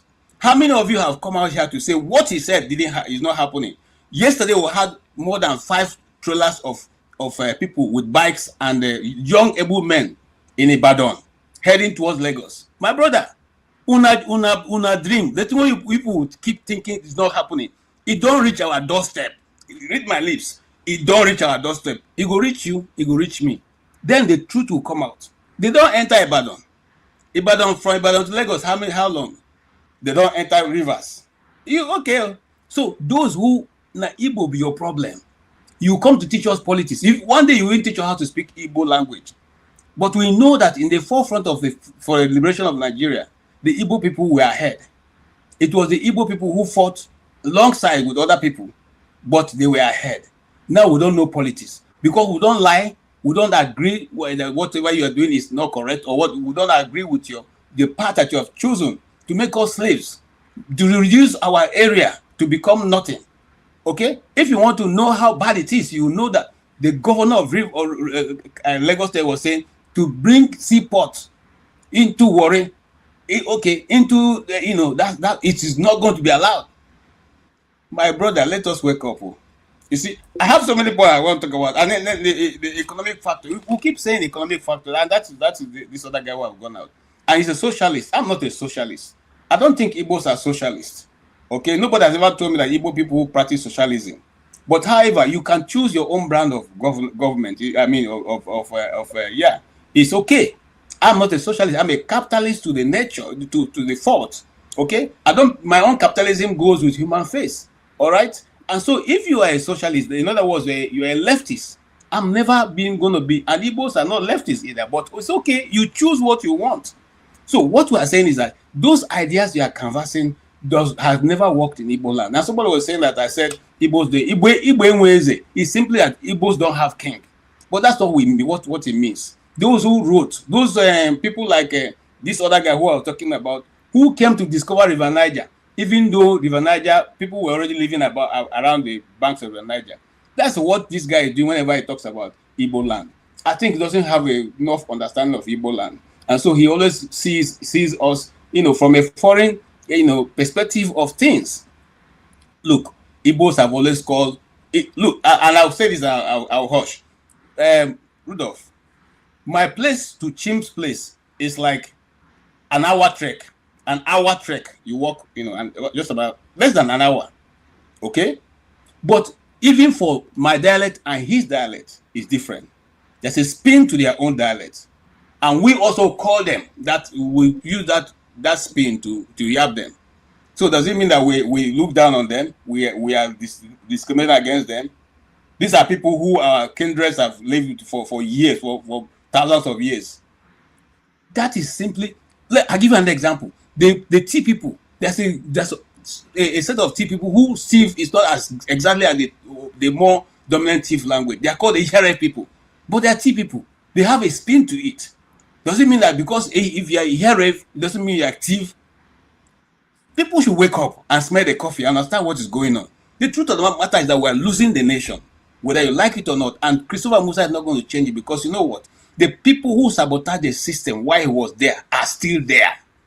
They are still there. They're only masquerading to make American hand go down so that the impending doom against them will not come on. If not, Rudolph, answer me this question and I'll hush from there.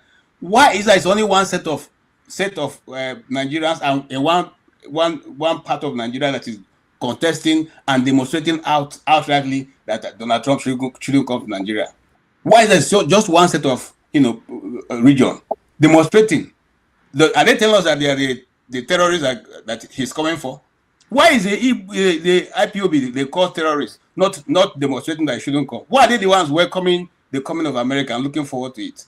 These are things that any reasonable minded person can go and sit there and think about it. But since thinking has become very, very expensive, I don't even think they can do that. But what is going to come up in this week, the revelation of what goes on in Tiger Base, will open up the rest of the space for people from the Southeast. I thank you very much. All right. Thank you, KJ. We are about to rant, but we take a break. When we come back, we rant and then call it a day. Think about your best topic, and we are going to rank the best rants. So people in the comment section, people watching at home, it's an opportunity to weigh in and tell us the best. And starting next year, we have a gift for the best person that ranted at the end of the week. All right, let's take a quick break and we'll be right back. Yeah. A dead man in a battlefield. That's what I am. A war ready himself. That's what I am. A man that never joke when it comes to battle. Impossible. The undefeated Gaul. Hi. Manezopo. Impossibility. The slayer of Theocolis. That's who I am. The destroyer. Egwatugondelo. Adegwegu. Manezopo. The forces himself.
All right, welcome back, everybody. Thank you so much for staying with us. We've been here for 4 hours and 30 minutes and more. Thank you for being here.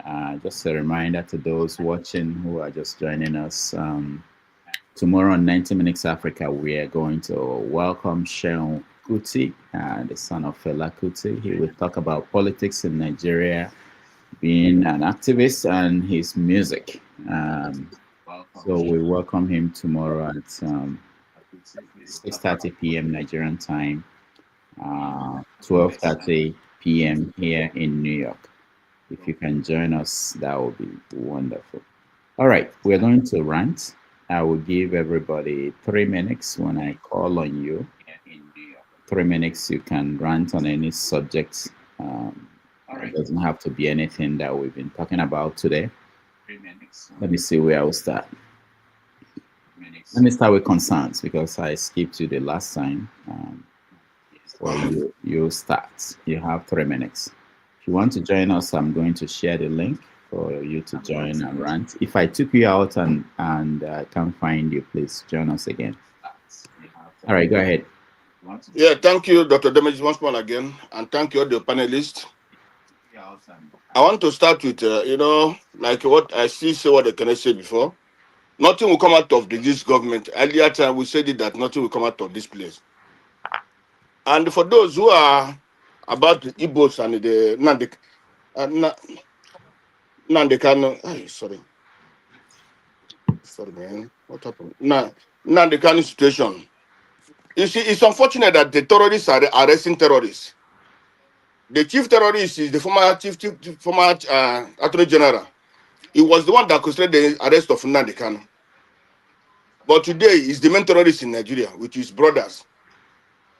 And those who are accusing Nnamdi Kanu of killing many people in the East, nobody started agitation that agitation will be less of blood or nobody will die in it.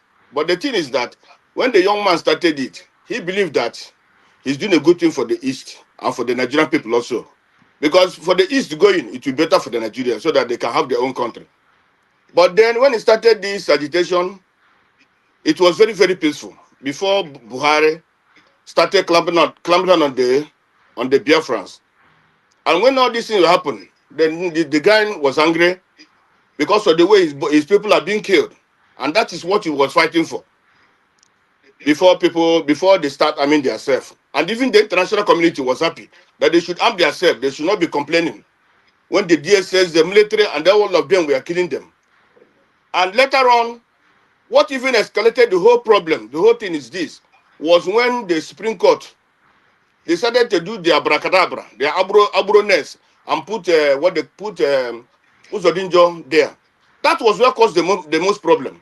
Then most of the people that died, and they're from Imo State, and they're from Olu, those people decided that that man cannot rule them. That man is a criminal. And somebody coming forth cannot rule Imo State. And that's where the problem started.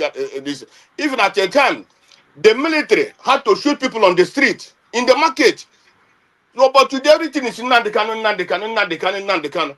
All the whole Fulani, all the whole things they were doing, the politicians were doing, most of the problem were about politicians. They were killing people. Both the former governor, Uzodinjo, and all of them, they were killing people. They were killing Igbo lights.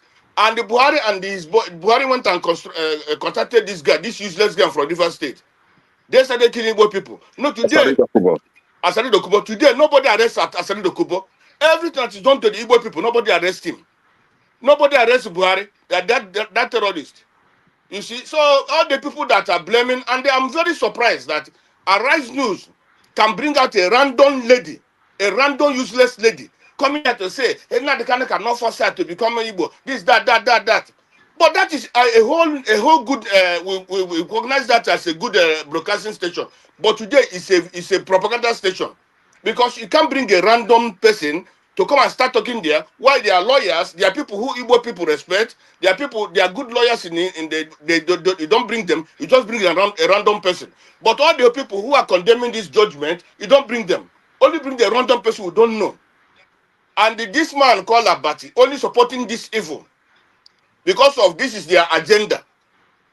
And today, honestly, the country can never move forward. Because there is injustice everywhere. The Supreme Court is being heard by Tinubu. All of them are his mandate. The Assembly is on Tinubu's mandate. The Judiciary is on Tinubu's mandate. Everything is on Tinubu's mandate. How can the country move forward? There's no happiness everywhere in the East. There's no happiness in South. South people are suffering. Tinubu and the Wike have destroyed the River State, and now River people, all the River people money have been taken by Tinubu and the Wike.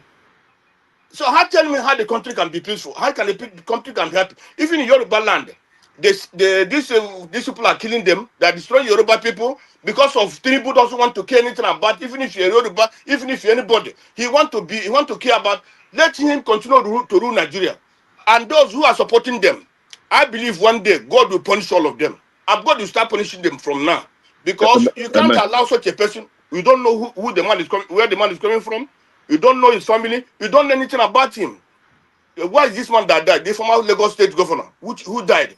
The man said, if you allow Tinubu to rule you, you will suffer. You will suffer more than anything, and that is happening today. It's not good. He said this person is a thief, and when he enters there, he behaves more than a thief. The man complained. Yeah, the former River State governor, the former the Lagos State governor. He said it before he died. He said, "Don't allow this man to rule you.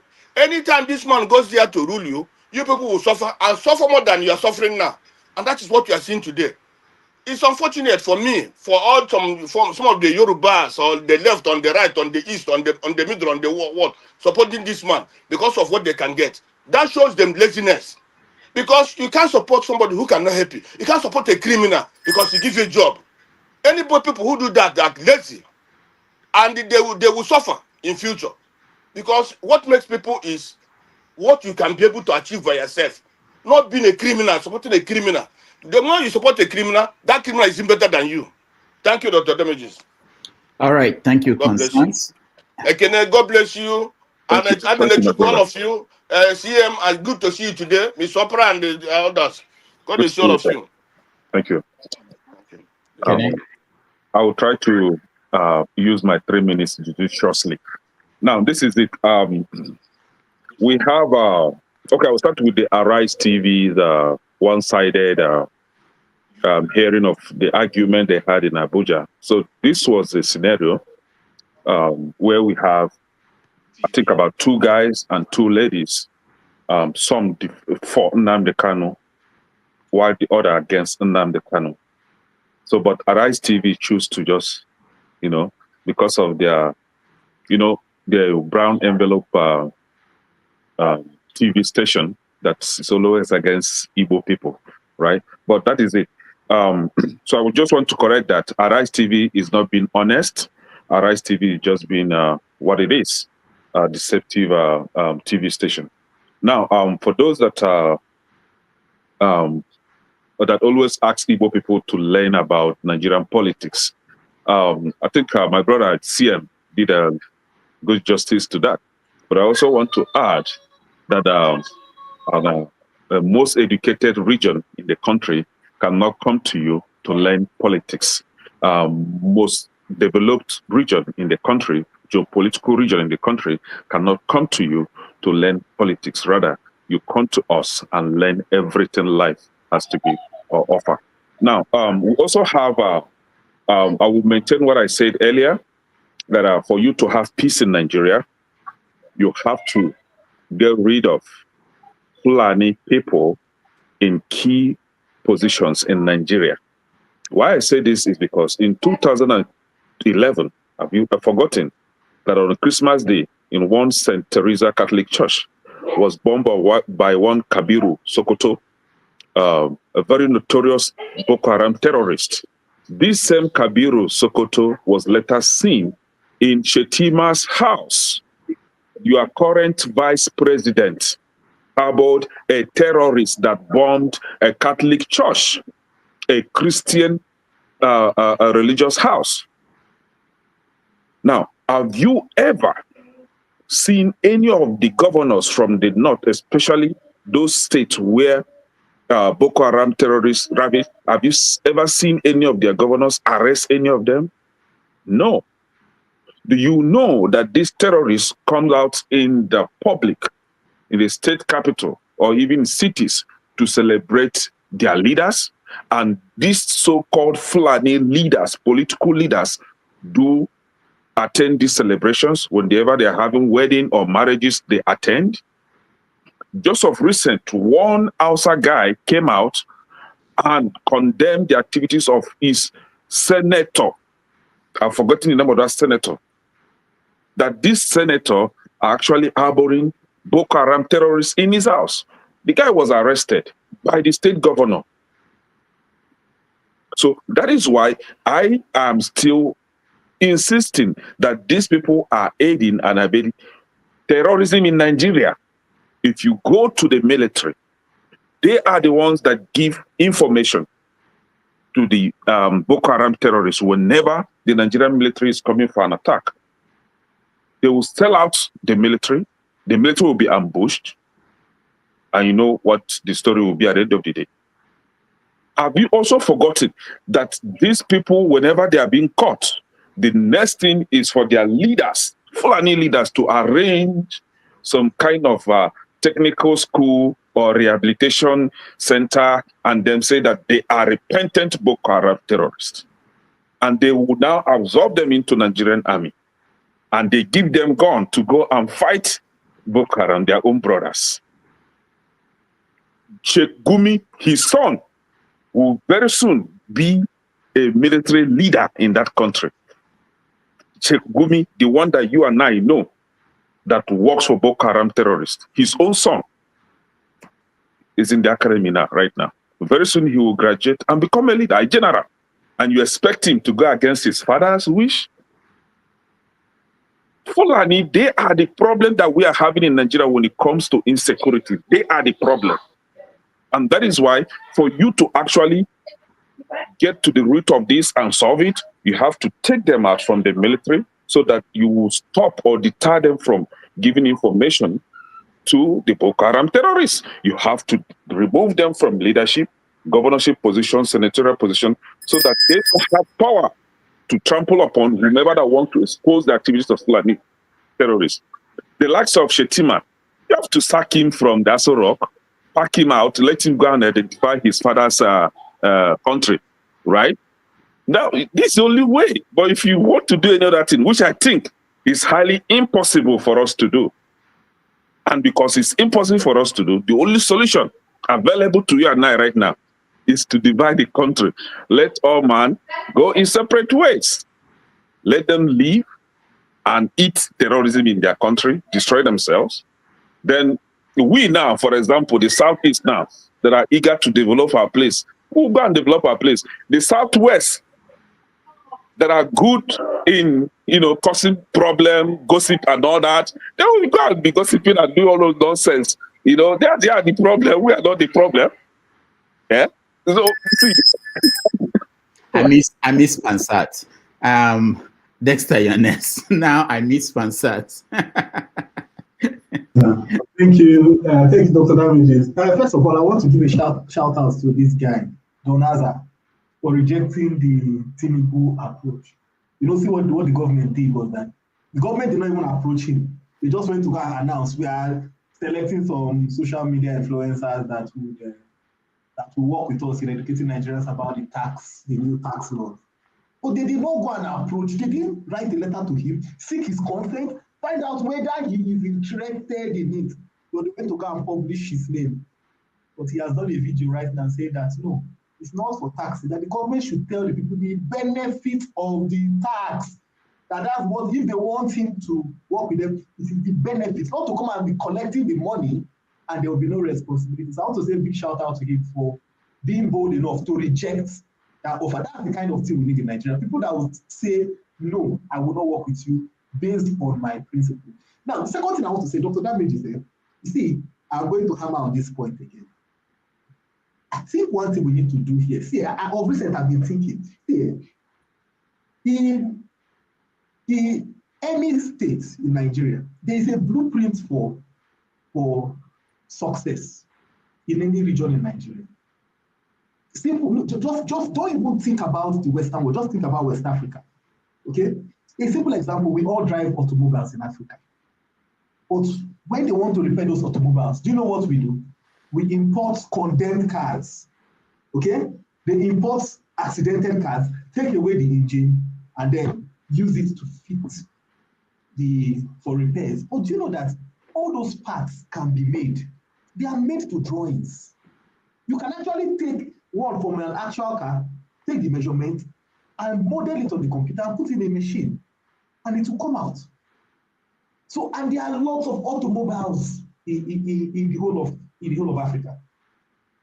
If any state, see, it's just like if you have a 10-year plan. For example, you have Nord. Those guys buy parts from abroad.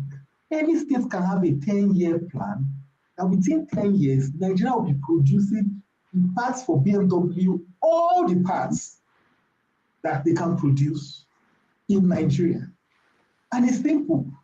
You don't forget, like I've said in Nigeria, there's a generation you can't work with anymore. It's getting people that are in the ages of 16, between 16 and 18, get them to go to the West to do apprenticeship. Go to places like Germany, Hungary, Finland, UK, where they will do apprenticeship for 3 to 4 years. People will do apprenticeship in design, people will do apprenticeship in manufacturing, people will do apprenticeship in fabrication. Within 3 years, they will come back. That period of 3 years, the government will be setting up what they call industrial estates and machinery.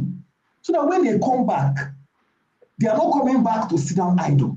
They are coming back to work. Also, that 3 years, the government will be setting up supply chain line. Because one of the biggest problems, one of the biggest disservice Nigeria did was to make sure that Ajokuta never did not take off the ground.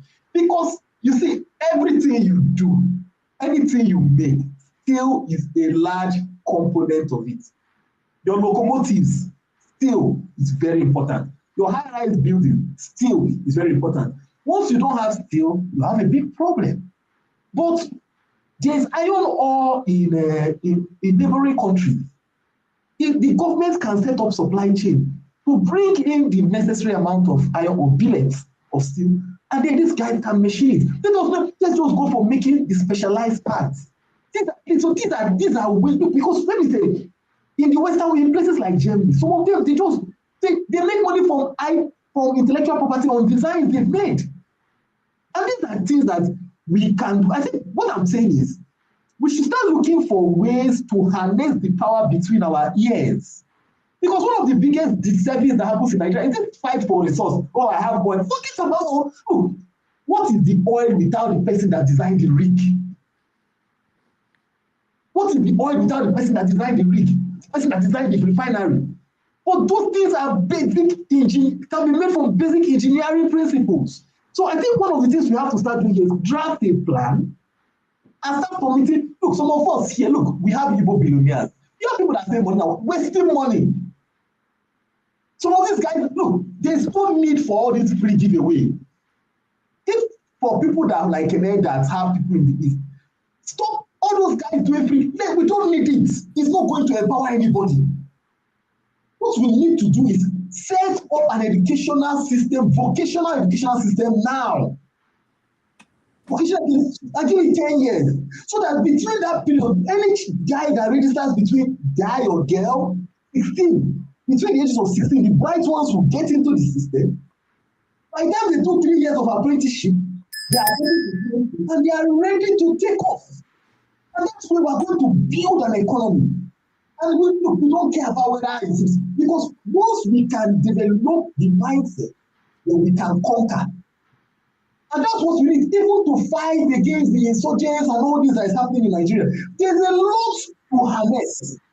The solar system that we're installing in Nigeria, I think I said it here, it is one of the worst things we could do, because the solar panel designs are based on Western systems, where you have the maximum temperatures of 16 to 20. In Africa, in Nigeria, you're having maximum average temperatures of 24 to 30. At the moment you bring those panels to Nigeria, their output efficiency lowers because it is getting too hot. So we need to bring this. I think that's one of the things we have to start doing. Drafting proposals, and all of you that have billionaires that, we should start sending it out. Blueprints for governors, to this billionaire. We have young billionaires, they should come in and buy into this thing. And then people like Dr. Davidis, you will not use your structure. You know, this platform will form the integrity of it, when to be accountable. I think these are the things we should start looking into. Drafting proposals, tweaking it, sending it to these guys, whichever governor, House of Rep member, billionaires, or big Kubana, all those guys that have money, they are throwing it away. They are throwing money away. We don't want that. Let us look. One of the things we can do is value engineering. Look at the way the West works, especially places like China. They bring value out of everything. In Nigeria, we are throwing away things that we can bring value out of. These are things we need to, and we need to get the young generation now attuned. If not, this Boko Haram we're talking about will become our own problem. Because we have young people that we are creating, and we're not getting their minds tuned up. There's no job in Nigeria. These guys will come out from university, nothing. Look, the oil and gas industry in Nigeria is one of the biggest waste. Why will I say that? It gives people money without enterprise. You have young guys going there. Look, you don't go to a school to study engineering and then go to a rig to raise a valve up, down. They pay you big money, you're happy. No! You go to school to study engineering to make use of your brain to solve problems, solve complex problems. The only people that benefit in Nigeria are the medical doctors because they have to work on bodies now, they have to work on patients. Fine. So we need to stop this idea of allowing the West to dump the old technologies on us, and then we start working with it and they are paying us big money. No. We need value addition to both human capacity and to both the resources we have around us. Thank you. Thank you, Dexter. For those watching, remember we're going to rate the ranting, and we want to know who you are voting for. So let's go to Revolution now. You are next. I skipped Mazepara because I know Revolution, I think you are at work and want to give you the chance. Go ahead. Yeah, my brother goes out to you. The respect, man. I've been underground, you know. I just have this 5 minutes because you said it's ranting. But you know me, I know they waste time. 2-3 minutes, I'm done. You see, my problem with my brothers in Nigeria is that we always have suggestions. Oh, if this thing happened, if that one happened, and this happened, but how are we going to get there so that these things function? That is the problem of Nigeria. You understand? All these things where everybody they talk now, we go still talk them in 10 years time. No action, nothing. And we know the solution, but we are afraid to die to achieve our aim. Secondly, I want to talk about Buba Galadima. These are my heroes. Before I know they respect them, but somebody will fit come, apologize, say we remove Jonathan because we thought that Buhari would be a better person, but God shamed them. You understand? And he came up on national television and confessed that God shamed them. That is his words, for removing a good man to bring a bad person who they thought was good, and that person shamed them, and he apologized systematically. And then he said what I've been saying on this platform, which made me to even come in at all. He said that they want Africa, especially now, to be recolonized again. I don't say it go be like something where, what is this motherfucker talking? Africans believe they can do it, but they can't do it. The glory days of Nigeria was days when the white people left us. My father had always tell me how that country be before. Lagos had buses with numbers because they know that people have to, but when they hand over to the Africans, they did it private. Everybody begin buy 14-seater bus, made everything private, so poor people cannot enter buses again. Now I want to remind you some educated people where sometimes I go vex, I go Adam, educated illiterates, they go, you go see all of them begin scratch head, waiting they do this Rasta man. But not true, because I live in an educated society. If you see educated people, they have education with morality. They know they steal. The people where they destroy Nigeria today now people where get university, master degree, professors, all of them. They teach. I asked one of my friends, una we go university, they teach you now how to they steal, how to they corrupt. Is it part of the system? Thank you, sir. I want them to answer that question. Good night, Mr. Dr. Damages, and the opportunity to rant. Thank you. Thank you. Thank you so much, Revolution. Now, Mazi Akpara, you are next.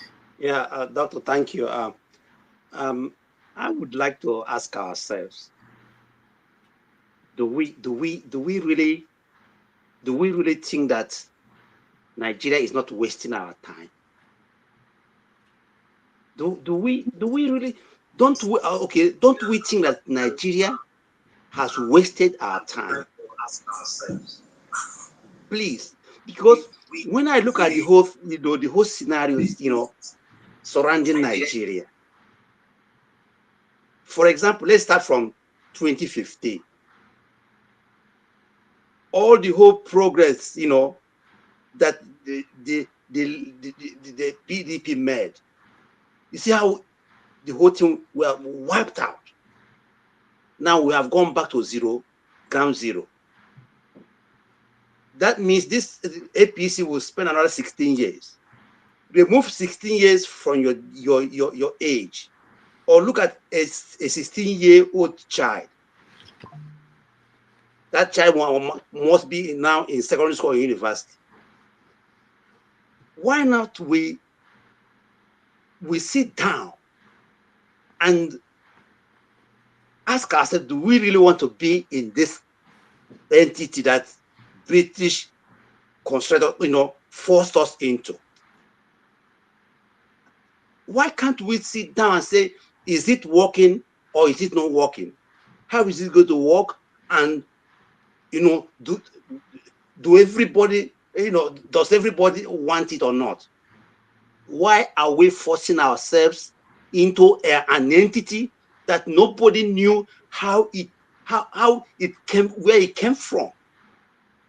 And this thing is, my question is almost goes to people who are the intellectual, the think tank of Igbo land. I'm talking about Igbo people because other people might be very, very okay with Nigeria. Igbo people, are we okay with Nigeria? Somebody was telling me, I was in a group, somebody was telling me, hey, Peter Obi can never be a Nigerian president. Igbo man will never be. I asked him, where are you from? He said he's from Katsina State. I asked him, is Katsina State better off today than Anambra State? Katsina has produced 2 presidents, Yaradua and Buhari. Is Katsina today better off than Anambra State or any state in Igbo land? He kept quiet. What do you call it? Oh, it's Ogun State today, even though the proximity to Lagos is very close. Is Ogun State today better off than any state in Igbo land? What do these states have that Igbo land don't have? We're not talking about presidency. We're talking about our future, children's future. Today, last many years, our fathers, they suffer this thing. What we're suffering today, we're suffering today. Are we going to pass this thing to our children? Why not we call a spade that this thing is not working? How are we going to do it and opt away from this place or make that place conducive for everybody? Because I know that 2027 is coming and it will bypass an Igbo man. If you are here and you think that Igbo man will become the president of Nigeria in our lifetime, I think we are dreaming. That's my rant. Thank you. All right. Thank you so much, Mazi Opara. Let's go to Anne Lechuku. You are next. All right. From the last speaker's position, Mazi Opara, yes, an Igbo man can be president, but that is not the crux of the matter. The crux of the matter is a functional Nigeria that will benefit every Nigerian. And that is the core value of every Igbo man. Now, I want to take it on to what one brain cell. One brain cell, I need you to understand, my brother, that it was good. Yes, what you said was right, that when Reno Mokri and FFK, at one time they were condemning, Buhari and the rest of them. Yes. The question is, what they were saying then, were they lies? Were they not truth? So I need you to understand that the Igbo man believes in truth, believes in objectivity. If you recall, even on this show so far, you have heard from the mouth of Igbos on this show so far, they have condemned Okezi Bazu, they have condemned Ifeanyi Ugwuanyi, they have condemned Ojo Zokalo's daughter, that they are not fit to be ambassador nominees. Can you understand that? We are not people who party wrong to be right. We don't have that We don't have that in our DNA. So that's by the side. I just want to appeal to Nigerians because sometimes it bothers me when I hear people who are educated seemingly, but when they talk, it doesn't make me think they really live in the climes or the accolades they claim to have, being educated. I mean, like, I believe that almost every one of us here live outside of Nigeria. In these environments where we live, in these countries where we live, don't we see how things are functioning?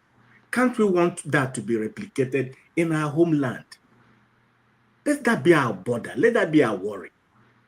Now, how do we make that happen? Let that be our consciousness and our focus. Let us be intentional about that. It is not when you are comfortable that another part of Nigeria is being marginalized or being victimized, and then you are happy. For example, okay, today Rino Mokri is being placated and being rewarded along with FFK because they were maligning and trading on Igbo, on P2B and everything Igbo. Does that make them qualified to be your representative in any country where they are going to be your ambassador? That's the question. How do we spite our nose, to cut off our nose to spite our face? It makes no sense. So all I'm trying to say, my dear brothers, is that let us be realistic when we say some of these things and say it in such a manner that what we want is a functional Nigeria. Because if what we want is a functional Nigeria, then how would be the less of you? People who you couldn't even employ to manage your business, your personal business. You have an office today. Will you employ Reno Mokri, for example, to be your MD? Now, let me go this other way. On Daniel Buala said something recently that I feel so ashamed about that. And these are the issues we have. People who represent Nigeria, a lot of times you don't see intelligence in what they say. And they have a bold face to tell lies that when you weigh it, you find out that it's absolute lie. Now, Daniel Buala said that the terrorists cannot be tracked or cannot be caught because they use Starlink. Tell me a lawyer. This man is a lawyer. I mean, does it make sense? No. Let us really understand that we have a country to build. It's a cliche to say one Nigeria. That's a cliche. But I believe in it. We are better off together. That's my position. We are better off together as a country. But let us make it functional for everybody. I rest my case. All right. Thank you so much, Anil Lechuku. Let's hear from two Nigers, one brain cell. You have 3 minutes to run. All right. Thank you, Udo. All right. So, I was going to go a different direction, but based on what my brother Anil Lechuku said, let me start from there. It's not even a situation where I want to have any kind of business dealings with the likes of Renault or FFK. I wouldn't even want to have any personal dealings with them. And that's the point I was making. I think it's flying over y'all's heads, and I think you guys are not getting where I'm coming from. I'm telling you that maybe we need to temper down the bigotry. Maybe we need to temper down the tribalism if we don't want this kind of characters at the helm of the affairs of the country. This is all I'm saying. So if whatever's good for the goose is good for the gander. It's not about cutting your nose to spite your face in this instance. Y'all propped him up there. I'm not saying you personally, I'm saying as a group. You propped him up there. And when you put those kind of charlatans in power, then don't get upset when the kinds of the president, you know the kind of president you got. So don't be upset when he takes them and puts them under his arm and becomes their guide and a father to them, giving them ambassadorial positions. You can't be upset. This is what I'm saying, and this is what the likes of eccentric are saying. When we see evil, we got to call it out. When we see something bad, we got to call it out. If you say the country is better together, and which I agree with you, and you say you need the right people in position, then maybe once we see something bad from the roof, whether it's in the north, in the southeast, in the west, wherever it is, we call it out right away. You can't keep propping. If you say, "Oh well, look at what you said," And again, my brother, I'm not attacking you. I'm just going based on what you said. No, I'm not. All right. So look at what you said. You said, well, when they went at Buhari, wasn't it justified? Well, in that instance, somebody else can say what FFK was saying about or insinuating about Odumegu's ex-wife was justified. What he said about his wife, his evil wife, was justified. I don't think you understand what I'm saying. Go look at the kind of things he said. Go look at them. So when you could, it's archived. You can go look at them. So these are the kind of people, demonstrably bad people, that we have as ambassadors, as representatives of the most what should be the most prestigious black nation on the planet. And it's because everybody looks at things from a tribal prism. If you stop looking at it from a tribal prism, again, not you, and you start looking at things as we're trying to build a nation, or we're trying to build a global black community, we will not have this kind of people there. But for the president right now, these kind of people are necessary for his survival. He has no choice. Rudolph, I want you to do something. I would ask you to do something in the future. Maybe you can set up a show and ask the panelists and say, without attacking another group, another creed, what has your own ethnic group done bad that has led Nigeria or left it in the precarious situation it finds itself today? And let everybody speak honestly. And let's see if people can actually look in themselves and look in the mirror and say, well, as a people, I think we did this bad or we did this wrong. And this is why the country is where it's at today. Seun Kuti is coming on tomorrow. If he comes on, as he usually is online, a lot of y'all are not going to like him. You're not going to like him because at present, I can tell you this for free, he is at war, online war, with a lot of OB supporters and a lot of IPOB supporters. And it's been going on for a while. So a lot of y'all probably will not like the truth, except I don't know how he's going to show up. I don't know which Seun is going to show up. But if he shows up as he's been showing up online for the last few weeks, a lot of y'all are not going to like him. He's going to hurt a lot of feelings because he's his father's son for real. But listen, I digress. Let me just leave it there. All right. Thank you so much. Tonight, you forgot to mention that the Islamists, the Yoruba Islamists is also against him very well. That he's fighting with Yoruba Muslims very well. He's fighting with everybody, but he's fighting with everybody. But the topic right now is what I said and what upset you guys. But I'll tell you, he's going at, that's what I'm saying. Based on what we have today, a lot of y'all are going to be upset. When he comes, if he shows up. We are ready for his coming tomorrow. We welcome him. Well, let's just be civil about it. Let's be civil, let's be open, and let's hear him out. That's it. Yeah. All right, let's go to Ike. Thank you, Dr. Damages. We are ranting, or we are still talking about? We're ranting. We're running. Okay, first of all, let me correct my brother, two Niger, two brain. We didn't prop up the president of Nigeria. We have not elected Tinubu as president of Nigeria. Nigerian people did not elect Tinubu as president, and you know it.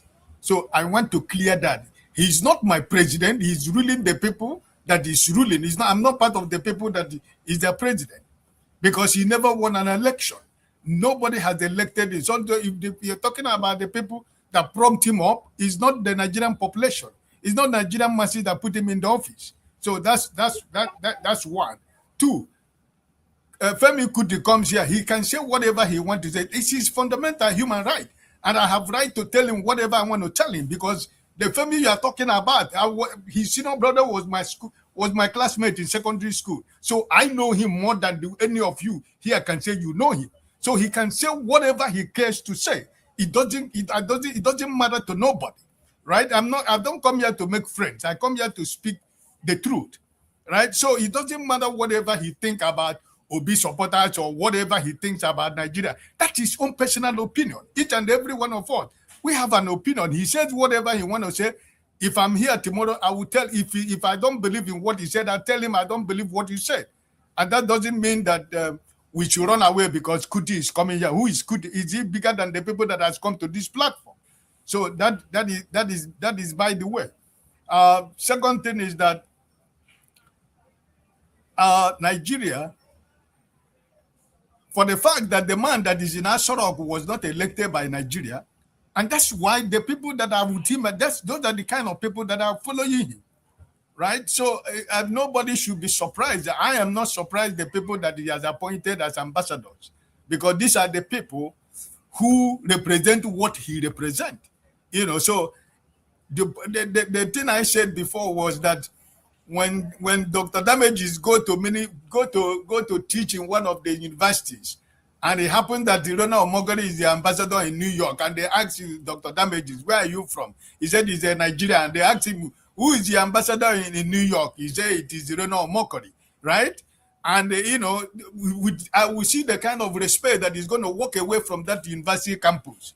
You understand what I mean? So it's not just that the people that he appointed as ambassadors, it's not just only Dr. Damages, but as a Nigerian, anywhere you are in the world, if you are being honest to yourself, if you really think Nigeria is going to work for you, and you think that these people, the so-called, the name that they presented as ambassadors, these are the people that are supposed to represent you, right? Which means the people that have been working in the Foreign Affairs Office for more than 20-something years, we don't have career diplomats who can do. There are so many ways you can compensate your politicians, or those who help you to steal the election, or those who help you to prompt you up to become what you are in Asorok.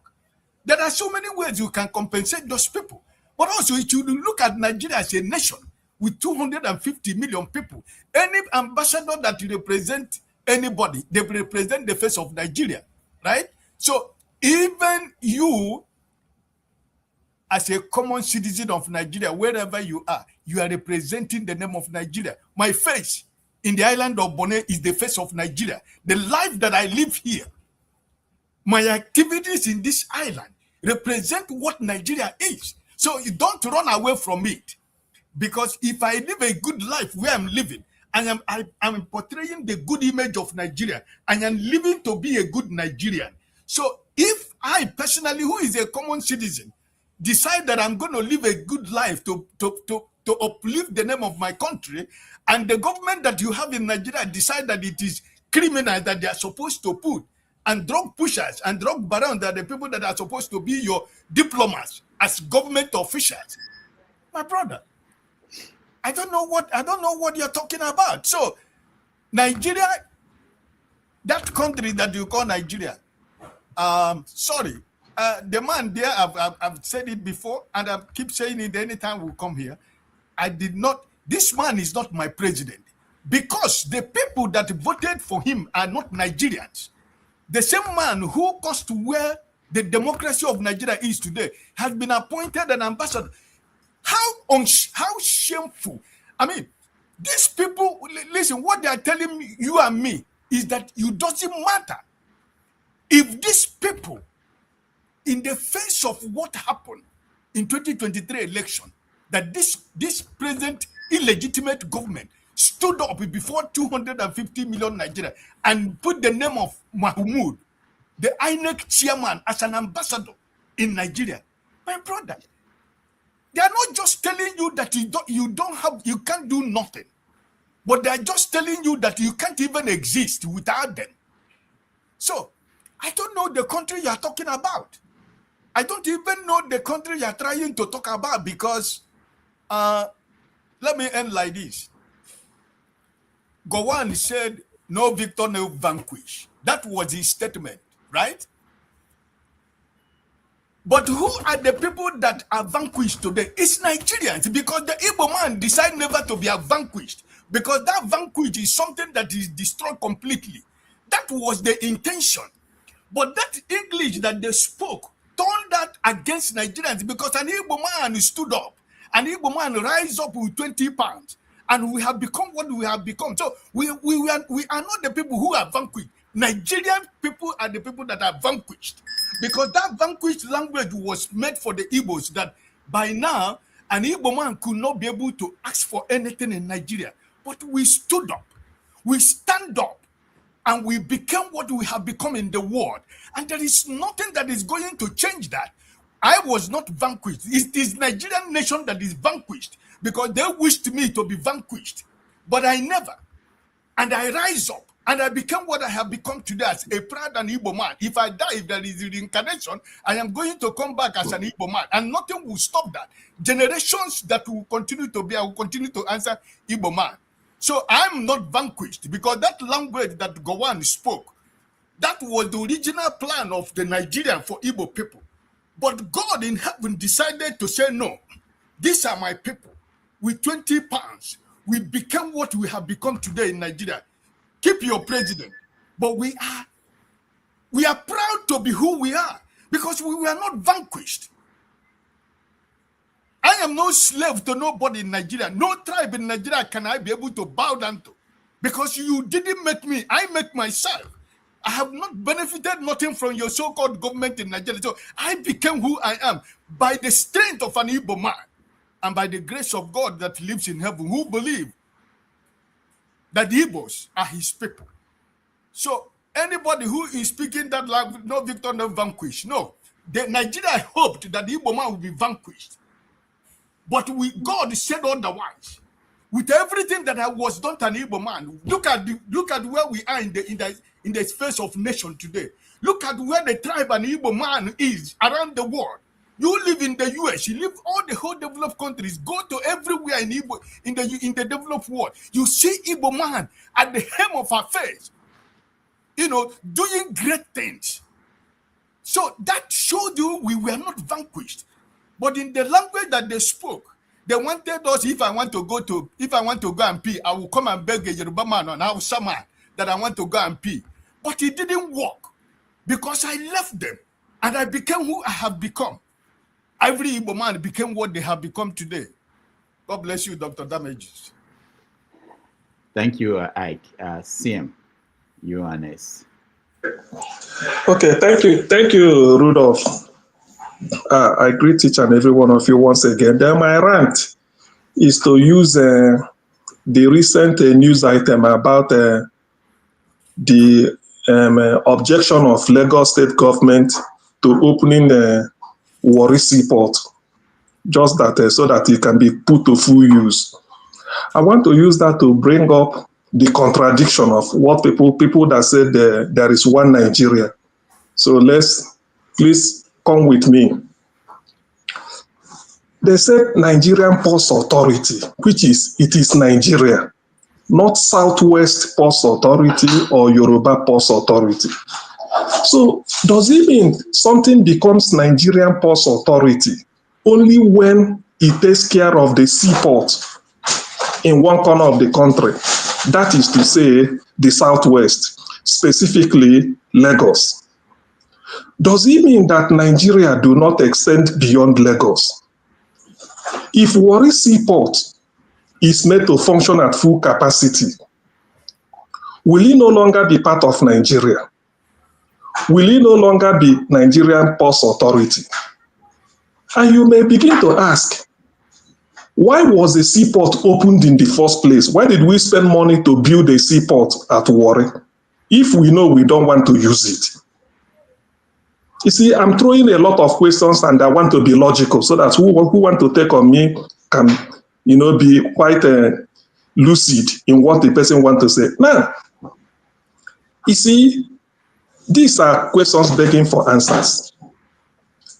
When you ask yourself, okay, let us for once, since what goes round comes round, if the seaport in Lagos is working at full capacity, it is Nigerian Ports Authority, it is one Nigeria, indivisible, indissoluble.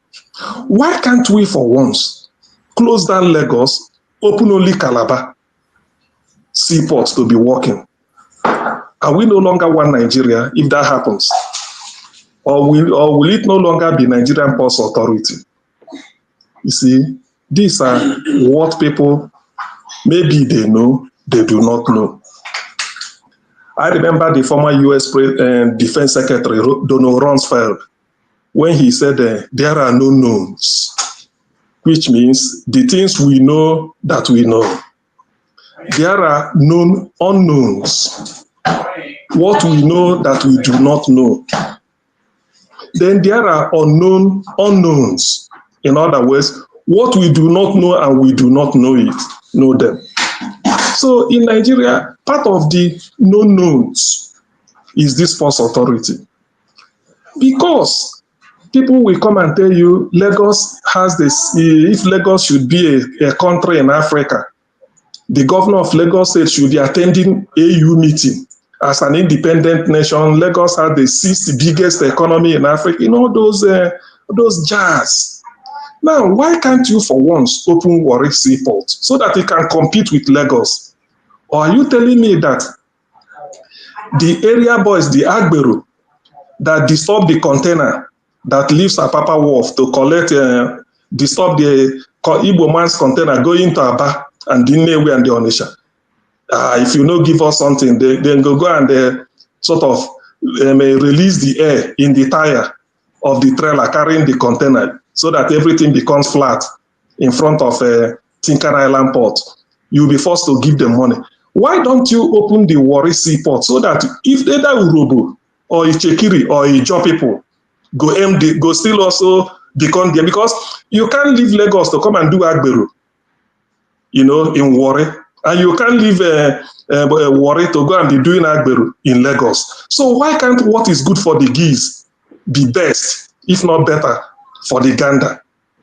So that is the contradiction of one Nigeria. But let me tell the people of Delta State, because now I have to, let me now infuse my own opinion. The people of Delta State, your economy is at stake. Yes, part of the thing that yield money to Lagos is because of that seaport. Informal economy, Agberos are taking money, then businesses are booming. If you open Warri Seaport, an Igbo man will no longer go to Lagos. He will prefer to route his container from China or any part of the world to Warri.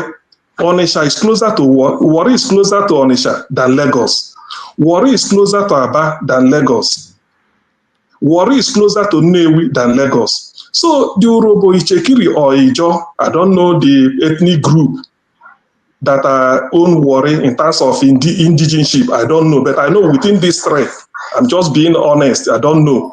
Somehow, they will make some money. So why is it possible? Why can't they do it? But let me now summarize, tell you people why. The reason is that if they should do it, that Omoibo where they come Lagos, go say after all, let me use Warri. That Omoibo where they live Aba, Nnewi and the Onitsha to go to Lagos, they won't go again. They will not be going to Warri. And before you know it, between Warri and Sapele will be another, we just explode. Between Warri, Sapele and Benin, the price of land around that area will triple, if not a quadruple. So the economy there will boom, and the chicken change some Agberos are getting in Lagos will not go to Urobo, Ichekiri or Warri people. So, Ijo people. So this is the reason, and that is a contradiction of one Nigeria. Otherwise, I don't see why Lagos state government is crying. After all, Warri is not Igbo land. So why are they crying? Thank you very much. All right. Thank you, CM. Let's hear from Eccentricus. Oh, yeah. And then KJ will for us. So I'm gonna talk about like the insecurity issues, the poverty feedback loop, and radicalization and counter messaging. Right. I'll start with counter messaging. So I think there's a problem of radicalization in the North, which anyone in the North can agree with, right? So, but government's not doing anything.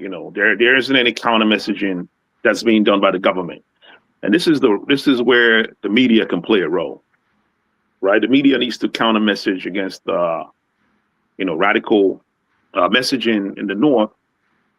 I remember a video show played on your channel about it's about someone from Saudi Arabia with a radical messaging, So I mean that could be part of the problem, and one of the solutions is counter messaging, of course, and an education program to, you know, kind of dissuade people from those kind of rhetorics.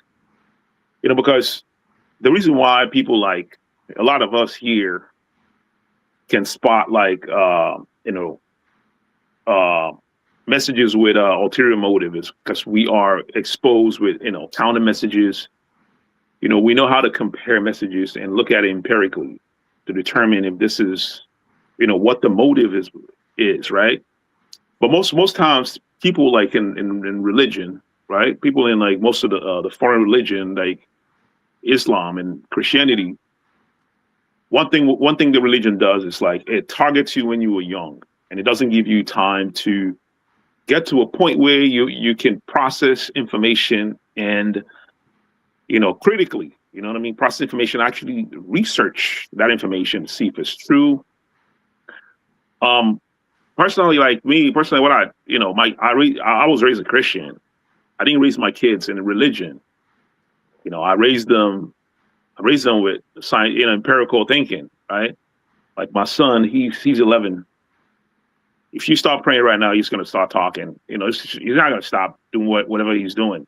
And then I remember when he was at age 3, he asked his grandpa, if God is real, then why is Santa Claus not real? I was in the car. I was laughing about it. I was laughing. He's like, if God's not real, if God is real, Santa is real. If Santa is not real, then where's God? You know what I mean? So it has to do with, that was me. That was all me. You know, I did not like, I mean, of course, I had motive in training them that way, right? My motive was to raise critical thinking children, right? That aren't just going to believe anything without questioning them. The government can do that in Nigeria, right? Because we have a lot of, you know, religious, you know, a lot of religious messages that are terrible, right? The government needs to counter, not just in Islam, but also in Christianity. You know, they can use, the media can play a good role on this. Another one is the poverty, insecurity, feedback loop, right? Of course, the people that are being affected by this insurgency and kidnapping and the regions that are affected, right? It's throwing those regions into poverty. You know, it's throwing those regions into poverty, and based on what I've looked at, what I've researched, the government has no program in place to actually help those people come out of that poverty. So once they go into poverty, it makes them susceptible to join those groups. You know, like let's say the Boko Haram or any kidnapping or the Fulanis or whatever, the ones that are causing problem, coming to a region and destabilize that region, mess up the economy of the people, and the government leaves them with nothing, right? What do you think they're going to start doing, right? They will find nefarious ways to actually make money, because survival is, people want to survive. Survival overrides everything else, right?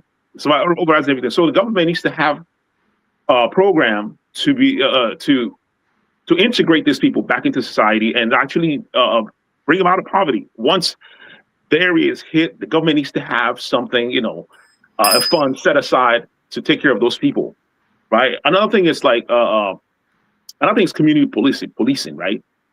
Nigeria needs to encourage community policing, right? You know, we talk about state policing, state owning, being in charge of the police. I think community policing is important because most times people in the communities know who these people are, right? They know who they are. That would help the government quite a lot, right? If the community police, of course, they do have community police in the north. I've seen some of the documentaries. They can work with with the police. They can work with the DSS or whatever, the military. That needs to be encouraged, right?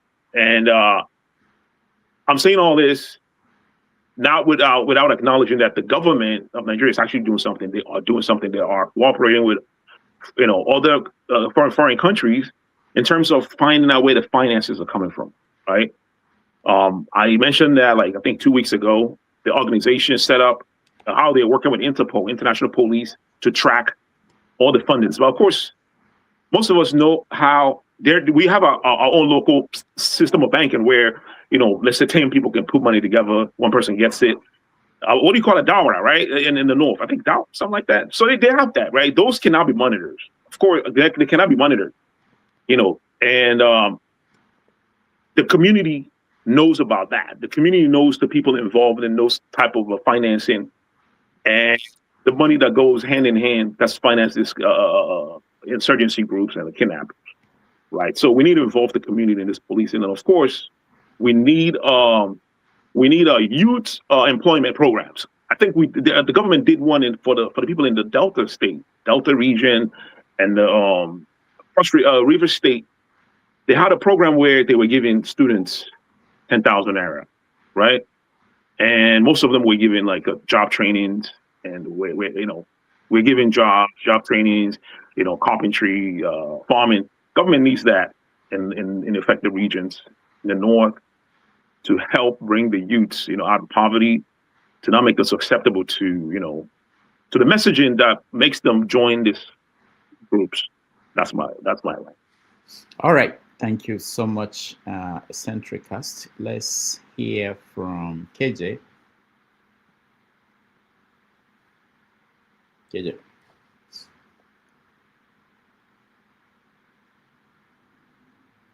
We can hear you, KJ. Thank you so much, Dr. Rudolph. I want to appreciate you. 5 hours, 35 minutes. That is beyond what anybody will want to wish for. I don't wish to be on your shoes. Most hours last week. Don't know how difficult it is to moderate, really. They think, but well done. I will not want to join issues. I will just go ahead and say,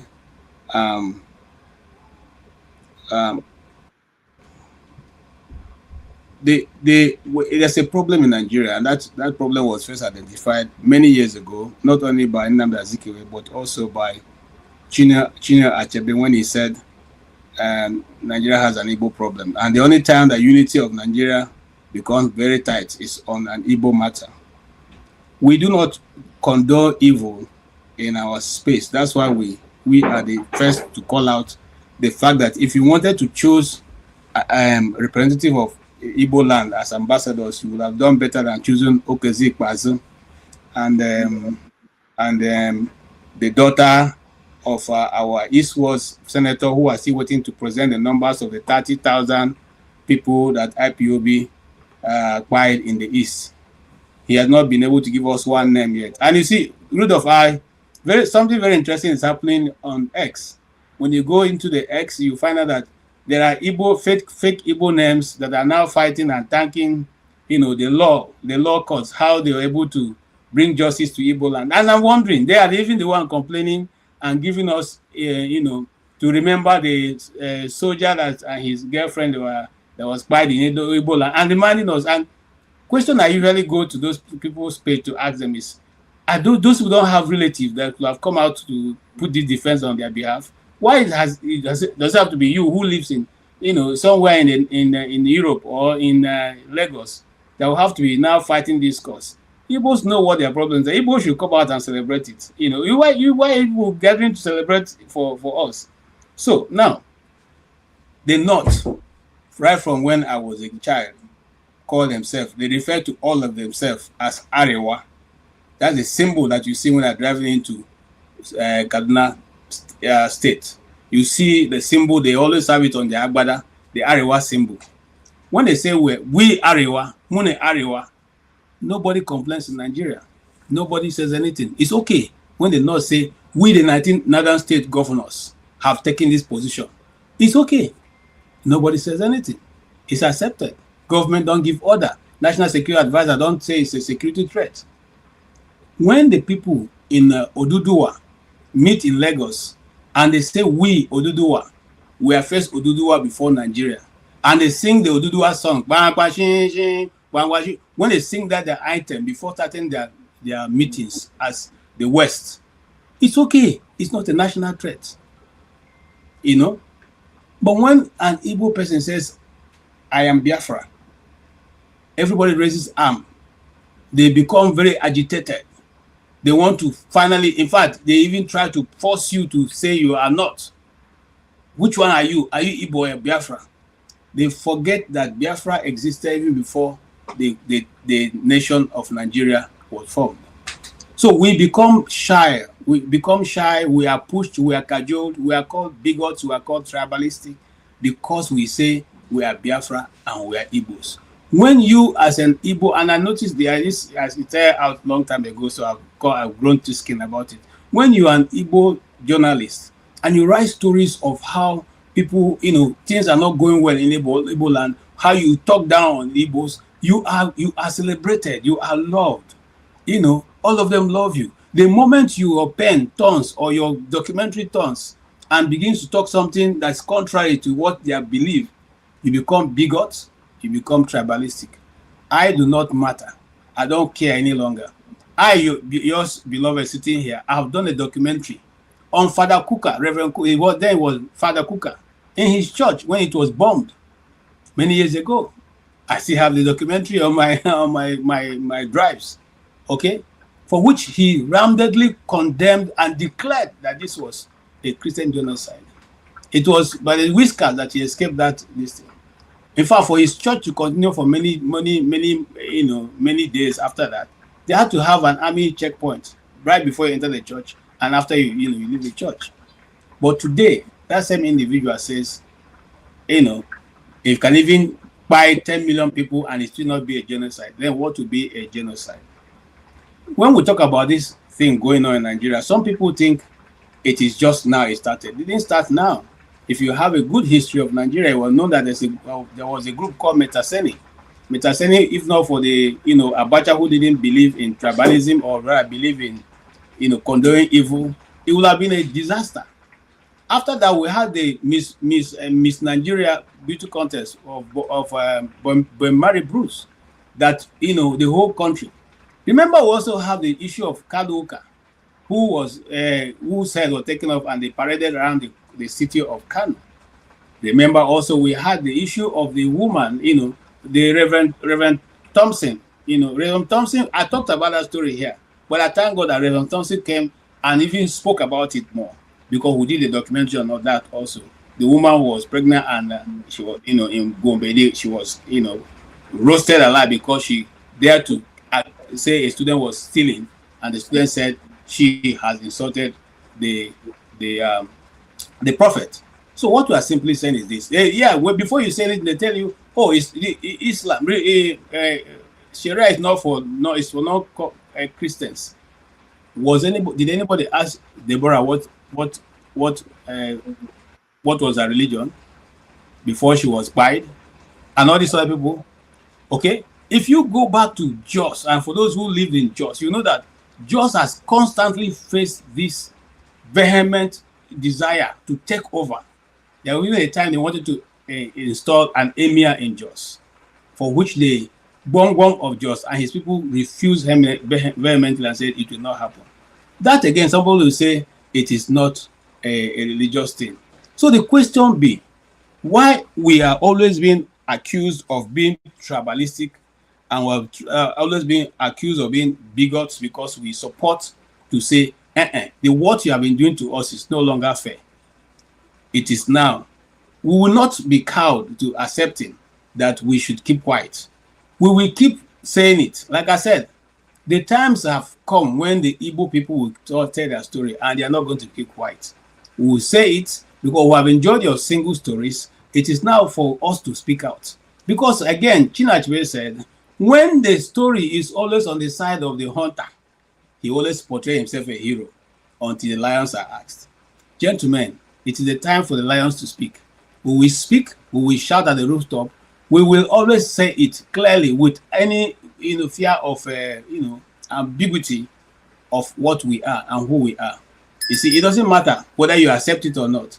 Okay, it's again, finally, to just conclude, it is also very interesting to know that when we are saying about this thing, that this thing is coming, or this thing is coming, or they say no, we don't enter that. You see, I keep saying this, we don't enter that period now. Your village go feel am, whether you're there for south or southwest or southeast, you all will feel part of it. Thank you so much. All right, thank you, KJ. And finally, forefathers.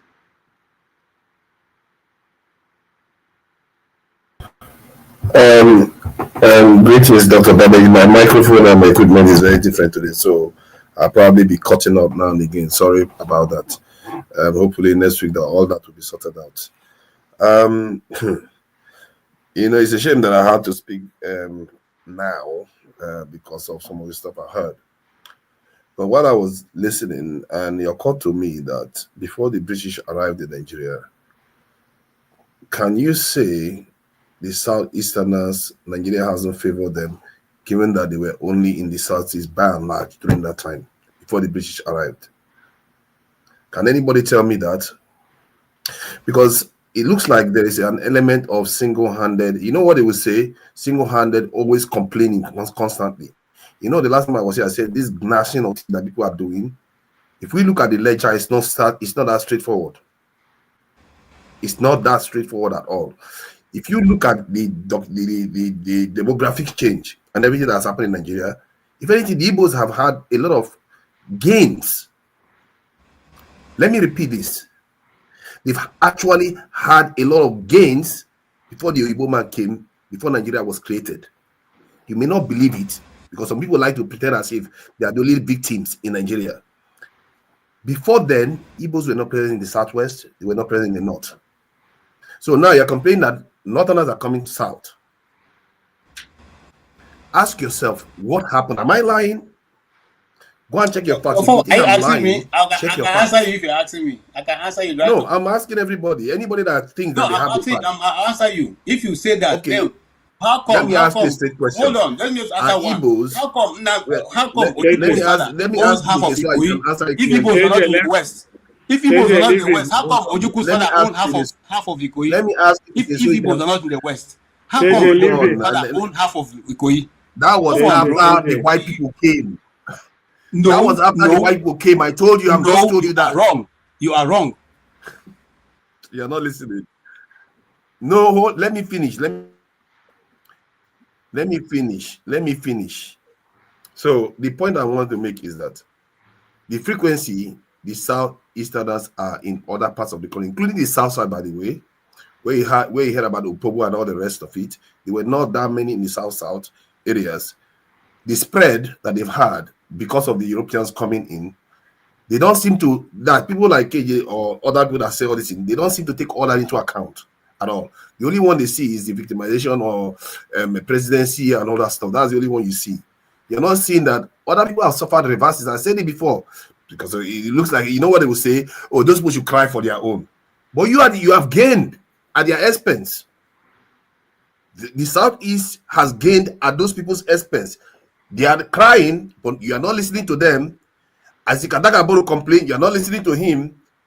You know about the Oba of Benin that complained. You are not listening to them because you think only your own pain is the one that is legitimate. The truth is that yes, Ojuku's dad was that. What was in the Southwest, but I'm not. What I'm saying is compared to now. Are you going to tell me openly, because you were here bragging a moment ago, Igbo people are here, they are on top of the world and all these places. When did all that happen? Was it not after Nigeria, the British arrived and Nigeria was created? When did all that happen? So for you to just say, oh, Igbos have been, they want to destroy them and all the rest, but yet they are all over the country. Are they not? Are you asking me? No, because DJ, leave it. I'll take it up. You answer. You know what? I'll take it up. I know. I'll give him the answer. I'll give him the answer because he's the number one person. I really would like him to answer this. No. I will take it up because he's been saying this so often. He's been saying this so often that Nigeria has impoverished the Southeasterners. Nigeria has impoverished everybody. That's number one. If anything, if you look at comparatively, the others have been impoverished more, especially the South. They've been impoverished more. Sometimes even at the expense of the Southeast. The Southeasterners advance in expense of the South. Look at River State now. River State majority is Ijo. Ijo man has hardly ruled until Fubara. In River State, if it was you, would you be happy? Fubara is not right. Can I respond? Fubara is Ijo. Until Fubara, that's about after 25 years. or no, 23 years, after 23 years, before Fubara came to fruition.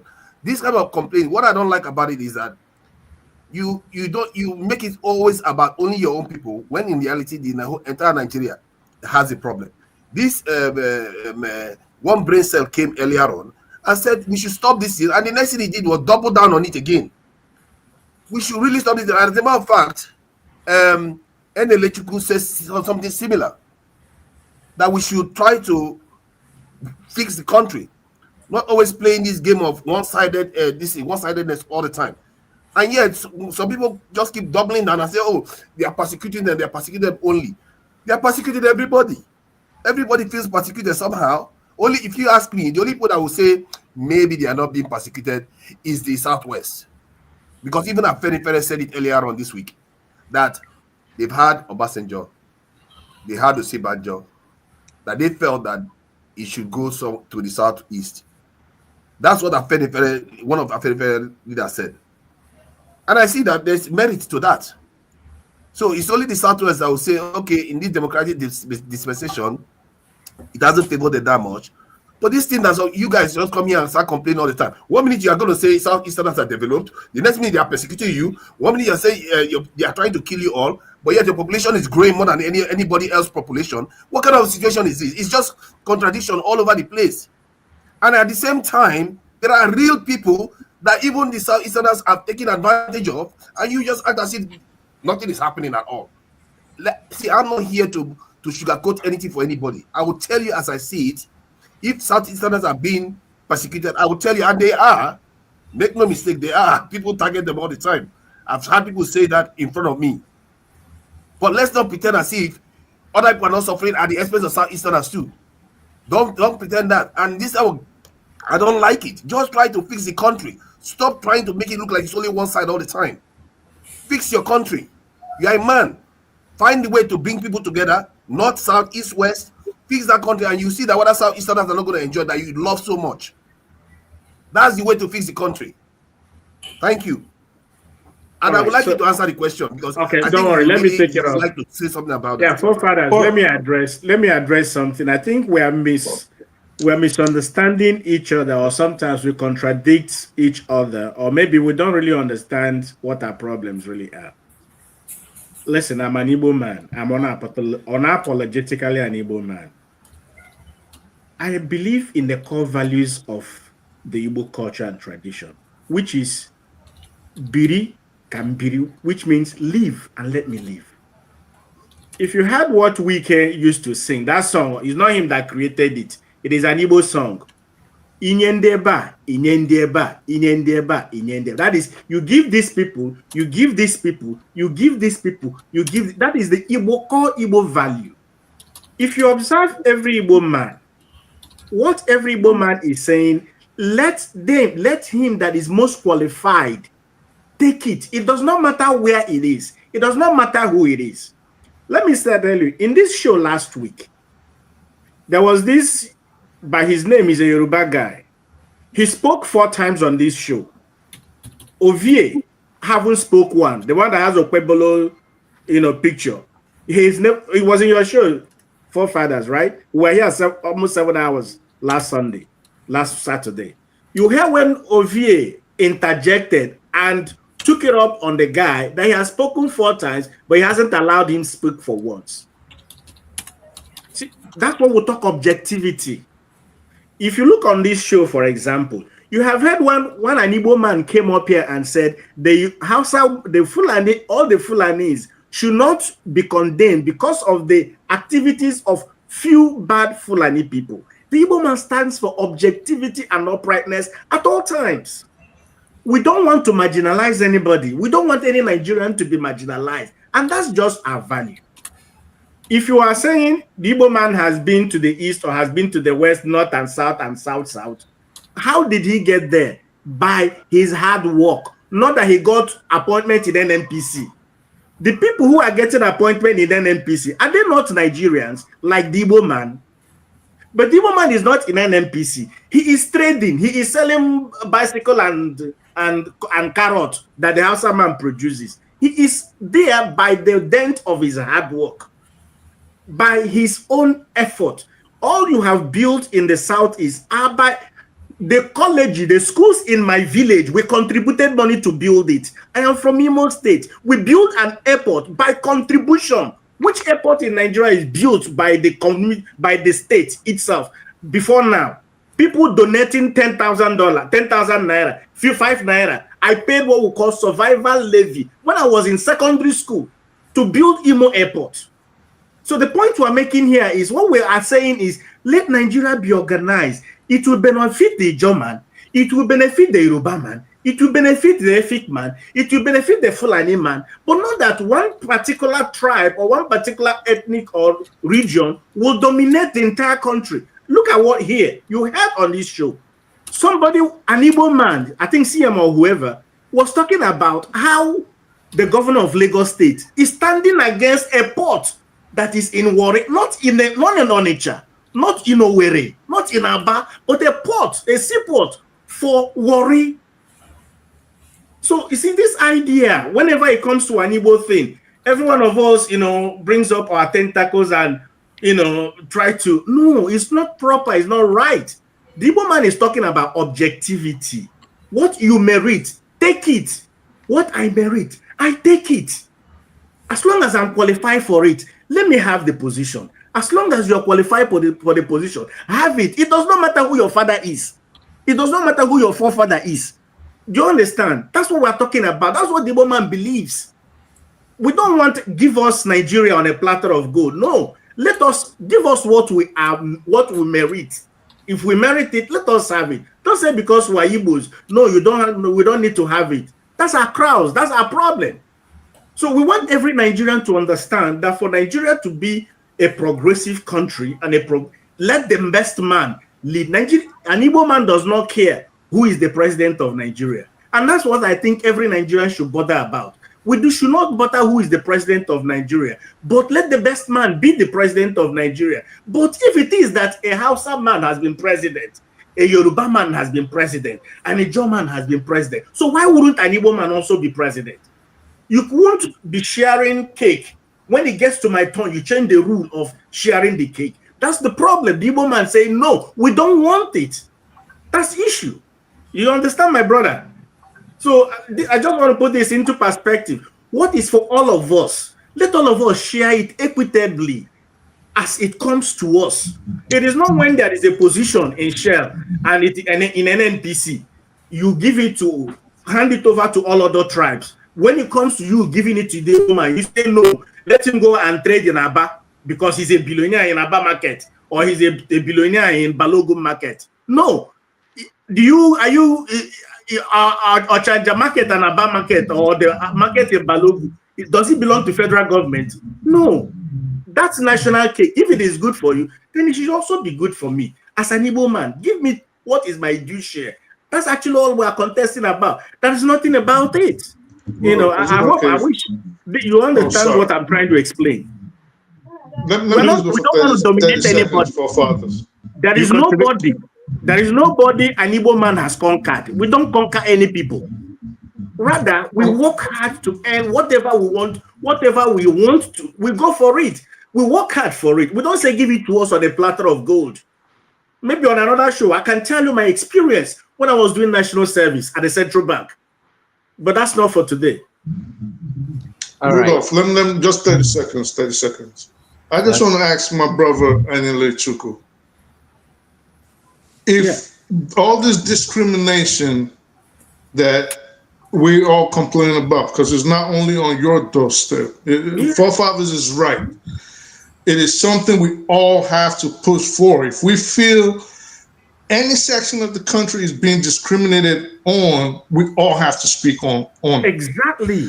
Right. But now, some of us, depending on what I'll say in Nigeria, depending on where you're from, you have more impacts, more standing to speak against this, whatever you think is not in your best interest. Now, I just want to ask, if you feel like, okay, we're not getting these ports, we're not getting these airports, why do citizens have to donate? Why do we have to pay for the airports?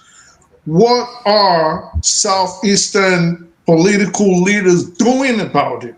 Maybe don't point fingers at other people in that regard. Maybe take the leaders of the Southeast to task. Maybe you have representatives in the Senate, you have representatives in National Assembly, you have governors. These are their job is to make sure your special interests come to fruition. So what are the people doing of the Southeast to make sure we get this thing? Instead of pointing at other groups and saying, oh, it's this person's fault, it's that person's fault. What are they doing? What are you guys doing? You see, in okay, no, that. please don't respond. Don't respond. So I can end. So if we can continue that in this other guy's program. But here is what I'm saying, and I'll answer directly to Forefather and to the last speaker. Listen, we the Southeasterners have been doing that all this while, but the leadership that comes up in the Southeast most of the time are not leaders that we chose ourselves. The only time the people who the Easterners have chosen that have come to position is the last governorship of Anambra, Abia State. And you can see the people who we elect ourselves, what they do for us. They don't answer to Abuja, they answer to our people. Our people desire that the governor has a meeting with Nnamdi Kanu, he went to do it. But people who have taken, and I give another example, who is invariably is my uncle, is my representative, Orjis Okalu. He speaks on behalf of the North. He parries to the people in the North. So those are not our leaders. Igbos know who their leaders are. Why do people want to choose our leaders for us? Our leaders are not saying what we want. But KJ, in a democracy, that is not unusual. Because you keep making this argument, and we have keep saying the same but thing. You just told them not to answer. Hold on. On the issue of Forefather, who said that you said you always choose when you choose your leaders. How do you explain Labour Party members that were elected? KJ, please. Hold your mouth. Anybody hold your mouth. But KJ, that is not unusual. That is not unusual. Who said that you should not agitate? KJ, that is not. Nobody has said you should not agitate for your people. Nobody has said you shouldn't go out there and put an argument for your people. Those people who have divided the oil in Niger Delta and given the people in the south, you are not in the north, you are not fighting them. It is once an Igbo man says something like all of you raise all your power and muscle, you want to muscle him down. But you are not saying people dividing your land and selling it out. You are not saying people who have made your community unlivable. KJ, please. About we. It's only KJ, please. When they get power. KJ, please.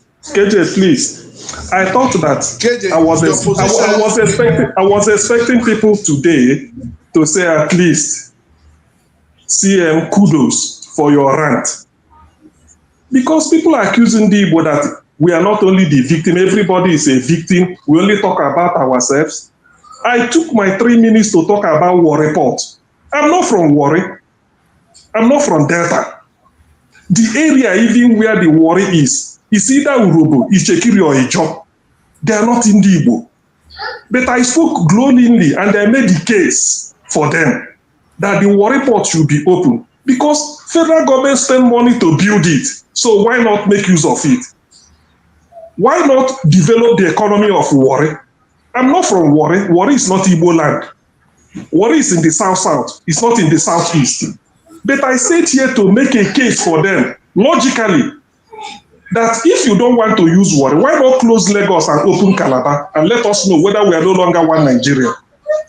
Close Lagos and open Calabar so that somebody from Ogun State, if you are abroad, you want to ship a car down to Nigeria, you will move from Abeokuta to Calabar to clear it. Just like somebody from Odupa and the local government, somewhere in Cross River, we move to Lagos to go and clear a goods.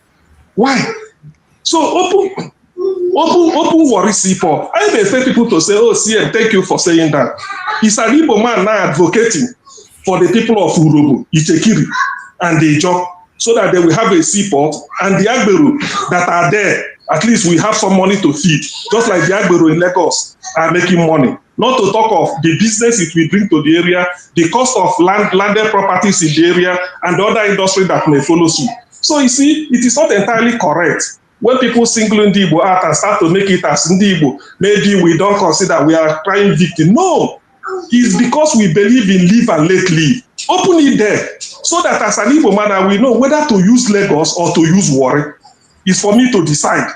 If you open Calabar, we say, do I use Calabar for good for a ship coming from China, or do I go and clear it in Lagos?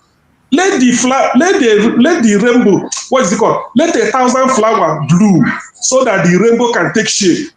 It's a saying. So why can't we open up all the seaports, both in the south? So me, it's an Igbo man from Anambra that is saying that Warri seaport should be open. Why can't people give me credit for that? Or is it because it does not fit into the narrative? Even some people may say, let me not worry. Let them worry for themselves. So if I now advocate to dredge Onitsha, they say we're only coming victim. Now open Warri, leave Onitsha first, go and open Warri, open Calabar. CM, That's what I'm saying. You get a credit. You get a Thank credit. you. Oh yes, I think Anne Elechuku said so. Yes, I think I remember. You are the exception. So this is what we are saying. Why not leave Onitsha? It will cost money. Open Calabar and open Warri. This is somebody from Anambra telling you. Why is Yoruba people not carrying placard? Why is it just this is what they should do? Why is Ichekiri not doing it? So please, people should sometimes they cut slack from the Igbo. It's not entirely true, but because it is not the Igbo that we are that is causing the problem, like Kojuku said, but the Igbo that people see us to be. Thank you. Hello. All right. Rudolph, on that note, no. Rudolph, no, 30 seconds. Just to based on what I know you're gonna be here for another 6 hours. All right. But this is just to what KJ said. All right. Listen. I knew that was gonna be his excuse. If every time we say, well, why can't the Southeast take the political class to task? You say, we don't vote them. It's not our fault. At what point then would you ever get representation? You're not going to get it if that's all your excuses always, what your excuses always is. You have to take them. You voted them. Take responsibility for it. We're not saying there's no crookedness happening, but you had a hand in it. Your people had a hand in it. You have a hand in it. Then you can rectify it. We got to do something about it. But you cannot. What we cannot keep doing is pointing at everybody else and absolving ourselves of fault. You can't keep doing that. At what point do you look in the mirror and take responsibility? Yeah, that's why we're presenting P2B. Bar. All right, then if that's the case, then not present him and try to vote him. But you can't say every representative, it's not us. Every governor, it's not us. Every senator. Wait, no. You didn't let me talk when I wanted to interrupt you. So no, you have your 1 minute after I talk for like 50 minutes. So this is it's every time it is not our KJ. Come on, KJ. Come on. So every time it cannot be, we are innocent. Take responsibility. You put them there, make them work. It's not, why aren't the North doing it? That's the problem of the North. If the North want what they have, let them have it. You in the Southeast, if you don't like what you have, then change it. Thank you, everybody. Thank you so much. Rudolph, the people of Imo State voted for what's his name? The government put hope on them. What should the people of Imo State have done? They should have gone and fought the Supreme Court if we are law abiding. So I'm just giving you an example. When people sit before you start talking, think now. We voted for a man. The Supreme Court put in the person who came forth as governor of Imo State. Should the Imo people now all take up arms and stand in the street? So these are some of the things you should look at, the contradictions there. And then know that KJ, when they are referring to people like you and CM or others that espouse all Igbos they are referring to you and people that espouse such views. Because the idea that the moment they refer to you start bringing all Igbos into it, that is really strange behavior. You bring everybody to it. You say your behavior. I'm not this is like I'm not referring to him. I'm referring to people that espouse these views. As if it's only Southeasterners that have had problems and their whole focus is only that. I'm saying that behavior is problematic. It's not helping. And you are more Igbo than those of us who talk. And don't make it all about the all Igbos. Speak about your own tribe. You don't even have a tribe. We don't know where you're from. It's the way you speak about them that is the way you speak about them that have an issue with. That is the issue. It's not all Igbos. Hold on, your own. Where are you from? You see they go at Dr. Damages. You see me how they go at Dr. Damages. Say, Dr. Damages, how dare you talk about Igbo like this? No, it's you. It's anybody else that talks like that.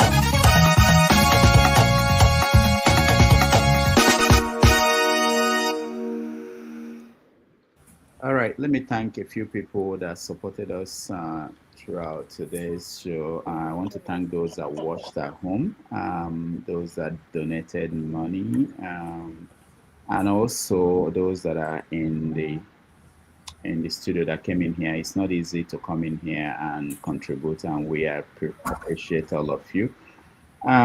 Before I round up, let me say this. I was just thinking about 3,500 years ago, something happened in Africa. I know that we don't think that far. We don't understand it.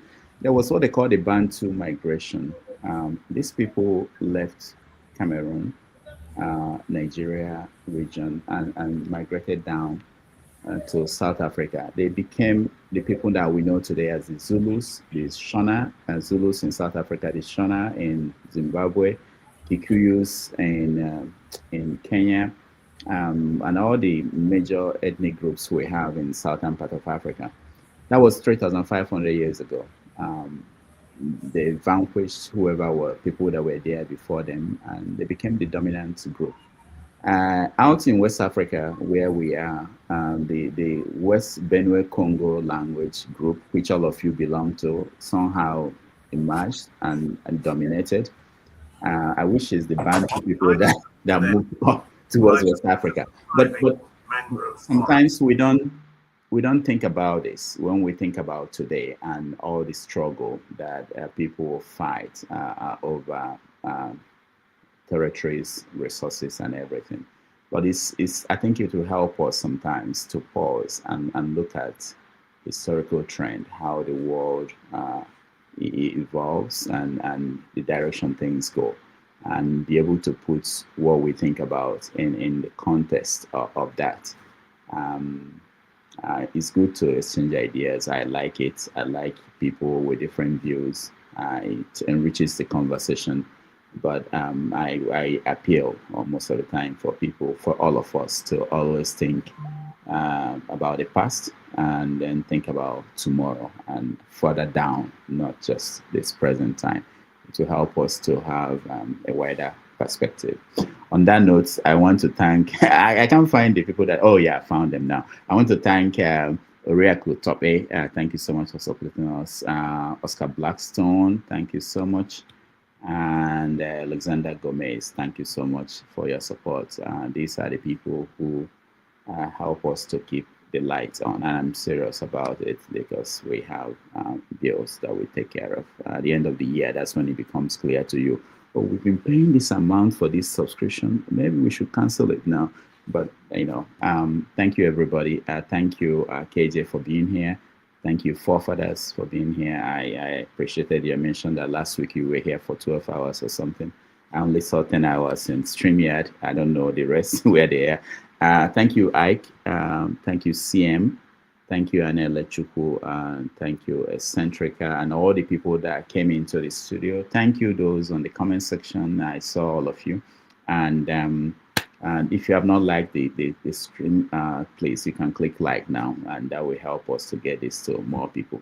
Again, thank you all, and forefathers will continue on the next stream, and we'll see you guys tomorrow with Sean Kuti joining us on 90 Minutes Africa. All right, take care. Bye-bye.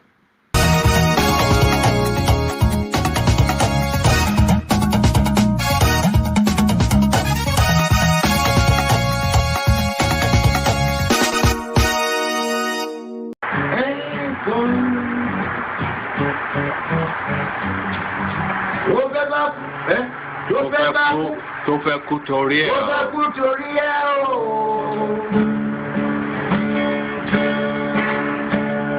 Ọwọ́ ẹni ló ti ṣàánú kọ́.